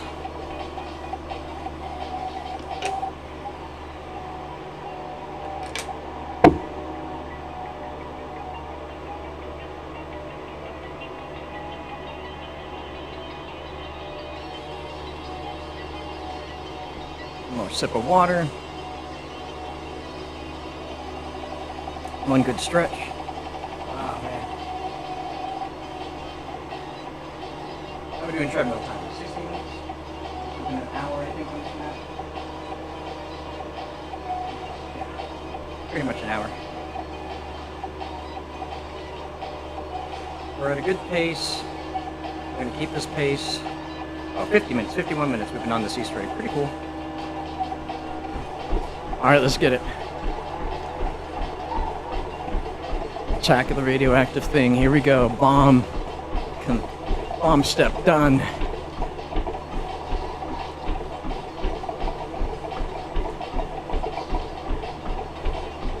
Okay, there we go. Teleportation sequence started. Awesome. And we're feeling pretty good. We have all our cards. And we have given the pages to Elvira. We got full vial of everything. Let's go. Let's just jump in there. It takes a minute. There we go. Alright, attack of the radioactive thing. Boss fight. Start. Let's do it. Here we go. Awesome. Okay, let's get the bomb going. And let's jump on top. Why not? We've earned the right to kind of cheese this step a little bit, right? We'll just lay down for a second. Let these zombies do their thing. Okay. We are just about there. We are 72% in. It feels good to climb the percentage. 72% there. With our workout. With our Monster Super Easter Egg Marathon run. This is just insane, guys. This is just insane. There's 19 miles done. 19 miles done. And we're here at the Attack of the Radioactive Thing boss fight. Whew. This is crazy. Who would have thought? Who would have thought?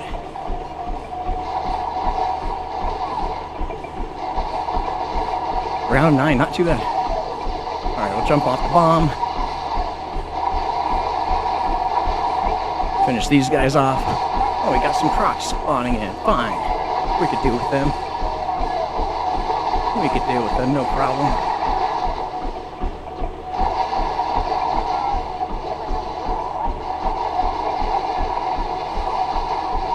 Waiting for like a nuke to drop. Those are a blessing for this step right there, and there I go. One down. Not too fun taking it down. But let's keep going, guys. Let's keep going. We're right here. All right, there's a nuke. Perfect. Like I was saying, nukes are a godsend. Awesome. And we are there with the bomb. We are right here with the bomb. And all we have to do is activate Elvira. And if we can activate Elvira, she can help us get some of these last steps done. Pretty nice and easy. Cool, no more. Awesome, no more spores dropping. Perfect. Alright, now we just stay alive. Stay alive. Don't worry about ammo, it's gonna give us a max ammo. We're good. Yeah, that really is the only spot to go down is the bomb escort. From here on, it's pretty smooth sailing as long as you keep your distance. Keep your distance.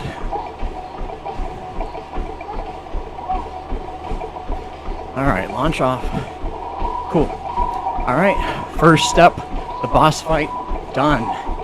Now, grab this max ammo, wait for this guy to come in, and we are going to use the death cannon and get this first trick shot done.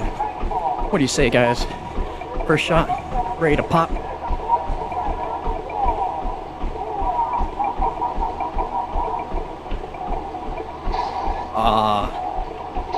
Okay, first shot done. Awesome.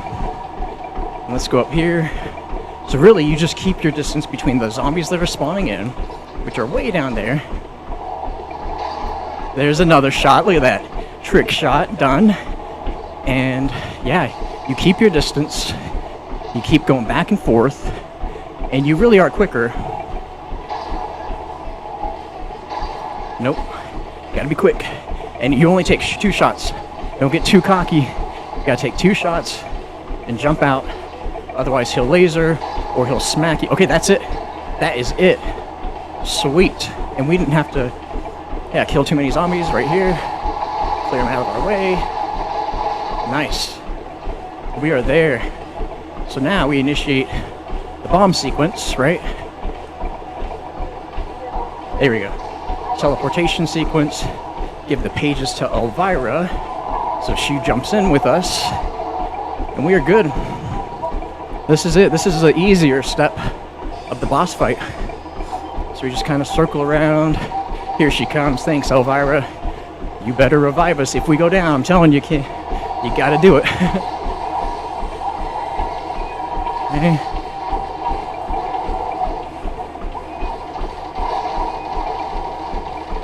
Yeah, we'll use the MAD for the Krogs. Make quick work of them. Awesome. Awesome, awesome. Look at that technique she does. This little special step she does. It's pretty cool. Yeah, we won't need to have max ammo. We're doing really good on ammo. Really, really good. But if it gives us one, we won't deny it. Look at that. She just torches them with that magic.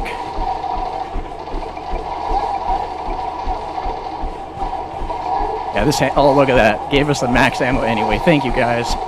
Thank you for making this so much easier on us. Awesome. Okay, filling up the place with sludge.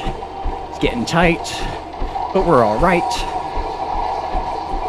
Look at it. We're just killing them as soon as they spawn in. Boom. Look at that. And Elvira's helping us. You go, girl. Lovely, Elvira. All right. Final step here. Final step. Final phase. Coming up here. Final step. Final phase. Here we go. That's 1 Krogs. In.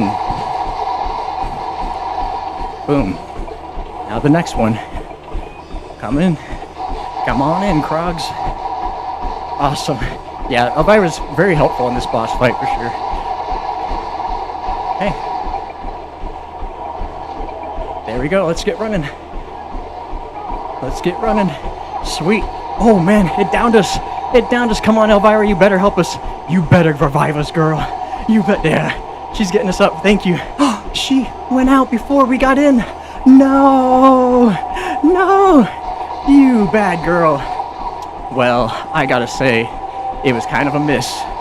But tell you what, we got here anyway. We're done. We're done. In fact, we are super done. We got this done in record time. We got this done pretty well. But yeah, we just, darn it. We didn't get lucky with Elvira reviving us. Apparently she just wasn't liking us too much. Hey, 50 minutes on that boss fight, not bad. Not bad.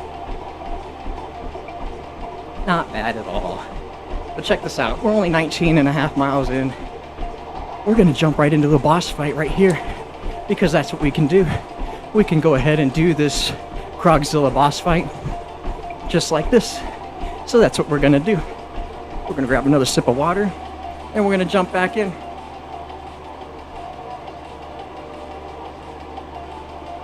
Because we're getting every boss fight done, even if that means going into the boss fight.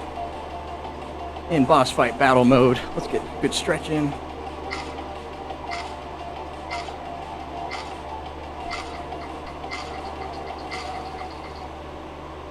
Just need mana up, bomb stoppers, and yeah, quick revives. That's it. We'll be fine. So, a little delay there, but we're still gonna get this boss fight because we've earned it. We've earned the right. Elvira just did us dirty. She just didn't want to revive us, apparently.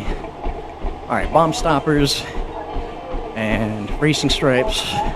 Of course, tough enough. Up and atoms. And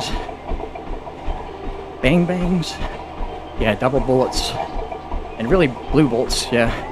That's all we need. We got mana up. Let's just jump in.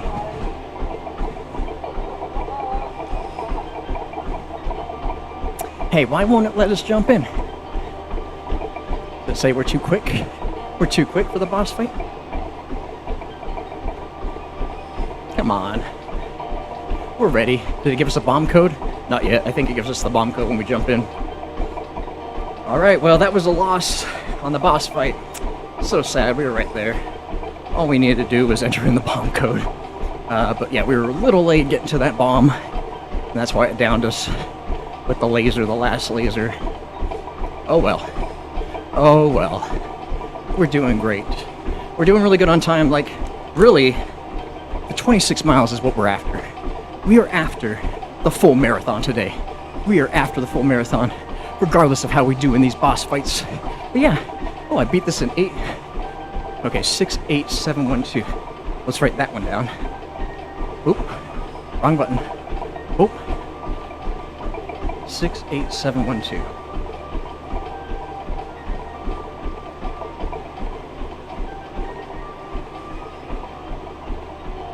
Okay, now we got the bomb code. We're feeling good. We'll just do this boss fight again, which is fine. It's a quick one to go through. See if we can do it in 8 minutes or less. Try and beat our record, huh?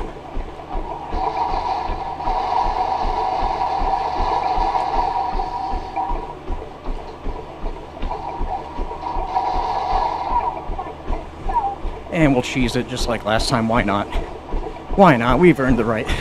Second Krogzilla boss fight. Start. Yeah, we just got a little cocky there. And yeah, we really gotta, as soon as we nuke the last Krogs, like as soon as we nuke them, we gotta hitman it up and just run. And just run through it.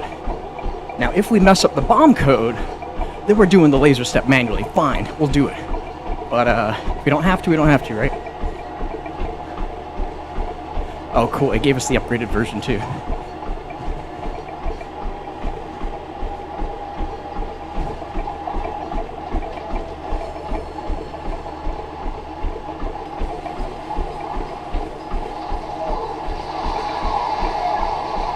Nice. We'll just stay on this sucker for a little bit more, a little longer. Now, I don't know if we get Elvira. We'll see. But, yeah, I don't think we'll be able to summon her without the pages and everything. That's alright. Funny how the boss fight that I didn't think we were going to go down in, we went down. Everything else, like the Rat King was my most weary boss fight. I thought we could definitely go down in the Rat King. But we did really good. We held our own. During the Rat King, we came out flawless. No downs. But yeah, we just missed Elvira. We just missed her from reviving us here. So unfortunate. Alright, we got some crawlers. We're going to leave these crawlers. Maybe they'll stay with us. Okay, so we can still summon Elvira. Maybe. I don't know if the boss fight battle works like that. But we're going to see. We are going to see. Alright. So we got this guy ready to go.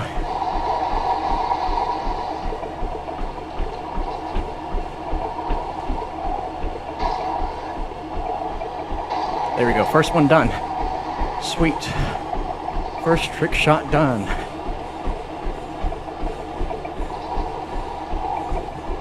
Oh, man. Oh, his claw blocked me. I got claw blocked. It's alright, we'll go down back to this first one. Kind of hard doing these trick shots on a treadmill while running. Oh my gosh. The second one's kind of tricky. Kind of tricky. Kind of tricky. There we go. Number 2 done.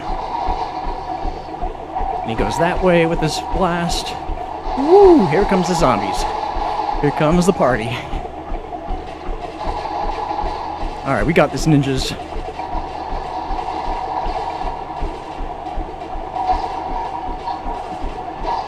That's it. Okay, so now we get the max ammo. Wait for the bomb sequence to start. And then it's rinse and repeat, guys. Rinse and repeat. You guys want to play repeat? Man, I keep quoting Super Troopers. I must really like that movie. Alright, bomb sequence initiated. And we're going to wait just a second longer. I don't know. Yeah, I don't think we can summon Elvira. So it's all on our own here. We're doing the solo. Hey, it is 20 miles down. We just got a 10K more to do. 10K more, and we're there. So that's 6 miles, everybody. 6.2 miles, we're there.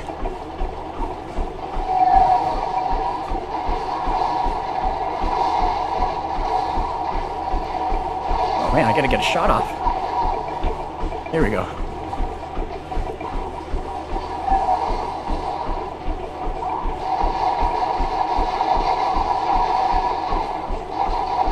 Nice. Good old bomb.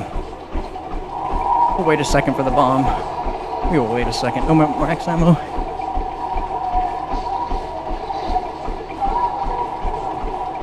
Alright, here we go, guys. Couple more phases.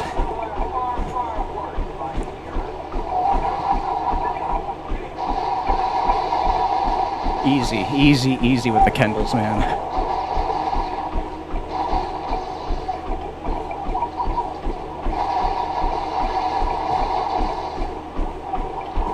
Alright, more Krogs.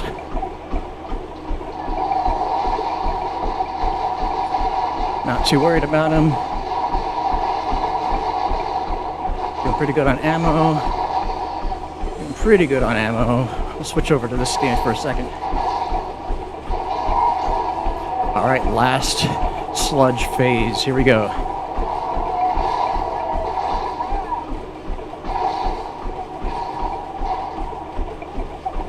Alright, first Krogs. Here we come. Look at that, just nukes them instantly. Instantly nukes them. And there's a max ammo over there, I could just see it. It's just waiting for me. Okay, let's go. Let's go. Let's go. Let's go.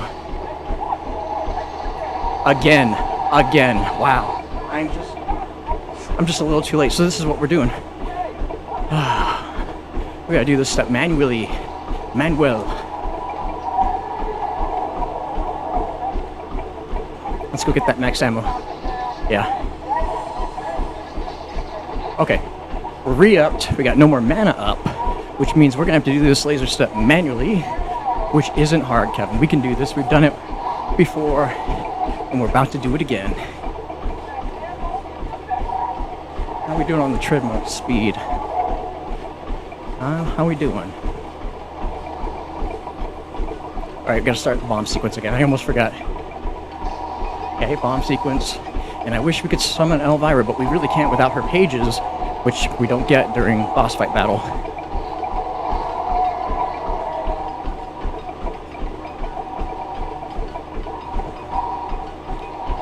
Alright, more Krogs. Here we come. Here we come. Okay. More sludge.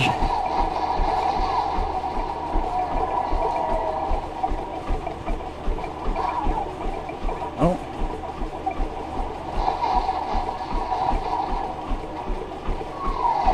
Ooh, here they come.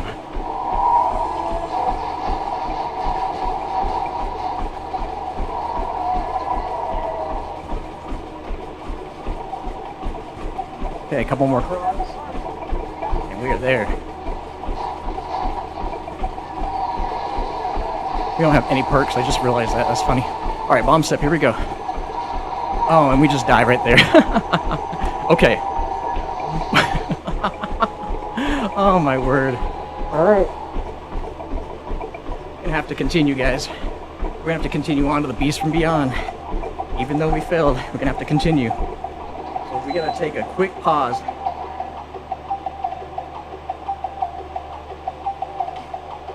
Let the treadmill die for a second here. And we'll be back for the Beast from Beyond Easter egg. Here we go.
Okay, we are back, ninjas, and tell you what, why don't we finish this strong with completing the Beast from Beyond boss fight plus the Mephistopheles Super Easter Egg boss fight to complete this super marathon. Ooh, it's been a long run, as you can see, 4 hours and 24 minutes. It hasn't been an easy one, but I dare say it's been really rewarding. I would say running these marathons have definitely improved my, overall thoughts around long distance running. If I could run on a treadmill and stream and talk and play video games at the same time, then I know that, a lot of things in life that seem challenging are possible. So I'm here to prove, hopefully once and for all, that we can do hard things in a fun way, kind of hack the mind, so to speak. So why don't we just finish this strong? We're going to jump right in Beast from Beyond map. Let's get the treadmill back up to speed, back up the tempo, and let's finish this. We're just about 5.5 miles down, man. We just got a 10K pretty much to go, and we are there. Get another sip of water here. And let's do this. So the Beast from Beyond, the easiest Easter egg. However, the hardest thing really is getting the Kendalls and getting the Mauler from the box. That's what we know. That is like the hardest thing to do. So we're gonna get back into a nice jog first to kind of warm up our muscles. Let's start the workout again. Okay, we got the HUD going. Let's get the HUD in maybe a more, I like to call this a blue map because of the rhinos, really. So it's more or less like a, blue map for me. Look at me, I can change the color of my HUD on demand. I love it. I love building this HUD. It's been a very fun experience for me as a software engineer. I love building apps, and this is my first watch, phone, and Mac app that I've built. And I'm gonna have this puppy ready for the App Store, man, here in a couple of weeks. It's gonna feel good, because it's been a long time coming. I've been working on this thing since February on my downtime, and I know that it's gonna bring so much value, because it's a workout app, it's a fitness tracker, and it's a streaming app, so you can stream your own fitness workouts for everyone to see and enjoy. So that's my gift to the community, the fitness gaming community. I know there's some warriors out there like me. I can name one off the top of my head, Sensei Tenacity. Go check out his channel. This guy is insane. He does what I do, but a little bit harder.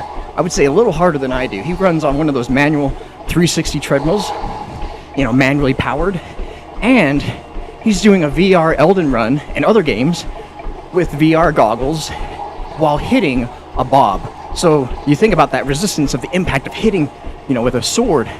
Yeah, he's doing that. He's a crazy guy, crazy mad lad. So shout out to all the warriors, fitness warriors out there. I know you're there. So we're gonna reinvent the wheel, basically redesign, re-image fitness gaming to show that, gamers can be fit, gamers can be active.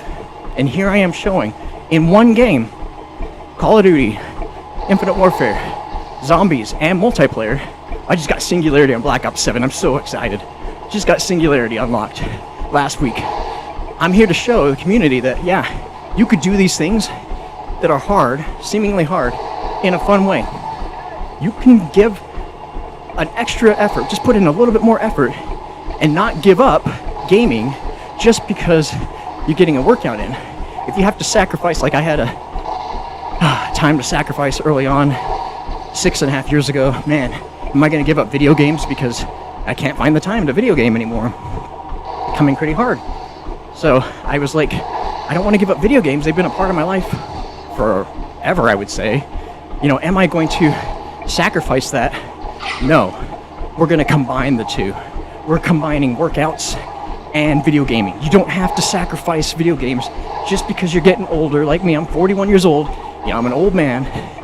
Just because you're getting older and you have more responsibilities. No, it doesn't need to be like that. You can easily continue video gaming while you're getting a workout in. And here's just an example. I'm just a proof of concept, really, to show the community, just like Sensei Tenacity, that you can get a monster workout in while you video game. It can be done. It's not impossible. I'm not unique. I'm not special.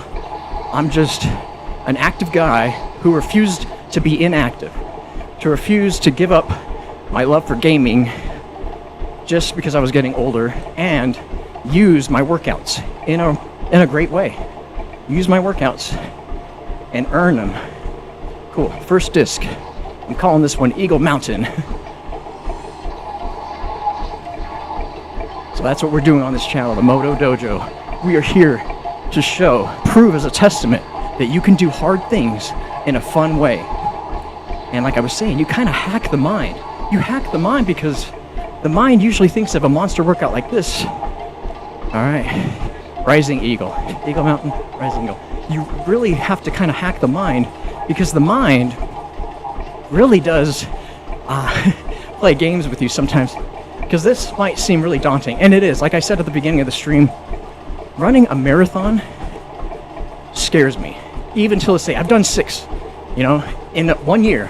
This month, 6 marathons in a year.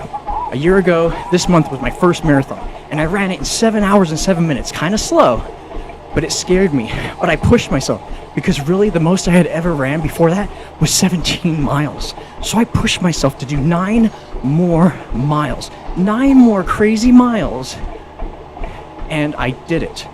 And once I did that, I realized that I unlocked a portion of my brain.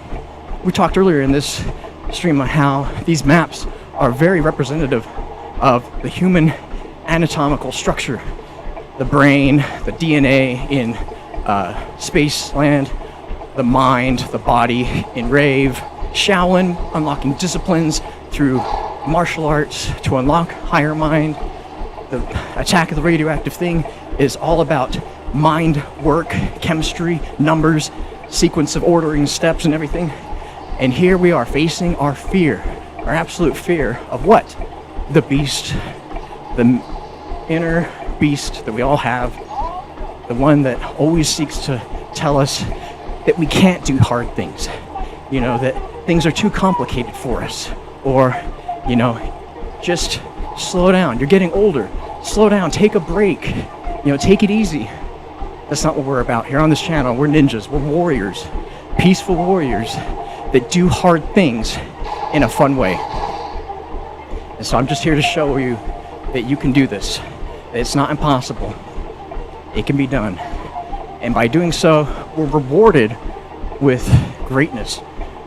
6 marathons in 1 year for me has been truly something that I've been always scared about. Like, you really do have to psych yourself up to do these types of runs. Even today, I thought, am I ready? Can I do this? It's kind of scary, But 2 weeks ago, just 2 weeks ago, I did 20 miles. And here we've already ran past it, and we're doing okay. Cross. Eagle Mountain, Rising Eagle, cross. So we're doing it because we've trained ourselves, we've trained our mind, we've trained our body to do these hard things in an easy way, or an easier way, I'll say, but in a fun way. Because I gotta say, this is fun. As hard as it is, there was also that other voice, that other, I got a demon on my shoulder telling me this is gonna be really hard, and I got an angel on my other shoulder telling me this is gonna be really fun. And not many people have done this, and that's really invigorating for me. That really gives me hope. So I offer that up for anybody. Anybody that might be going through some hard times, get a hard workout in.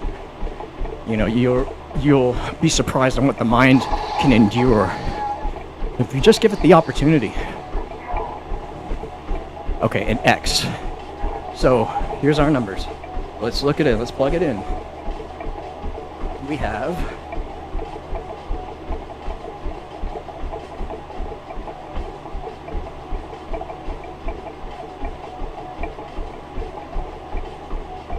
Rising Eagle, Eagle Mountain. That's really only, yeah, that's the last one. Yeah, that's the last one. Okay, so we're doing cross. Oh no, that one doesn't have X. We need the one with the X.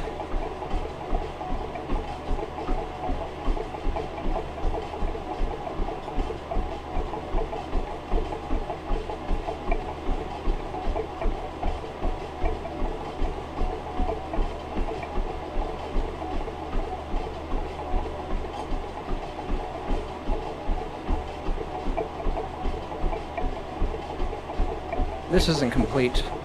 This is not complete, the one I'm looking at.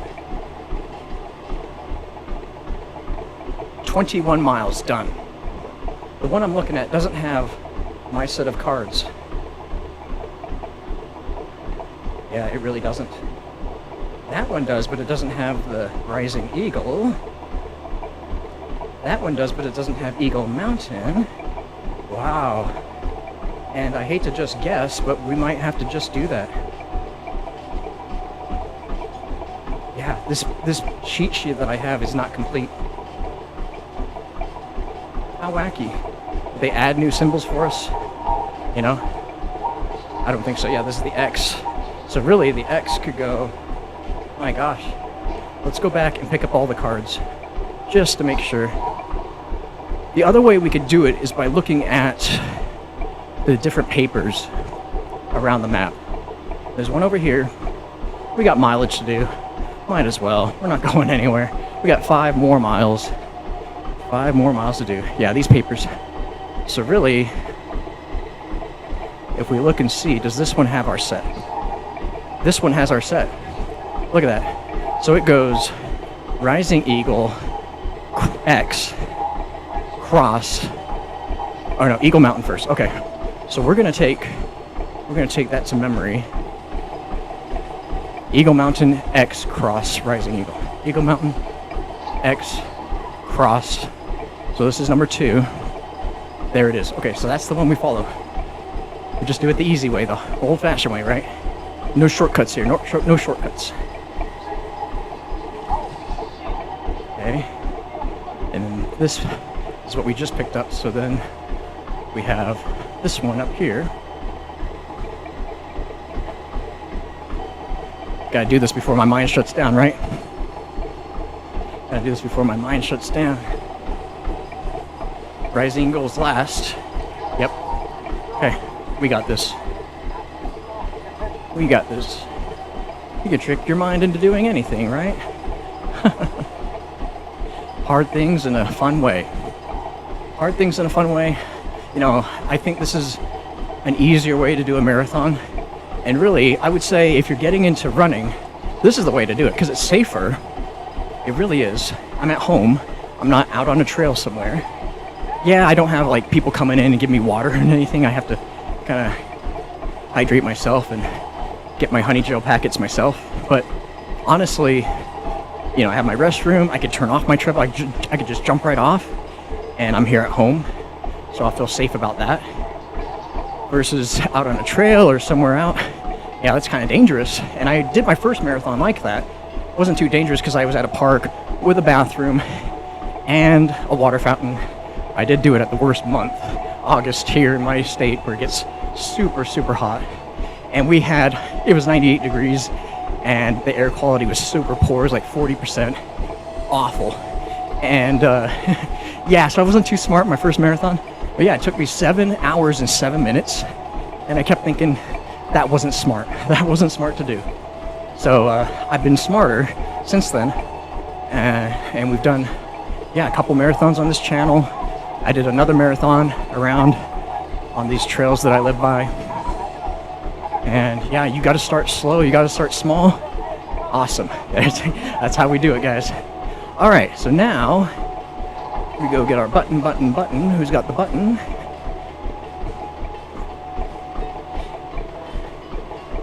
Are you guys still with me? We're at the home stretch. This is our last map.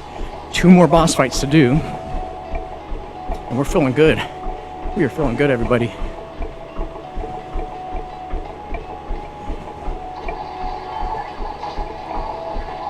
Now, the hardest thing about this map is really getting the Mauler or the Kendall. So if we can get the Mauler out, we'll feel good about jumping right in to the boss fight.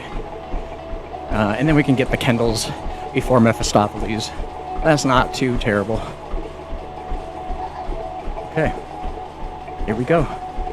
Let's see. All right, we got Rose. Cool.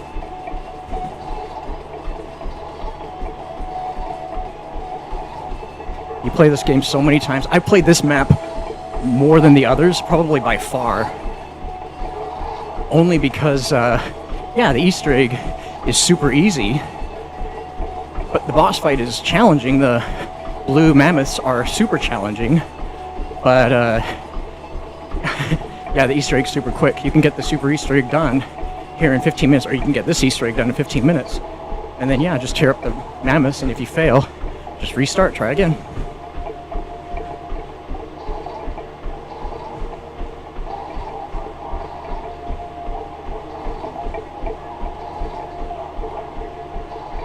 Oh, nope.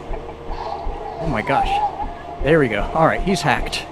Neil's hacked. So basically what we're doing is we're helping Neil, who's been basically our counterpart this whole time, helping us through this map, through this game, but he's been corrupted.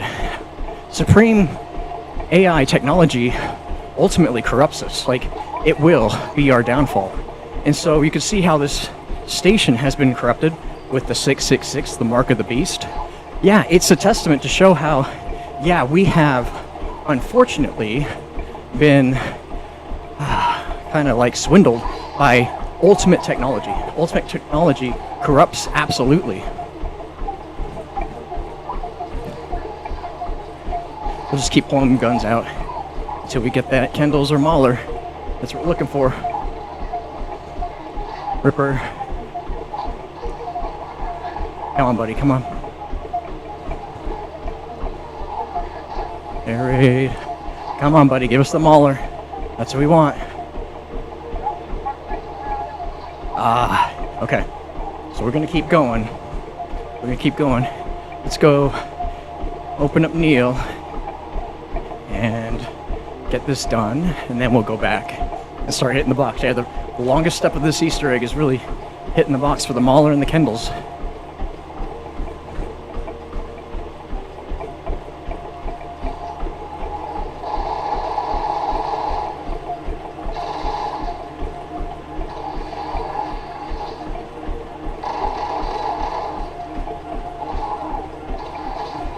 There we go. Alright, we're well on our way. We'll just walk this guy over to the portal. And yeah, because Neil knows, even though he's been corrupted, Neil knows that the only way out of Europa, here we are in Europa facing Jupiter. Weird note, I've actually been to Europa when I was sedated, getting my wisdom teeth taken out about 14 years ago. But that's another story. Neil knows that the only way out is through all the information he's collected through these maps. And this map is very important because it deals with kind of like the apex of human technology, where we've come as a civilization. We were able to get to Europa here. And from doing that, it's also very scary because we're touching boundaries of our reality, touching dangerous boundaries that ultimately might be our demise. Because ultimate technology, ultimate power usually corrupts absolutely. And the AI system was corrupted as a natural result of being easily corrupted from the forces from beyond. So the beast from beyond is really like the animal mind, the beast mind, the beast mentality being swindled and hijacked from beyond this reality. And so that's what this map is portraying. It's a pretty cool map. But yeah, it's definitely one to reflect on. And we'll get our new Fate and Fortune cards before we go into Mephistopheles. Well, let's see if we can have some luck with the wheel. Come on, give us the Mauler. We don't need... Yeah, we got this. We got that. We don't need that. That's garbage.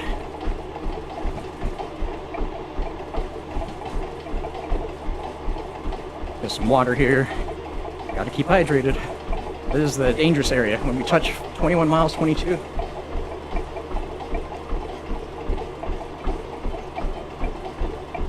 We're entering the danger zone. Gotta keep up. But I'm feeling really good. Like, this is hard. My thighs are killing me. But, like, overall, I'm feeling really good about getting this marathon done. Win or lose, pass or fail, our goal is 26 miles, right there on the HUD. And we are almost there. 21.75 miles. It's insane. This is insane. I don't care who you are. This is just insane. All right, so we got the auger, which is so nice. It's not the mauler, and we could go into the boss fight with this, but I'd rather just get the mauler right out. And we have a coupon clipper to help us with points. There we are, the mauler achieved. Okay, so now I really just need enough points to get in the boss fight. Like, seriously. Did we trade out our... We did. Okay, we made a mistake. We traded out our... we traded out the wrong gun. That's fine. We keep the mauler at Mangy Mutt, and we gotta buy this again, which is fine. Just means we gotta pack a punch again, go more rounds, but we are there. As long as we have the mauler, I'm not afraid. Like, the mauler is gonna tear up the mammoths and the rhinos and the cryptids, so I'm not too afraid. Yeah. So we'll just get points. We're probably gonna go 5 or 6 rounds. The most boring part of this Easter egg, but that's fine. We're not going anywhere. We still got, man, 4.5 miles to go. 4.5 miles to go, man. That sounds so good. We are 80-something%. I can't see.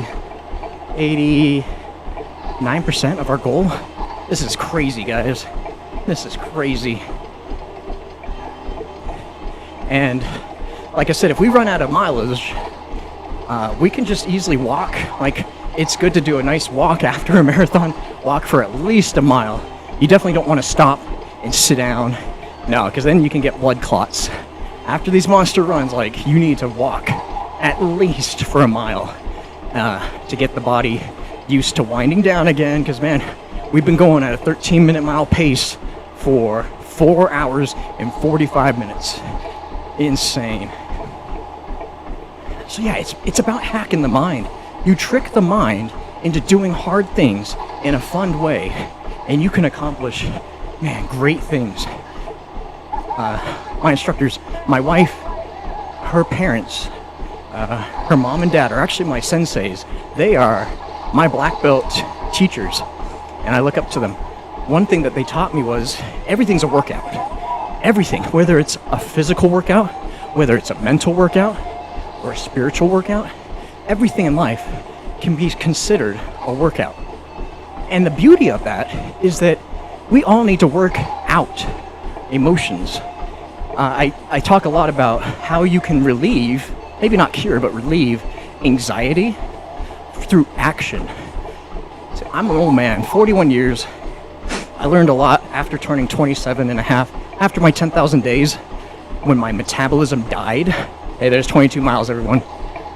After my metabolism died, at 27 and a half years old, at 10,000 days, I started getting this weird sensation. One morning I woke up, and it felt like my heart was going to beat out of my chest. And I had to call in sick that day because I just kind of couldn't function. And I asked my wife, I'm like, what is this? Like, what am I dying? And she's like, no, that's just anxiety. And I'm like, what's anxiety? And the reason why I started having anxiety was that was the same year, 2012, that I quit martial arts. And for 6 months, I wasn't working out. Holy cow, I can't even think about that now. I wasn't working out. I wasn't a runner back then. I wasn't doing anything. For 6 months, I was just going to work, coming home, playing video games, making some dinner, eating dinner, going to bed.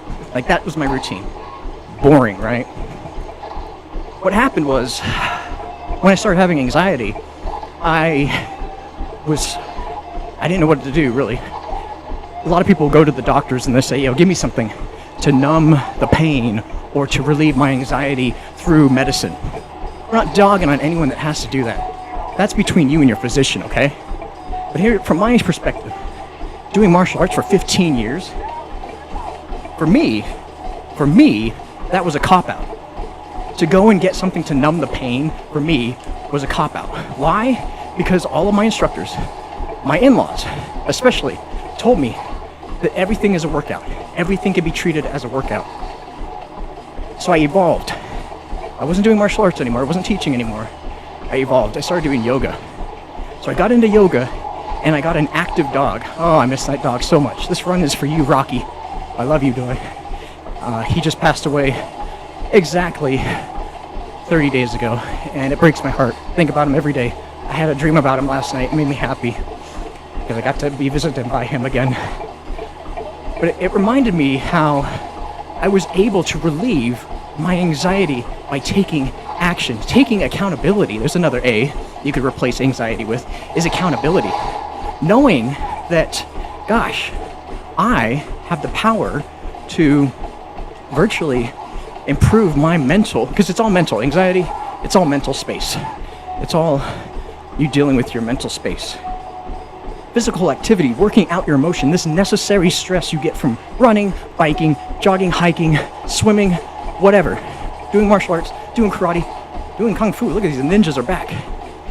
You can begin to relieve your anxiety. Like I said, working out isn't the cure, but it's a right step in a big direction. A big step in the right direction. So what I found was, for me, who's always been an active guy, like I started martial arts when I was 12. I did it for 15 years. To suddenly drop it, it's almost like suicide for your mind. Because I didn't know what to do with inactivity. And all the anxiety started to set in. So what I learned is, you have to take action. You have to take action. Otherwise your anxiety is gonna just eat you up. And I'm not going out like that. So it changed my mind for the better. It really did make me a better, spouse, father figure, employee, overall, by just getting a workout in. I don't work out every day. I used to be able to when I was younger. But as a 41-year-old man, you have to take breaks, I realized. So I only work out 5 days a week, 4 days, Monday through Thursday, and then usually a monster run on Saturday. If it's a big run, I'll do it Sunday to give myself an extra day in between running. But that, I've realized, is how I keep my mental health in order. It's how I keep my anxiety at an all-time low. Really is. All right, how are we doing with our cards? We're doing really good. Like I said, we only need Ego Trip for this boss fight. We might use Reanimated just to give us another leg up. But we are ready. Let's say we enter this projection room. Let's upgrade some guns. Oh no, we have to upgrade. We gotta go another round. I didn't bring in Coupon Clipper because we couldn't afford it. We don't have enough space for Coupon Clipper. Let's upgrade this guy. The EBR. We'll go one more round. One more. Because we need to have this fully upgraded. We're almost there. Only 4 more thousand points. And hey, we are almost at 22.5 miles in. This is good. We are going to be just fine. My thighs are killing me, but it's the mind over matter. It gets me motivated and very excited to see my progression. Like I'm going to get to a good spot here. Can't really see it with my guns in the way here. But I'm pretty close on that goal. Looking really good. Guess we could re-up on our cards right now. But no, we gotta save our points. We only need, for this next boss fight, Reanimated and Ego Trip. That's what we're gonna do. We're not going down and Beast from Beyond, and we are going to defeat Mephistopheles. We're gonna do it. Even if that means going to the boss battle afterwards. But pass or fail, win or lose, our goal is at 26 miles. We are there. We are there. Man, it's insane. Just insane. So what I would say for anybody that's looking to start a workout regimen, start slow. Like I didn't just wake up one day and say, I'm gonna run, it's 26 miles. Oh no. Like I said, my first marathon, 26 miles, was last year. But I've been running for 10 years. Since, I would say maybe even 14 years, since 2012. And the longest I could run was like 3.5 miles, like barely a 5K. And I just pushed myself. And I said, maybe 4 miles, maybe 5 miles. Man, the longest I ran with my dog, hyperactive pit bull, you gotta love them. They have all the energy too. Man, we ran 6 miles. We ran 10K. Often, like once a week or twice a month usually. It was insane how many miles this dog could do. So if you need energy, you get a high energy dog and you take that puppy on walks that wants to run, and eventually you start running with them and they're gonna love it. They will love it, and they'll bless you just as my dog blessed me. All right, we are ready. Let's take a quick hydration break, quick stretch.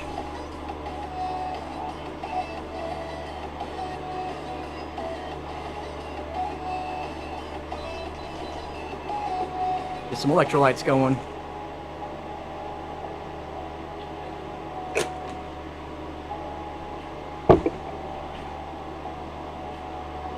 We are there, guys. We are there. This boss fight's all about movement. You just gotta keep moving.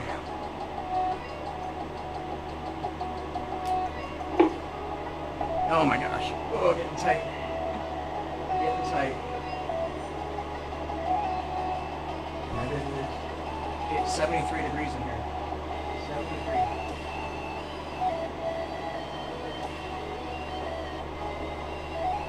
Oh my gosh.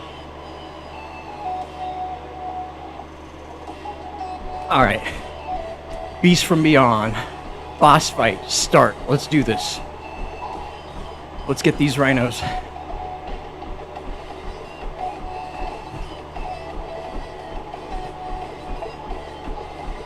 I won't need my headset for this. Just nukes them. This fully automatic sniper just wrecks these rhinos.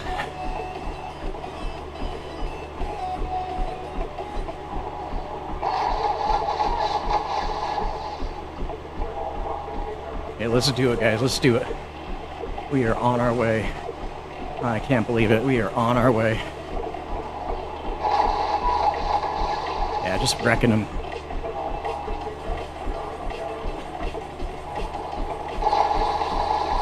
Cool. We are doing well. All right, this is a little trick. You can really only do this with a high caliber, high mag LMG. But yeah, you basically just stay down here and you could just wreck these cryptids without any problems, without reloading, because you got tons of ammo. Tons of ammo. And I have the Mauler Sentinel variant, which is the preferred variant to use. 5 vertical bullets spread. Yeah, it wrecks.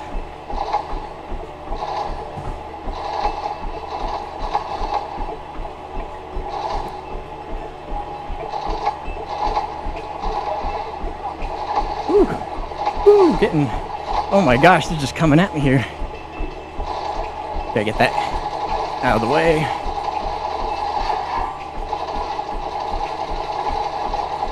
No, we're not going down. We're not going down. We're not going down. Not here. Not here. Not here. Not anywhere. Not here. We're... Did I get him? Yeah. Whew. Kind of spicy there. Getting spicy. All right, this is where I like to camp out here, right here.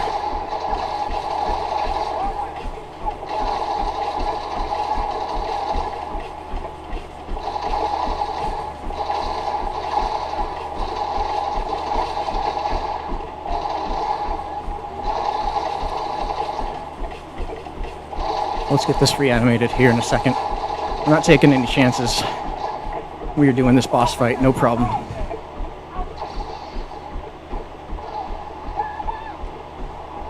Okay. So now, I like to camp down here until the rhinos spawn in. Make sure I'm not too far out, otherwise that laser will get me.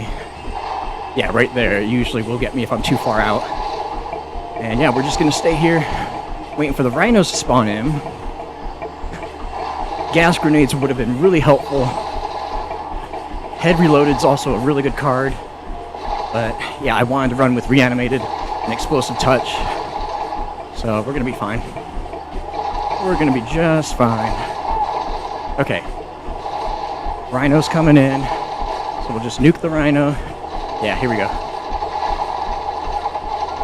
Now we start running. Consoles are ready. Consoles are ready. Woo! That's a tricky reload. Tricky reload. There we go. Get that out of the way. Pile them up here.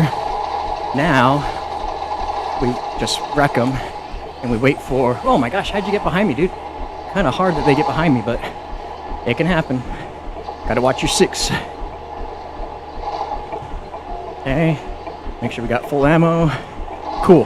Alright, so what I'd like to do for this last final seconds countdown step is get these turrets out and get them in spots where usually a great amount of zombies will spawn in, like right here, or zombies and cryptids, really. There we go. Cool. And now we just do big circles, big circles, big circles. Kind of camping down here until we run out of ammo, or until we get a couple of rhinos. Rhinos coming up. Rhinos are coming up.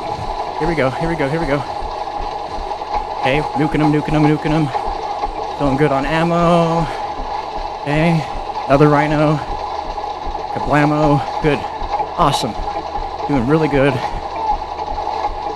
Okay, reload. We walk over here, and here's a scary spot, but that's it. That's all. We can make it past that, we're fine. We do a quick glance, which we're not going to do right now. Cool. Awesome. Do a little slide action. Sweet, we're right back out here. So the next set of rhinos come. Here we go. Here's one. Get him out of the way. Sweet. Okay.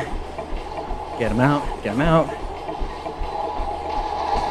Cool. Hopefully that turret kind of does its job. Sometimes they work. Sometimes they work, I guess.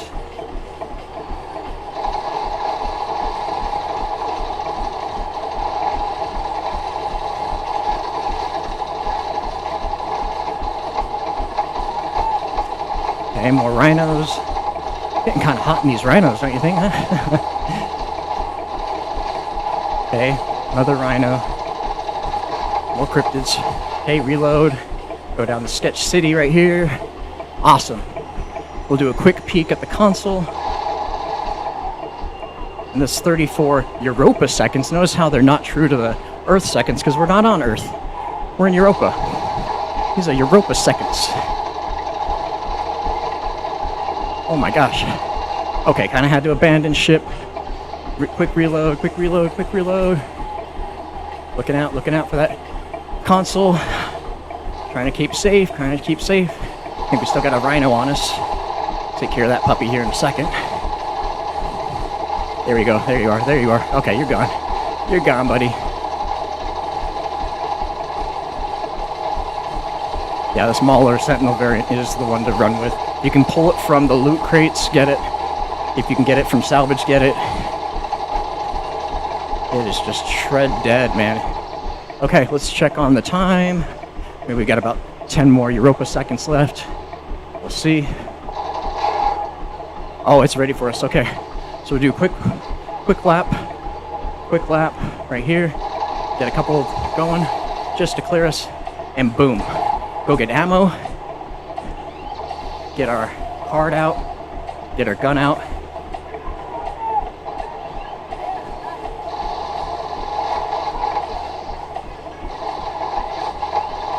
Okay, let's get these rhinos. If we can get one of them, yeah, perfect. We just have one left. Maybe we can get him right here. Right here, buddy. There you go, you big, beautiful boy. Ooh, red screen. That's alright, they got bad turn radius. Woo! Coming around, and you can basically finish him right here.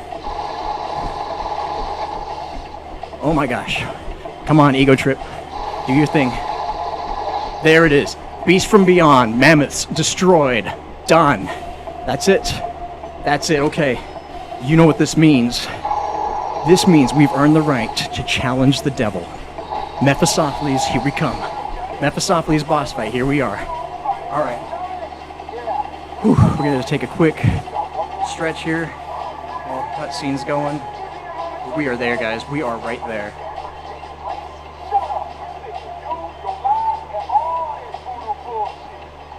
Quick pause.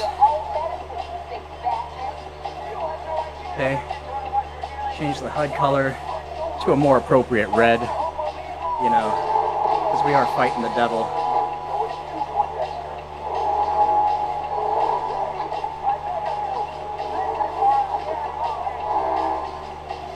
guess we'll stay true to those colors here. Okay.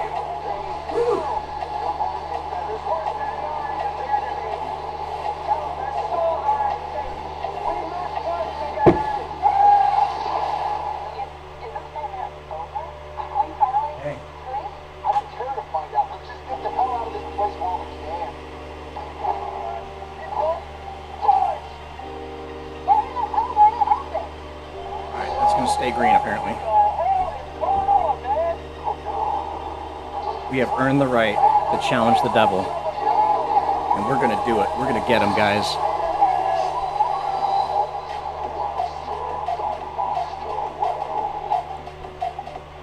All right, last honey gel packet. Oh my gosh.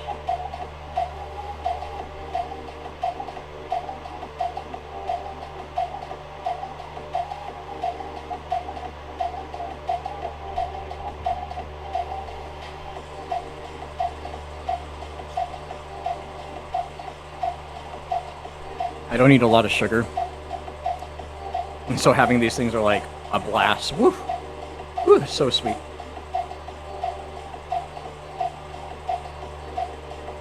Feel pretty good. That was only like 40 minutes. 40 minutes, Beast from Beyond, done. Woo! Now we challenge the devil.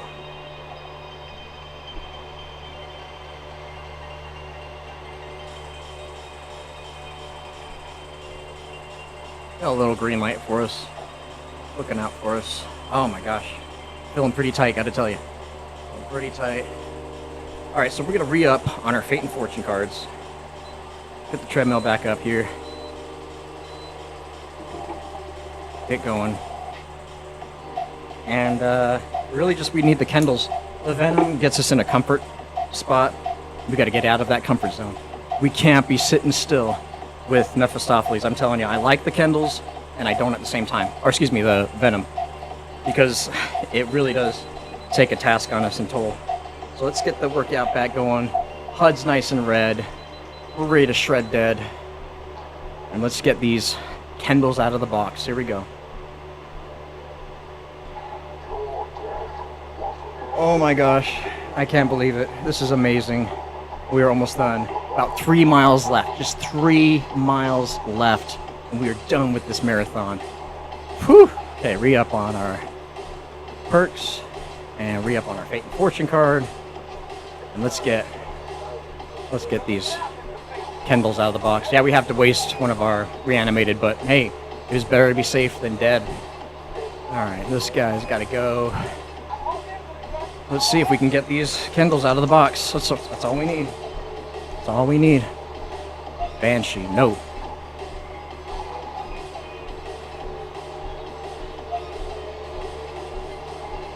Nope, not BS Ravage. 4 minutes and 20 seconds to go. No, not the Titan. We're good on... At least we got the Mauler. At least we got the Mauler, but we definitely need to be running with the Kendalls. That's just it. We totally need the Kendalls. We cannot do it without it. Type 2, my favorite assault rifle. But we're not going to use you, guy. We're not going to use you. Titan again. Oh wait, wants to give us the Titan. What if we trade out this guy now? Okay, FHR is nice, but we already got the Mauler. We don't need anything like that. We don't need anything like that. Trencher, no. Doing pretty good. Feeling pretty cold. It's only... Yeah, it's 73 degrees in here. It feels good. Feels good. Get back into a light jog here. The OSA. Which I've seen it done with a packed OSA, and I thought Stevie Wacky had done it with the unpacked. Maybe he will in the future.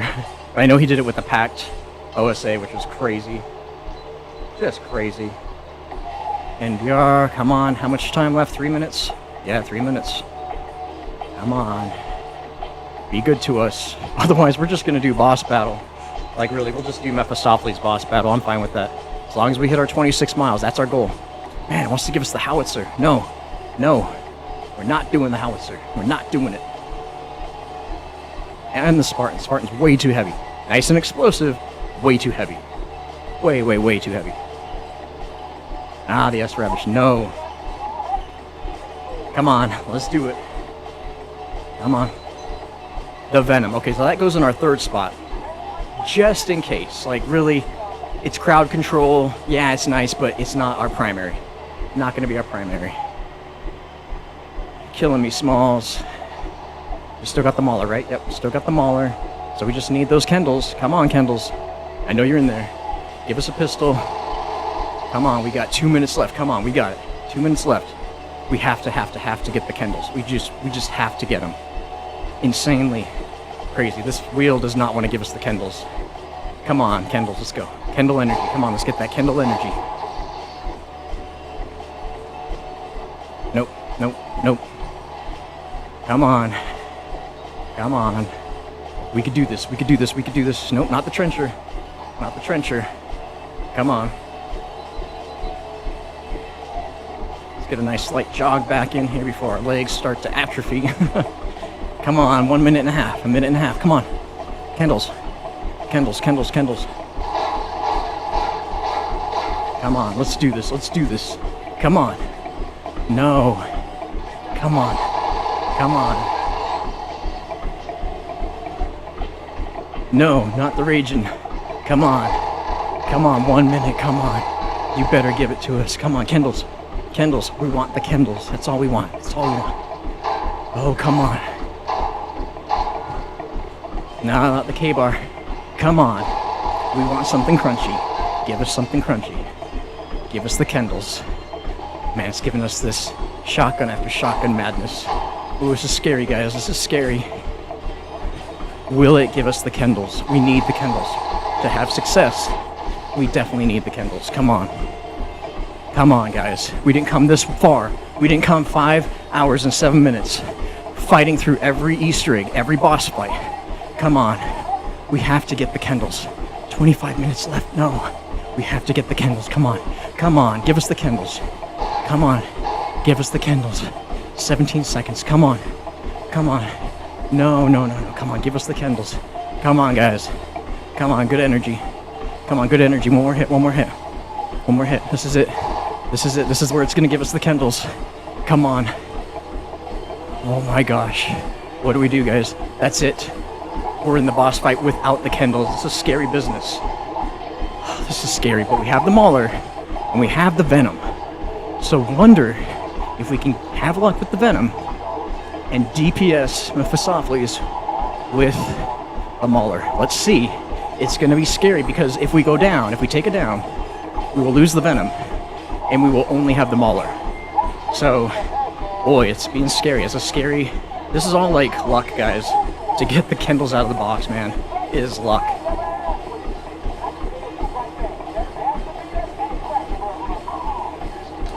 We are there. We are still going to hit our 26 miles. Regardless, we are hitting that 26 miles. We are here for the marathon. And yeah, we are only less than 3 miles away. I don't think we're going to hit our goal. Our personal best. Because our personal best was 5 hours and 38 minutes. So it might be a little over. That's okay. And I'm willing to do this another time if we fail. But really, hitting the marathon, doing all of Super Easter eggs on Infinite Warfare Zombies is my goal. If I could do that, then I've survived. We can come back and do boss battle. No problem. Alright, ninjas. Mephistopheles boss fight start without the Kendalls. I'm super scared. I don't know what's gonna happen, guys. I don't know what's gonna happen. So we're gonna play it cool. I'm gonna play it cool. We're gonna play it cool.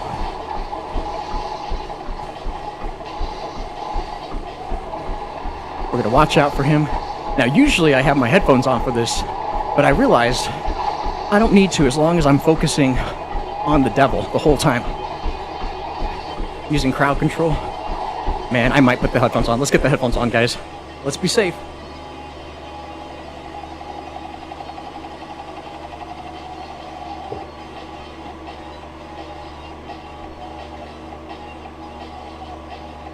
Better be safe.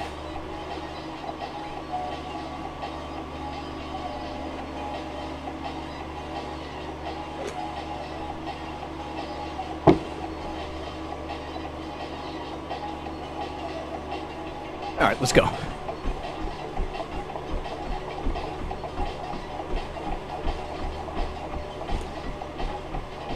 Red screen, not screen. That's bad screen. That's bad screen.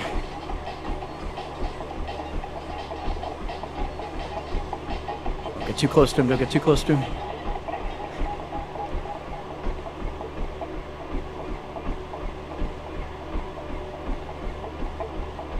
Okay, we have the spirits.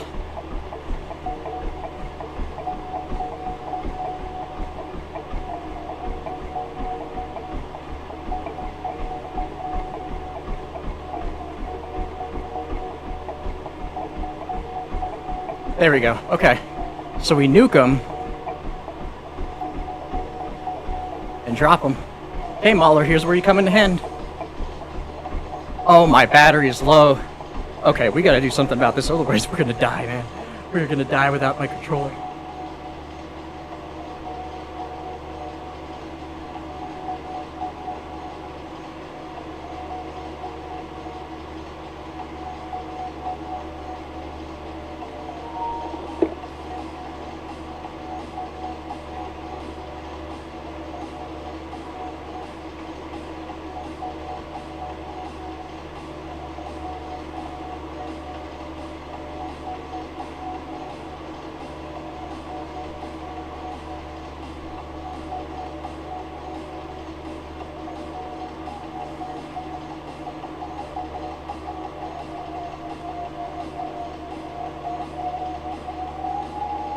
Charging. Yeah, it's charging. Okay. Whew. Gosh. One thing after another, right? Alright, we could do this plugged in. We could do this hardwired. Just like old school, right? Okay. So first phase of the Mephistopheles boss fight. Done, everybody. Done. Black out the sun.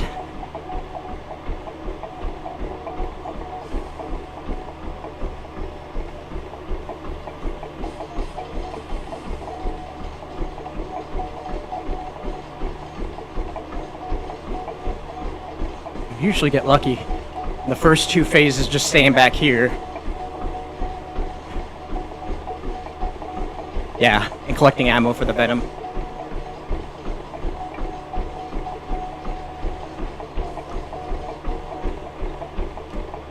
Alright.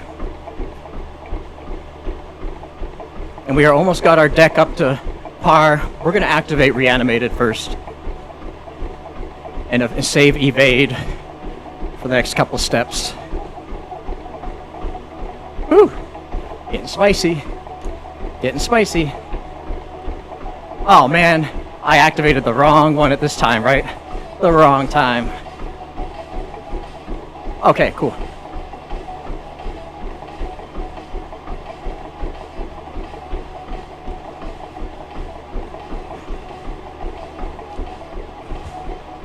Where are you, Reanimated? There you are.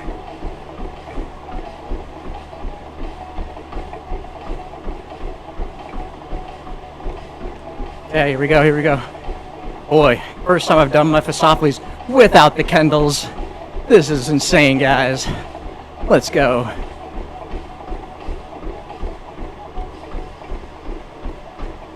Oh my gosh. Yep, shooting his fireballs. He's always shooting his fireballs on when he's on the move.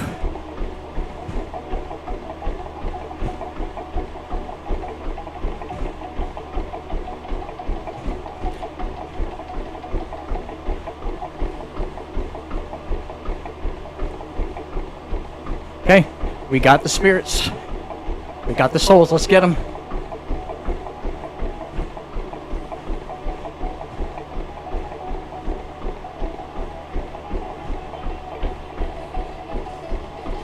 Oh, black hole bomb. Here we go.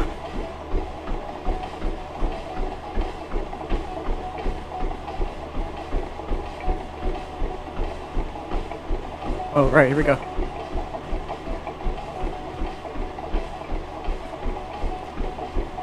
Oh no. Got trapped.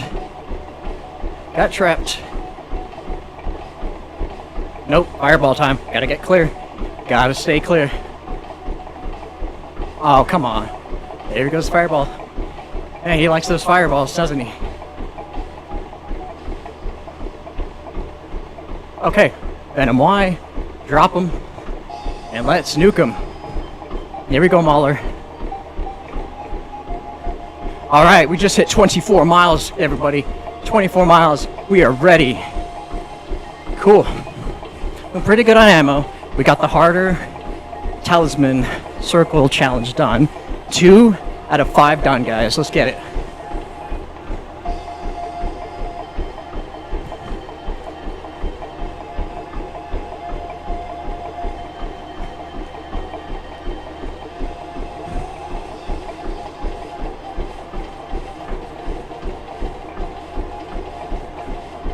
Woo! Getting spicy. Getting spicy. Alright. You're mine. Slasher, goodbye.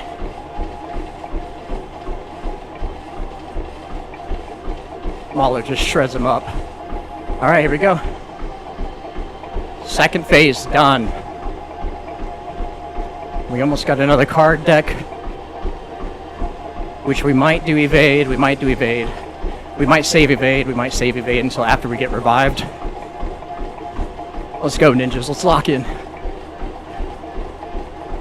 Alright, big bomb. Big bomb. Big bomb.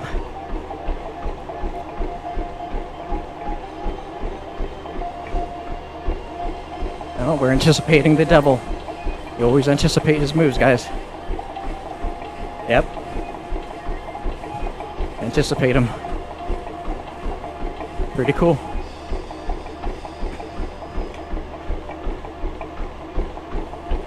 Pretty good, pretty good. Here we go, here we go, here we go. Couple more. Okay, keep it tight, keep it tight. I guess we're gonna have to with half the map. Alright, here we go. Ah, he's playing coy. Come on, devil. Okay, going past the fire. Come on, devil.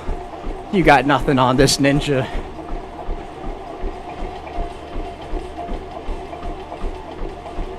Ooh, get behind, get behind, get behind. Woohoo! Getting spicy. Come on. Gotta get that last blue one. There we are. Alright, we got him. Venom Y. Oh, I guess it's the Z, right? It's upgraded. Here we are, fuck him up. Mauler. There we are. Sweet. We're doing really well, I can't believe it. First Mephistopheles boss fight I've ever done without the Kendalls, guys. This is insane. Alright, so this is where it gets kind of tricky. The ninjas are spawning in, and you know, the ninjas are crazy. We're gonna do circles though. Keep it circling. Wait a second, wait a second. Wait for one more of these. Here we go, here we go, here we go, here we go. Oh ninjas, oh ninjas, oh ninjas. Oh, wrong gun, wrong gun. Wrong gun. The ninjas. Got nothing on this ninja. I'm the master ninja. You guys think you got this ninja? I don't think so. Okay, third phase of the Mephistopheles boss fight. Done. Let's keep going. What do you say? Let's go all the way. We're 24.3 miles in. We still got this. We're still in the game. Alright, Venom. Venom's been really good to us. It's been protecting us this whole time.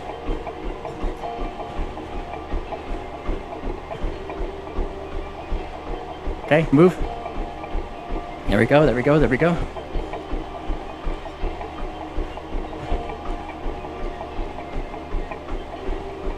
He has to raise him, he has to raise him. Alright. Sweet.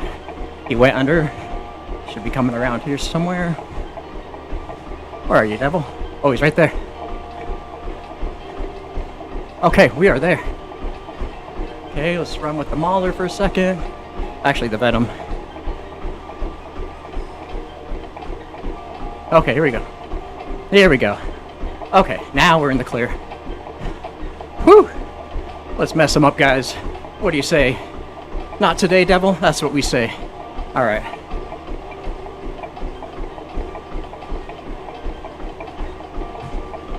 Alright, let's go. Let's go, let's go, let's go. Oh, here he comes, here he comes. Get behind here for a second. Keep it safe, keep it tight.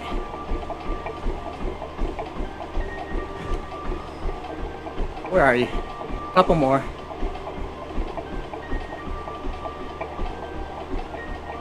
There we go. Okay, right before he unleashed the big bomb. Sweet. Alright, here we go. Mauler, do your thing.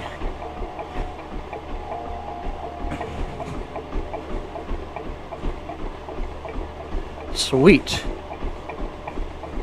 Okay, we got 2 Venom shots. It's getting caliente. 2 Venom spots. We're doing well. So this one, yeah, buddies, this is the mammoth time. The beautiful blue mammoths. But we got something for them. We got something for them. We got something for them.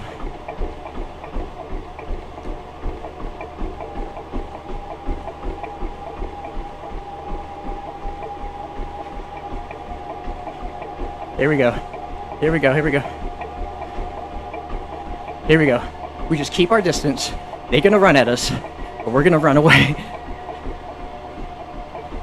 They're more like rhinos, and we're stuck. Oh, I can't believe we made it out of there, guys. And we're dead, of course. I knew it. It's coming. I knew it was coming. But gosh, we lost it. Come on, guys. Keep going. Keep going. Keep going. We're going. We're going. Oh my gosh, was that one done? Please tell me that was one done. We got one done. This guy's not too far behind. Okay, cool. Oh my gosh. Okay, we lost the Venom, which is fine. That just means we have to get spicy. We're gonna have to get spicy, guys.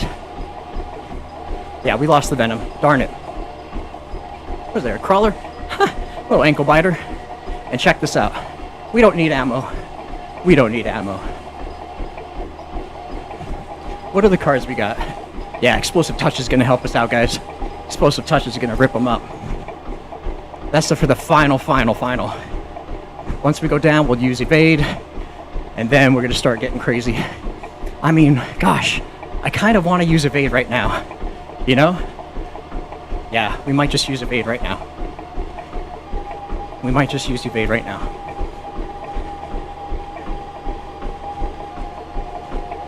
Save this max ammo for a rainy day.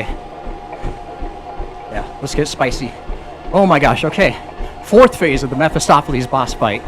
Done. The last one, which is kind of the crunchy one. But we got this, ninjas, we got this. We're gonna lock in. Okay, here comes the tornadoes. The spicy, spicy tornadoes.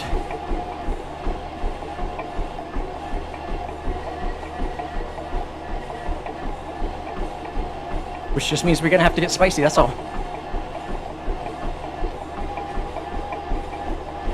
Yep, firebomb, firebomb, firebomb.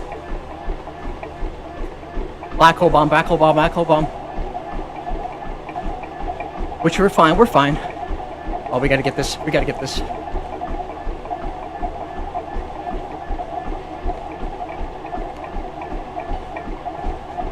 On more fire, more tornadoes, here we go. More fire tornadoes. Stay clear, guys. Stay clear. Stay clear. Stay clear. Stay clear. Yeah, Evade helps us in this last one. Because we don't have the Venom anymore. Boy, do we miss it. Alright. Here comes the bomb. Okay. Here we go, guys. Alright, here he is.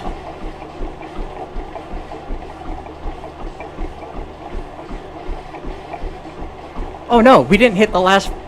Oh man, I was too early.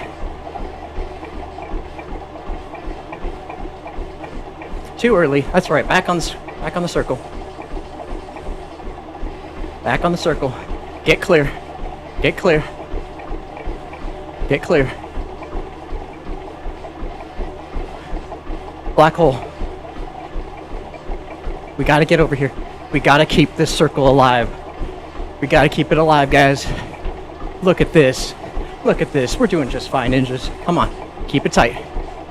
Get out of the firebomb. Oh my gosh, she loves throwing that big meteor at us. Okay, now we finally got the souls unlocked. All right, here he comes. Now back to our regular mauler. Boy, the mauler sure is saving our butts. Sure is saving us right now, guys.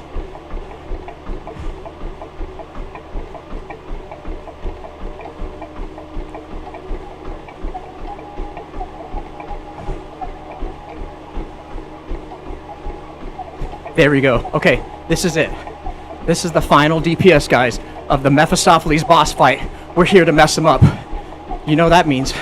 It means it's about to get spicy. It means it's about to get explosive touch, is what that means.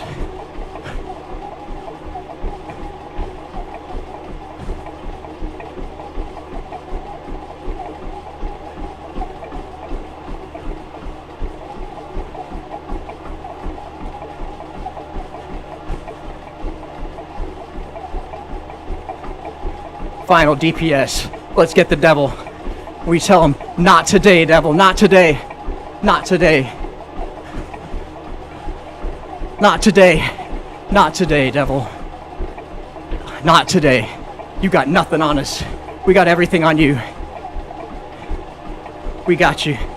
We got him, dudes. We got him, ninjas. Let's do this. Let's make it happen. We didn't come this far.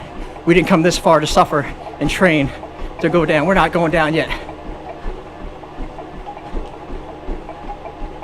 There we go. Okay, so we have still explosive touch, and we still have explosive touch, and we still got our, darn it.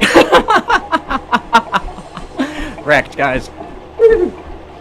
Absolutely wrecked. 59 minutes, last DPS phase. Whew, that was scary. But guess what? We're jumping right back in. We might as well keep doing this boss fight.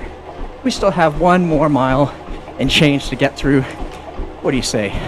I say, let's do that boss fight battle. We've earned it. We do a +1. Let's get him. Loadout. How are we doing on loadout? We don't need ego trip. Instead, we're gonna change it up. Look at that. 25 miles down, guys. 25 miles done in 5 hours and 20 minutes.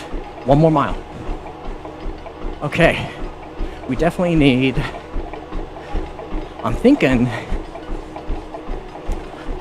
Man. Head reloaded or... What's the fire? Spawns in a tornado. Yeah, Twist of Fate. Let's get it. Twist of Fate. We don't need Black Friday. Head reloaded might be good. So now we got, yeah, all the good cards. Let's just jump into the boss fight, guys. Boss battle. Mephistopheles. Let's get some water. Let's get it. Woo! Crazy, guys.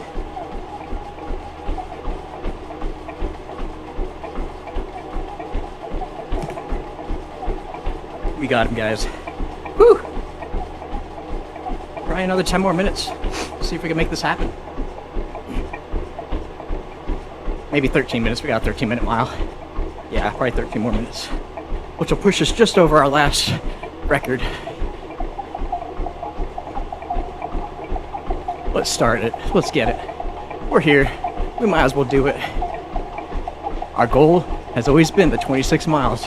We just so happen to be doing this super Easter egg run. Oh man, what a run. I can't believe it. We've been on this treadmill for 5 hours and 30 minutes. Insane. All right, Sally, you're my girl. Let's get it. So now we can run with the Kendalls. Oh my gosh, Kendalls. Thank you. And let's run with the Mauler. Ooh, we got a cramp going.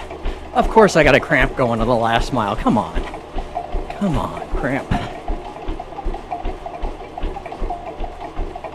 Stop Up and Adams, Racing Stripes, Blue Bolts. That's the combo. So we're gonna run in. We're just gonna jump in, ninjas. We're just gonna jump in. We got good luck on our side. My other lights just kicked in for some reason. That's weird. We got this, ninjas. Let's do the hard one first.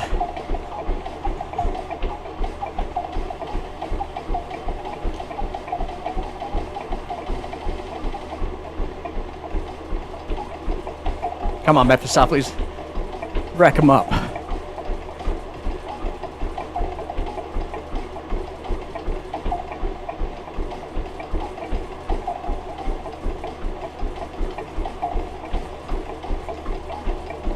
And be nice to get this boss fight in the bag. Again, we've hit him. We've got him, but man, he's just challenging with a super boss fight.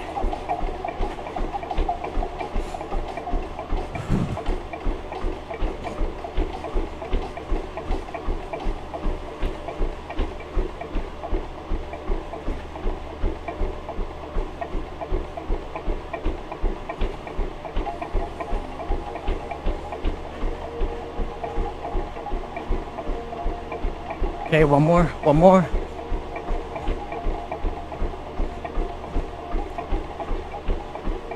Okay, let's wreck him up. Yeah, we did really good with the Venom Z only. Like, I was surprised we got through all 5 waves until we died on the last 5th wave. That, for me, was a major accomplishment. Holy cow. Alright. First lockdown.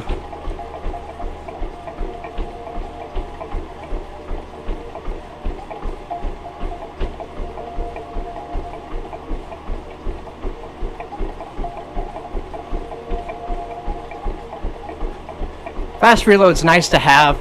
It's not needed. It's better to have running shoes on. Like, I don't know, like I do right now. We're a little early to grab that max ammo. Oh well. Oh well.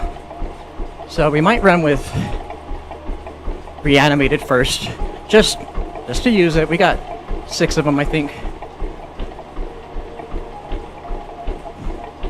Oh man, the big boy. The big bomb.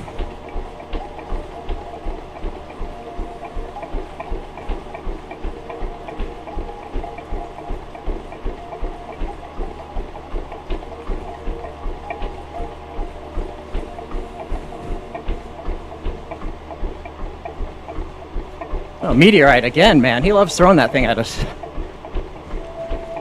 We're keeping it fresh.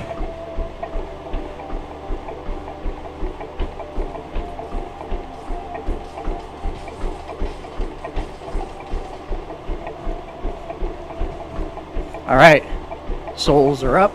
Let's grab a couple.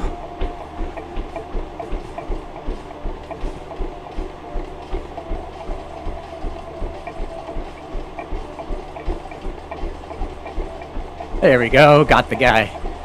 Alright, Mauler, do your thing. Mess him up.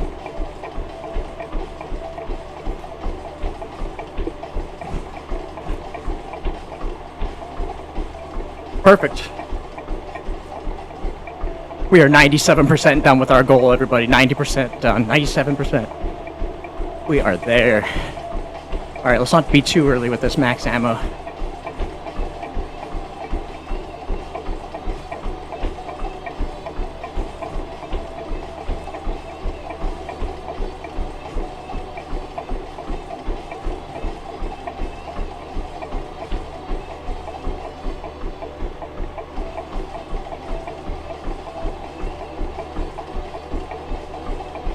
Kind of hard not to be early with that max ammo.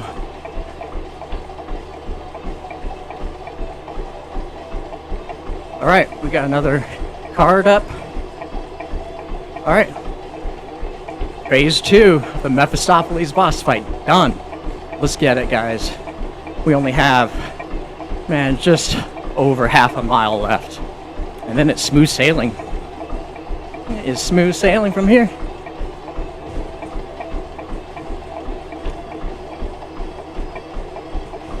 Alright. Got the barrier.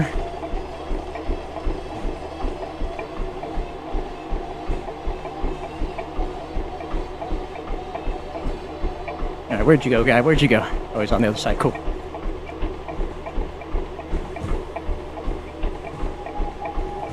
Always anticipating those fireballs.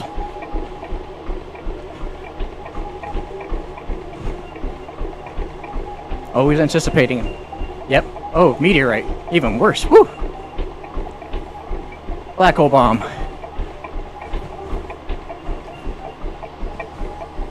Pretty good. Did we get it? Yeah, we got it.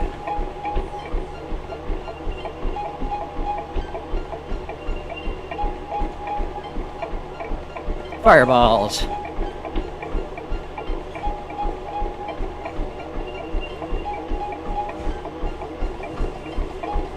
Oh my gosh. Oh my gosh. That meteorite scares me so bad.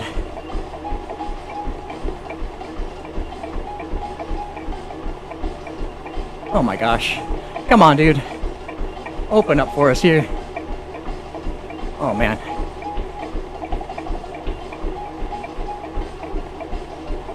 There we go, there we go, there we go. Hey, feeling good.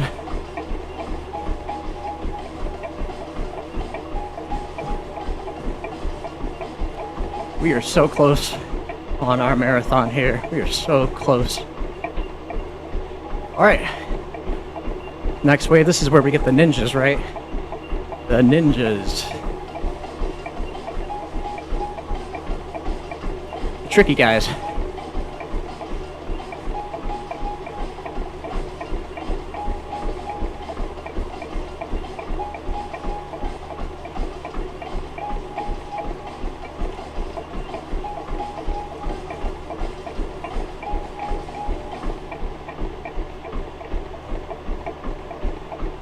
Nice. Okay, keeping it cool. Oh, we still got a ninja left. And we've got an ankle biter. Perfect. Okay, that was phase 3 of the Mephistopheles boss fight. Done. Getting caliente now. 98% of our goal achieved. This is crazy, guys. This is just absolutely insane. But I feel so much better walking into this marathon. Seriously, it's been hard, but I feel so ready. And it's just because I've done a lot of training, mentally and physically. Mind over matter.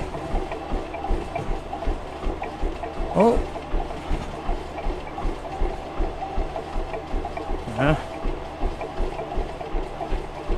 Fireball, fireball.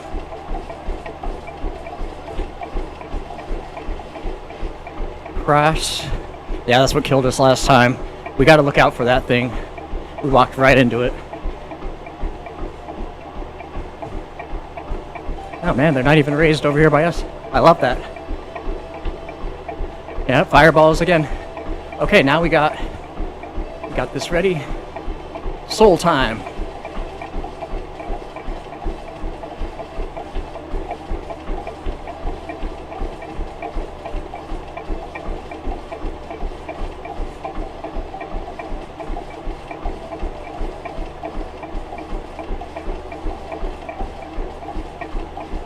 There we go.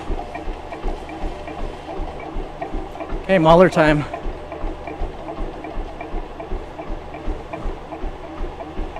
Okay, 4th lockdown. Here we go. 4th lockdown. Let's go.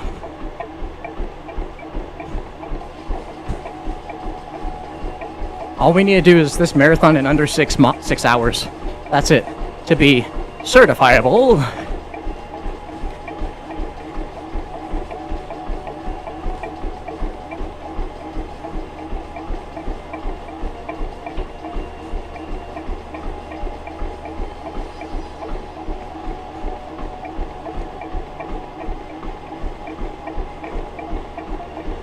Alright, right, Mammoths. I guess these are the rhinos, because they don't have the blue eyes, but boy, do they slap hard. Hey, get around, get around. Awesome, awesome. One done. Kind of hot in these rhinos. Done. Okay, we got one guy left to annoy us. Sweet. That is the 4th lockdown challenge in the Mephistopheles boss fight. Done. Woo! One more. Let's get it. And what do you say? We unlock another evade just to keep things crunchy. Don't go down with these... Gosh, these meteorites hitting us. Okay.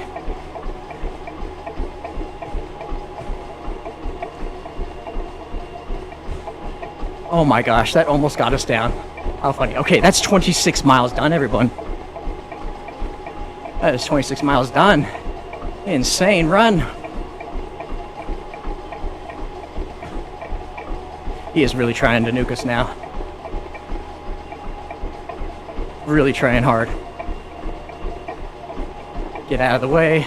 Yeah, evade is definitely going to help us here. Definitely going to help us here.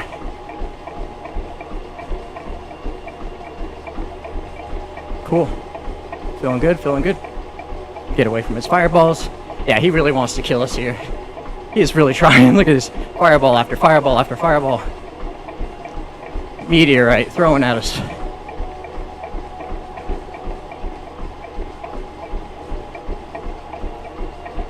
Black hole bomb. We're ready for it. Alright, we got the souls. We got the souls. We're ready. We're ready, guy. Okay, here we go.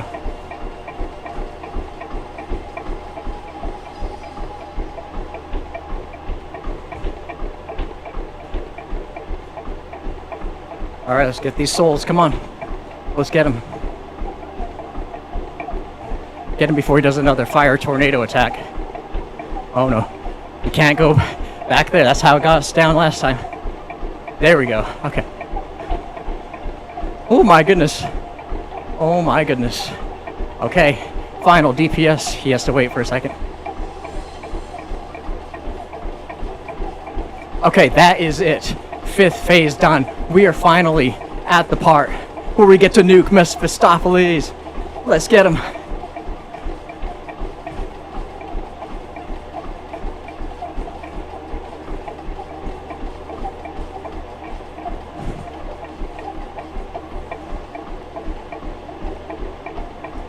Need some more kills before we can unlock our explosive touch.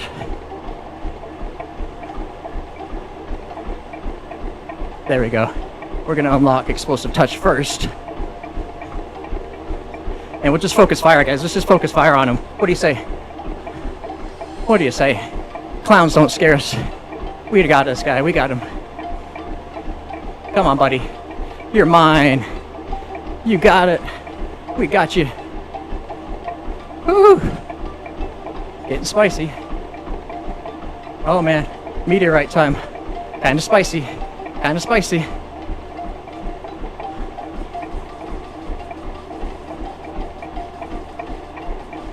Still got 30 seconds of explosive touch ready to pop, ready to drop. We're just gonna keep nuking them. We're just gonna keep nuking them.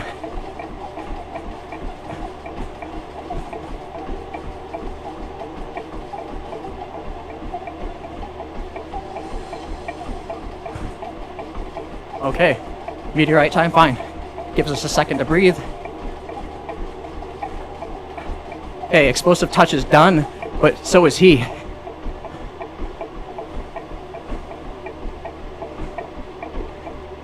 Oh, super slasher time. Woo, hey buddy. And it's the ninjas.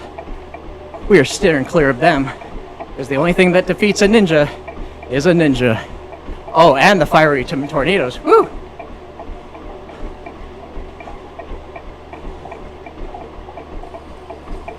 Oh my goodness. Okay. Okay, we got most talismans raised. We just need to focus on this guy. Let's just do that. What do you guys say?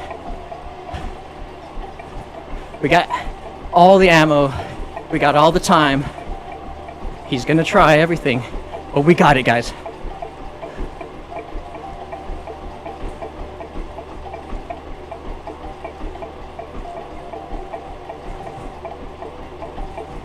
There it is. There it is, guys. We did it. We defeated the Mephistopheles boss fight. We did it. Yes. And that's it, guys. That is it. And we did it in our full marathon. How rewarding. We come out on top. We all have a demon. We all have a devil inside of us to fight and destroy. Here we are on the Motodojo showing you that the devil, not today, devil, not today. Yes, victory. We got him. Done. Oh my goodness. And right at our full marathon. I knew we could do it. I knew we could do it. My gosh, it just took 2 times, but hey, that's how it's done, guys. That's how it's done. Oh my goodness. Victory. Victory. Oh my word. In 5 hours and 46 minutes, we defeated the super Easter egg boss fight in Infinite Warfare Zombies while doing a full 26-mile marathon run. Insane. Insane. Oh my gosh. I cannot tell you how happy I am. I hit 2 goals. 1, do the 26 miles. That scared me. Every day I go into a marathon thinking, gosh, can I do this? You know, it's that devil on one of our shoulders saying, you may not be able to do this, you know, you may get hurt, you may be injured, you know, something might happen with your knee or your feet. I've broken many toes, so I've had to tape my toes. You know, did we fuel accordingly? Did we train accordingly? Can we do this? And the other angel on our shoulder tells us, yes, we can. We've disciplined our bodies, we've disciplined our minds, we've made a pact to training. We've trained for 2 solid months leading up to this marathon and practicing the boss fights to get it done. And there we are. We defeated the Mephistopheles boss fight here on the Motodojo in 5 hours and 46 minutes while completing 26 point some odd miles for our full marathon. I cannot tell you how good that feels. I am just overjoyed. Oh my gosh, I am just overjoyed. So we're gonna do a victory lap here while we open up some crates.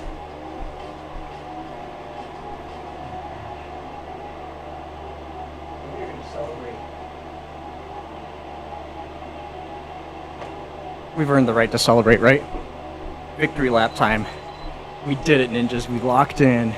We held true. We knew that we had the discipline. We had the training. It's been 2 solid months. We had some downtime. We had some life events that came up. Some life troubles. Like I said, I lost my dog just a month ago.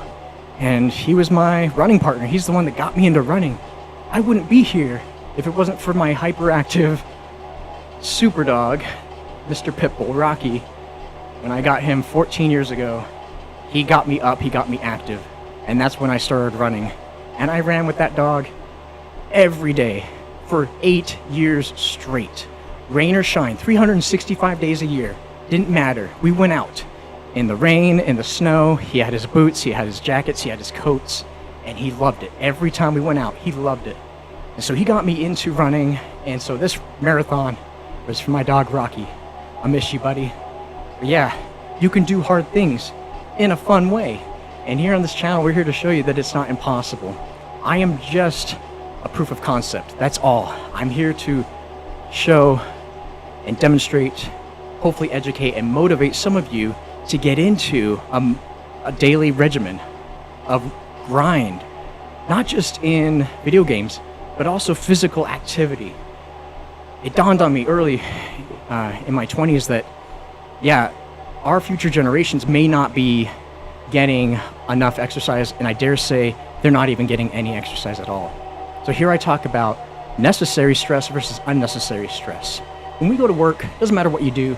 You know, I'm a software engineer, my son's an electrician, my daughter and my wife are both MAs, and they are working tasking jobs physically, and it's causing stress to the body. And in a lot of cases, our jobs are unnecessary stress because it's mental stress and physical stress. You know, we're changing it up, we're switching it up, and sometimes it's painful because it's unexpected or it comes at weird times. And yeah, it's unnecessary stress because it gets us into a place where we have to change up our routine, our mind, our breathing.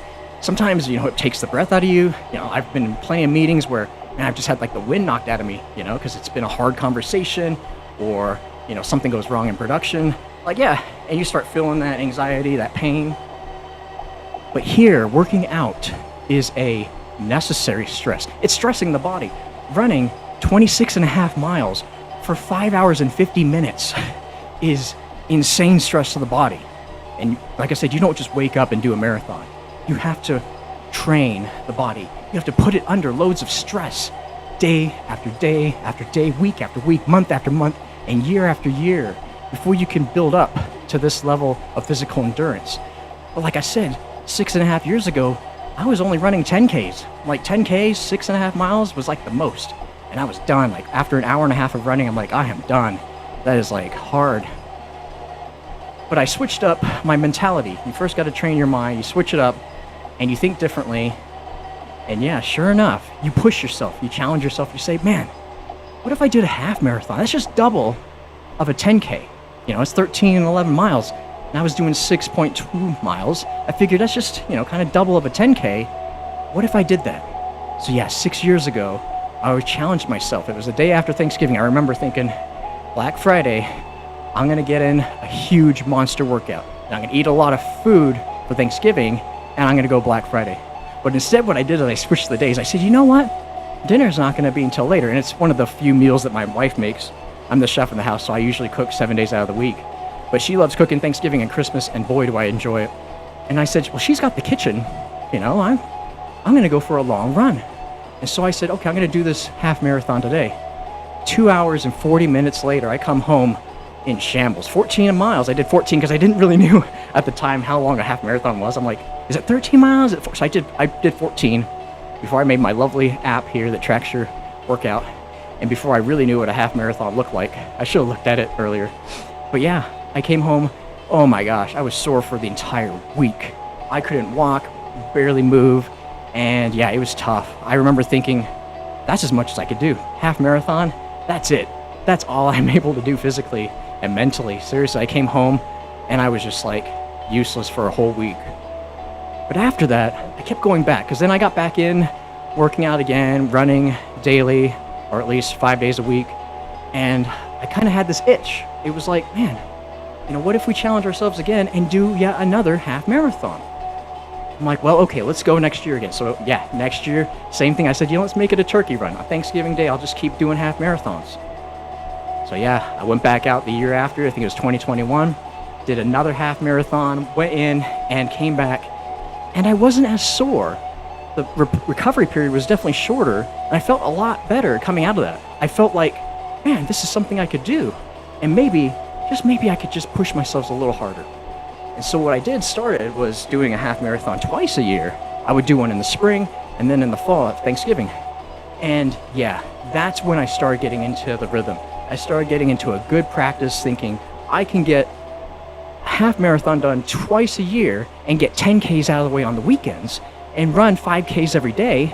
And yeah, I could build up my endurance, build up my strengthen my body, strengthen my mind, because it's really mind over matter to push yourself to those 13 miles. And boy, oh boy. Then I started to think, what's after a half marathon? And I kept thinking, man, a full marathon is double. I kept thinking, it's double of what I've been doing. And I come home every half marathon like, oh my gosh, super sore, super just worn out. And to think of a full marathon doubling that was the scariest thing. I'm like, yeah, I'm not at that point. I've had some guys at work and around me, you know, that ran marathons, and I kept thinking, you guys are superheroes. 26 miles is insane for anyone to do physically. And yeah, so I felt like that was impossible, but that was 4 years ago. The way to push myself is I got up to 16 miles, and I started running 16 miles twice a year. So I would run the half marathon and then do +3. So I'd get to 16 miles, and it's something about 16, 17 miles, man, your body really starts acting weird. You start getting really sore, and you are just like in a weird space. And I dare say that is the breaking point to anybody. I've heard this from many runners too. They say, yeah, 16, 17 miles, that's where the pain sets in. That's where the anxiety hits, the fear, and you're questioning, what are you doing out here? What are you on this treadmill? Why are you running for 3.5 hours to get these 16 miles in? Like, that's crazy, right? You know, you could be at home on the couch in front of the TV or whatever. Why are you doing this to yourself? But I know that we are ninjas. Here, we are masters of ourselves and environment. And that means our personal environment, our inner world, and that reverberates outward into our external world. So it dawned on me, yeah, we run long distances to keep our minds and our bodies sharp and disciplined and masters of anything, any unnecessary stress that may come in. We stress our bodies with necessary stress working out so that we can handle the unnecessary stress of the outside world. It's kind of like we all have our boats, our little boats, and we're on an ocean of consciousness, and we're just rowing our boats, so to speak. Row, row, row your boat. And there are waves, there's turbulence, there's monsoons, there's tornadoes, there's tsunamis, there's big wave after big wave, and those are life events. We work out, we stress our bodies necessarily to sharpen our minds and harden them to be able to adapt to the change of the ever-changing world around us, so that we can take a hit and keep on going, so to speak. We can get knocked down. It's okay, I've been knocked down plenty of times, not just in martial arts, but in the real world. But you have to remember that all these things are just, unnecessary. We have to think of it, hey, that's just another workout I have to deal with. This stress at work, or this life event at home, or in a relationship, or whatever, or your dog passing. Like, these are just life events you have to get through. You have to be pushing yourself.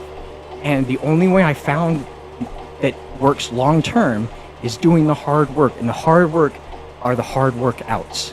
We work in our emotions by working out our emotions. They kind of go hand in hand. Everyone's got an inner demon. We just defeated Mephistopheles, which represents the demon, the evil, the battle, the internal struggle within us. We defeated Mephistopheles. It was hard, it was challenging, it was insane to be running on a treadmill while doing it. But we do it so we could feel the reward and benefit of knowing that, hey, we did this crazy marathon while doing the most insane boss fight in Call of Duty history, because we love it. Doing hard things in a fun way is what we're all about here on this channel. Oh my gosh. We are just feeling so well. I am just euphoric right now. But I have to show you what I'm running on here. Let me take off one of my shoes. Yeah, my triathlete friend told me, like over 10 years ago, how people were running wrong. And I was like, wrong? Like, what's right or what's wrong? Aren't we just running, on our feet, like running fast, running hard, running long?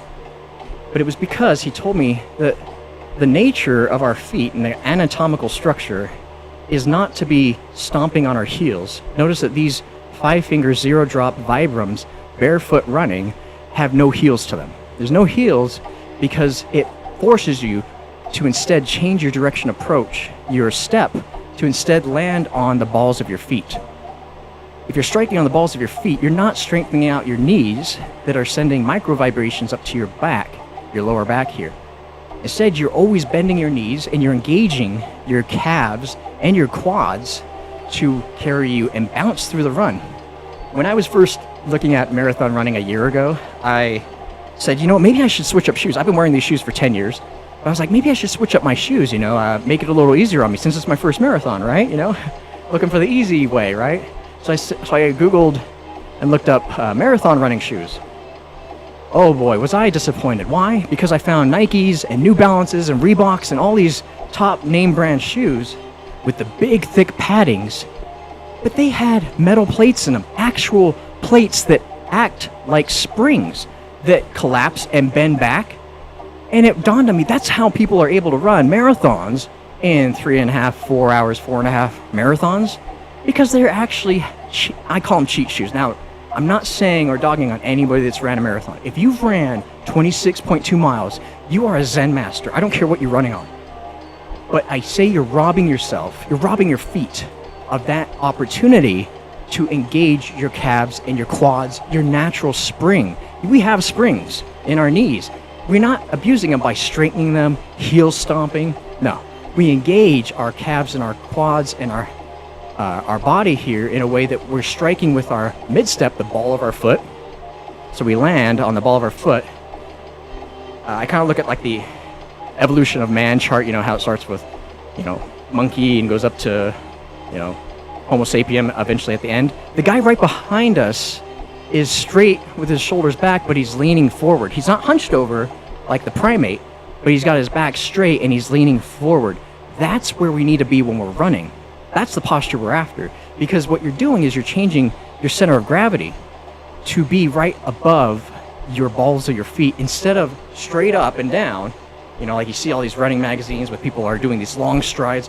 They're running like up here and they're forcing their legs to get these long strides. I'm a short guy, I'm only 5'5", so I have to take like double the step usually than these tall guys do in marathons.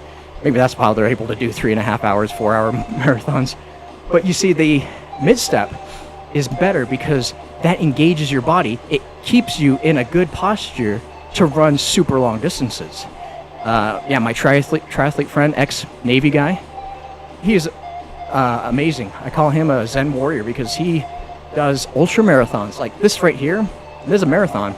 But these guys that do ultra marathons, 30, 40, 50, 60, 70, 80 miles plus. Can you imagine me doing this for another 6 hours to gain, 50 miles? Insane. Not impossible. And hey, maybe it's in store for me in the future. Because yeah, like I said, every marathon, I'm able to do it better, easier, maybe not faster. I think we were around the same time. I think we ended 5 hours and 45 minutes, which is just shy 7 minutes of our last marathon. But I've got to say, my healing has been a lot better. And it's because I'm running with these 5-finger, 0-drop, barefoot running shoes from Vibram. These things are all you need. So don't look any further when you're looking for running shoes. Look no further than 0-drop, barefoot, 5 fingers. Now you have to get used to them. I didn't just wake up one day and just start running in them. In fact, they tell you to spend the first 2 weeks walking in them like just normal walking.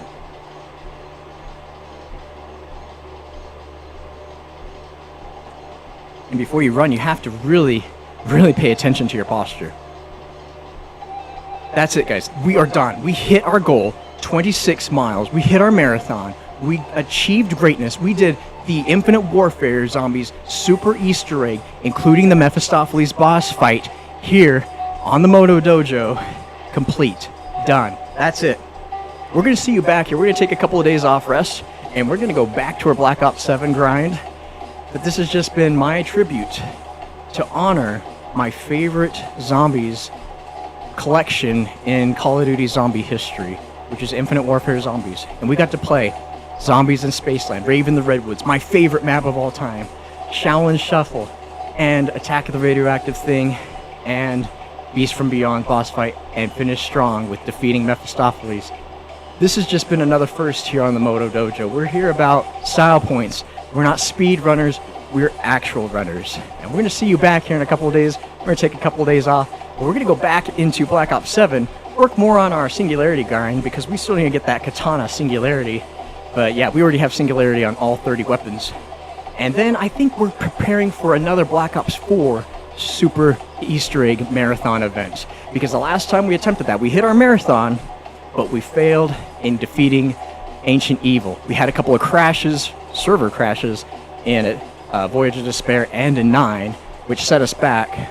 So I'm kind of reluctant, but we're going to hit that map because I definitely love the Chaos storyline and Black Ops 4. That's it, everyone. It has been a privilege and honor for me, Kevin the Ninja, to be running and gunning here on the Motodojo. We are victorious in our 26-mile Super Easter Egg Run Marathon event. I hope you guys have a fantastic week. Let's get it, warriors. We've earned this. We are ninjas, masters of ourselves and our environments. Take care, everyone. Be well. And let's spread a positive, disciplined mindset out into the external world. Let's create a better society by becoming better ourselves. Take care, everybody. Until next time, have a good one.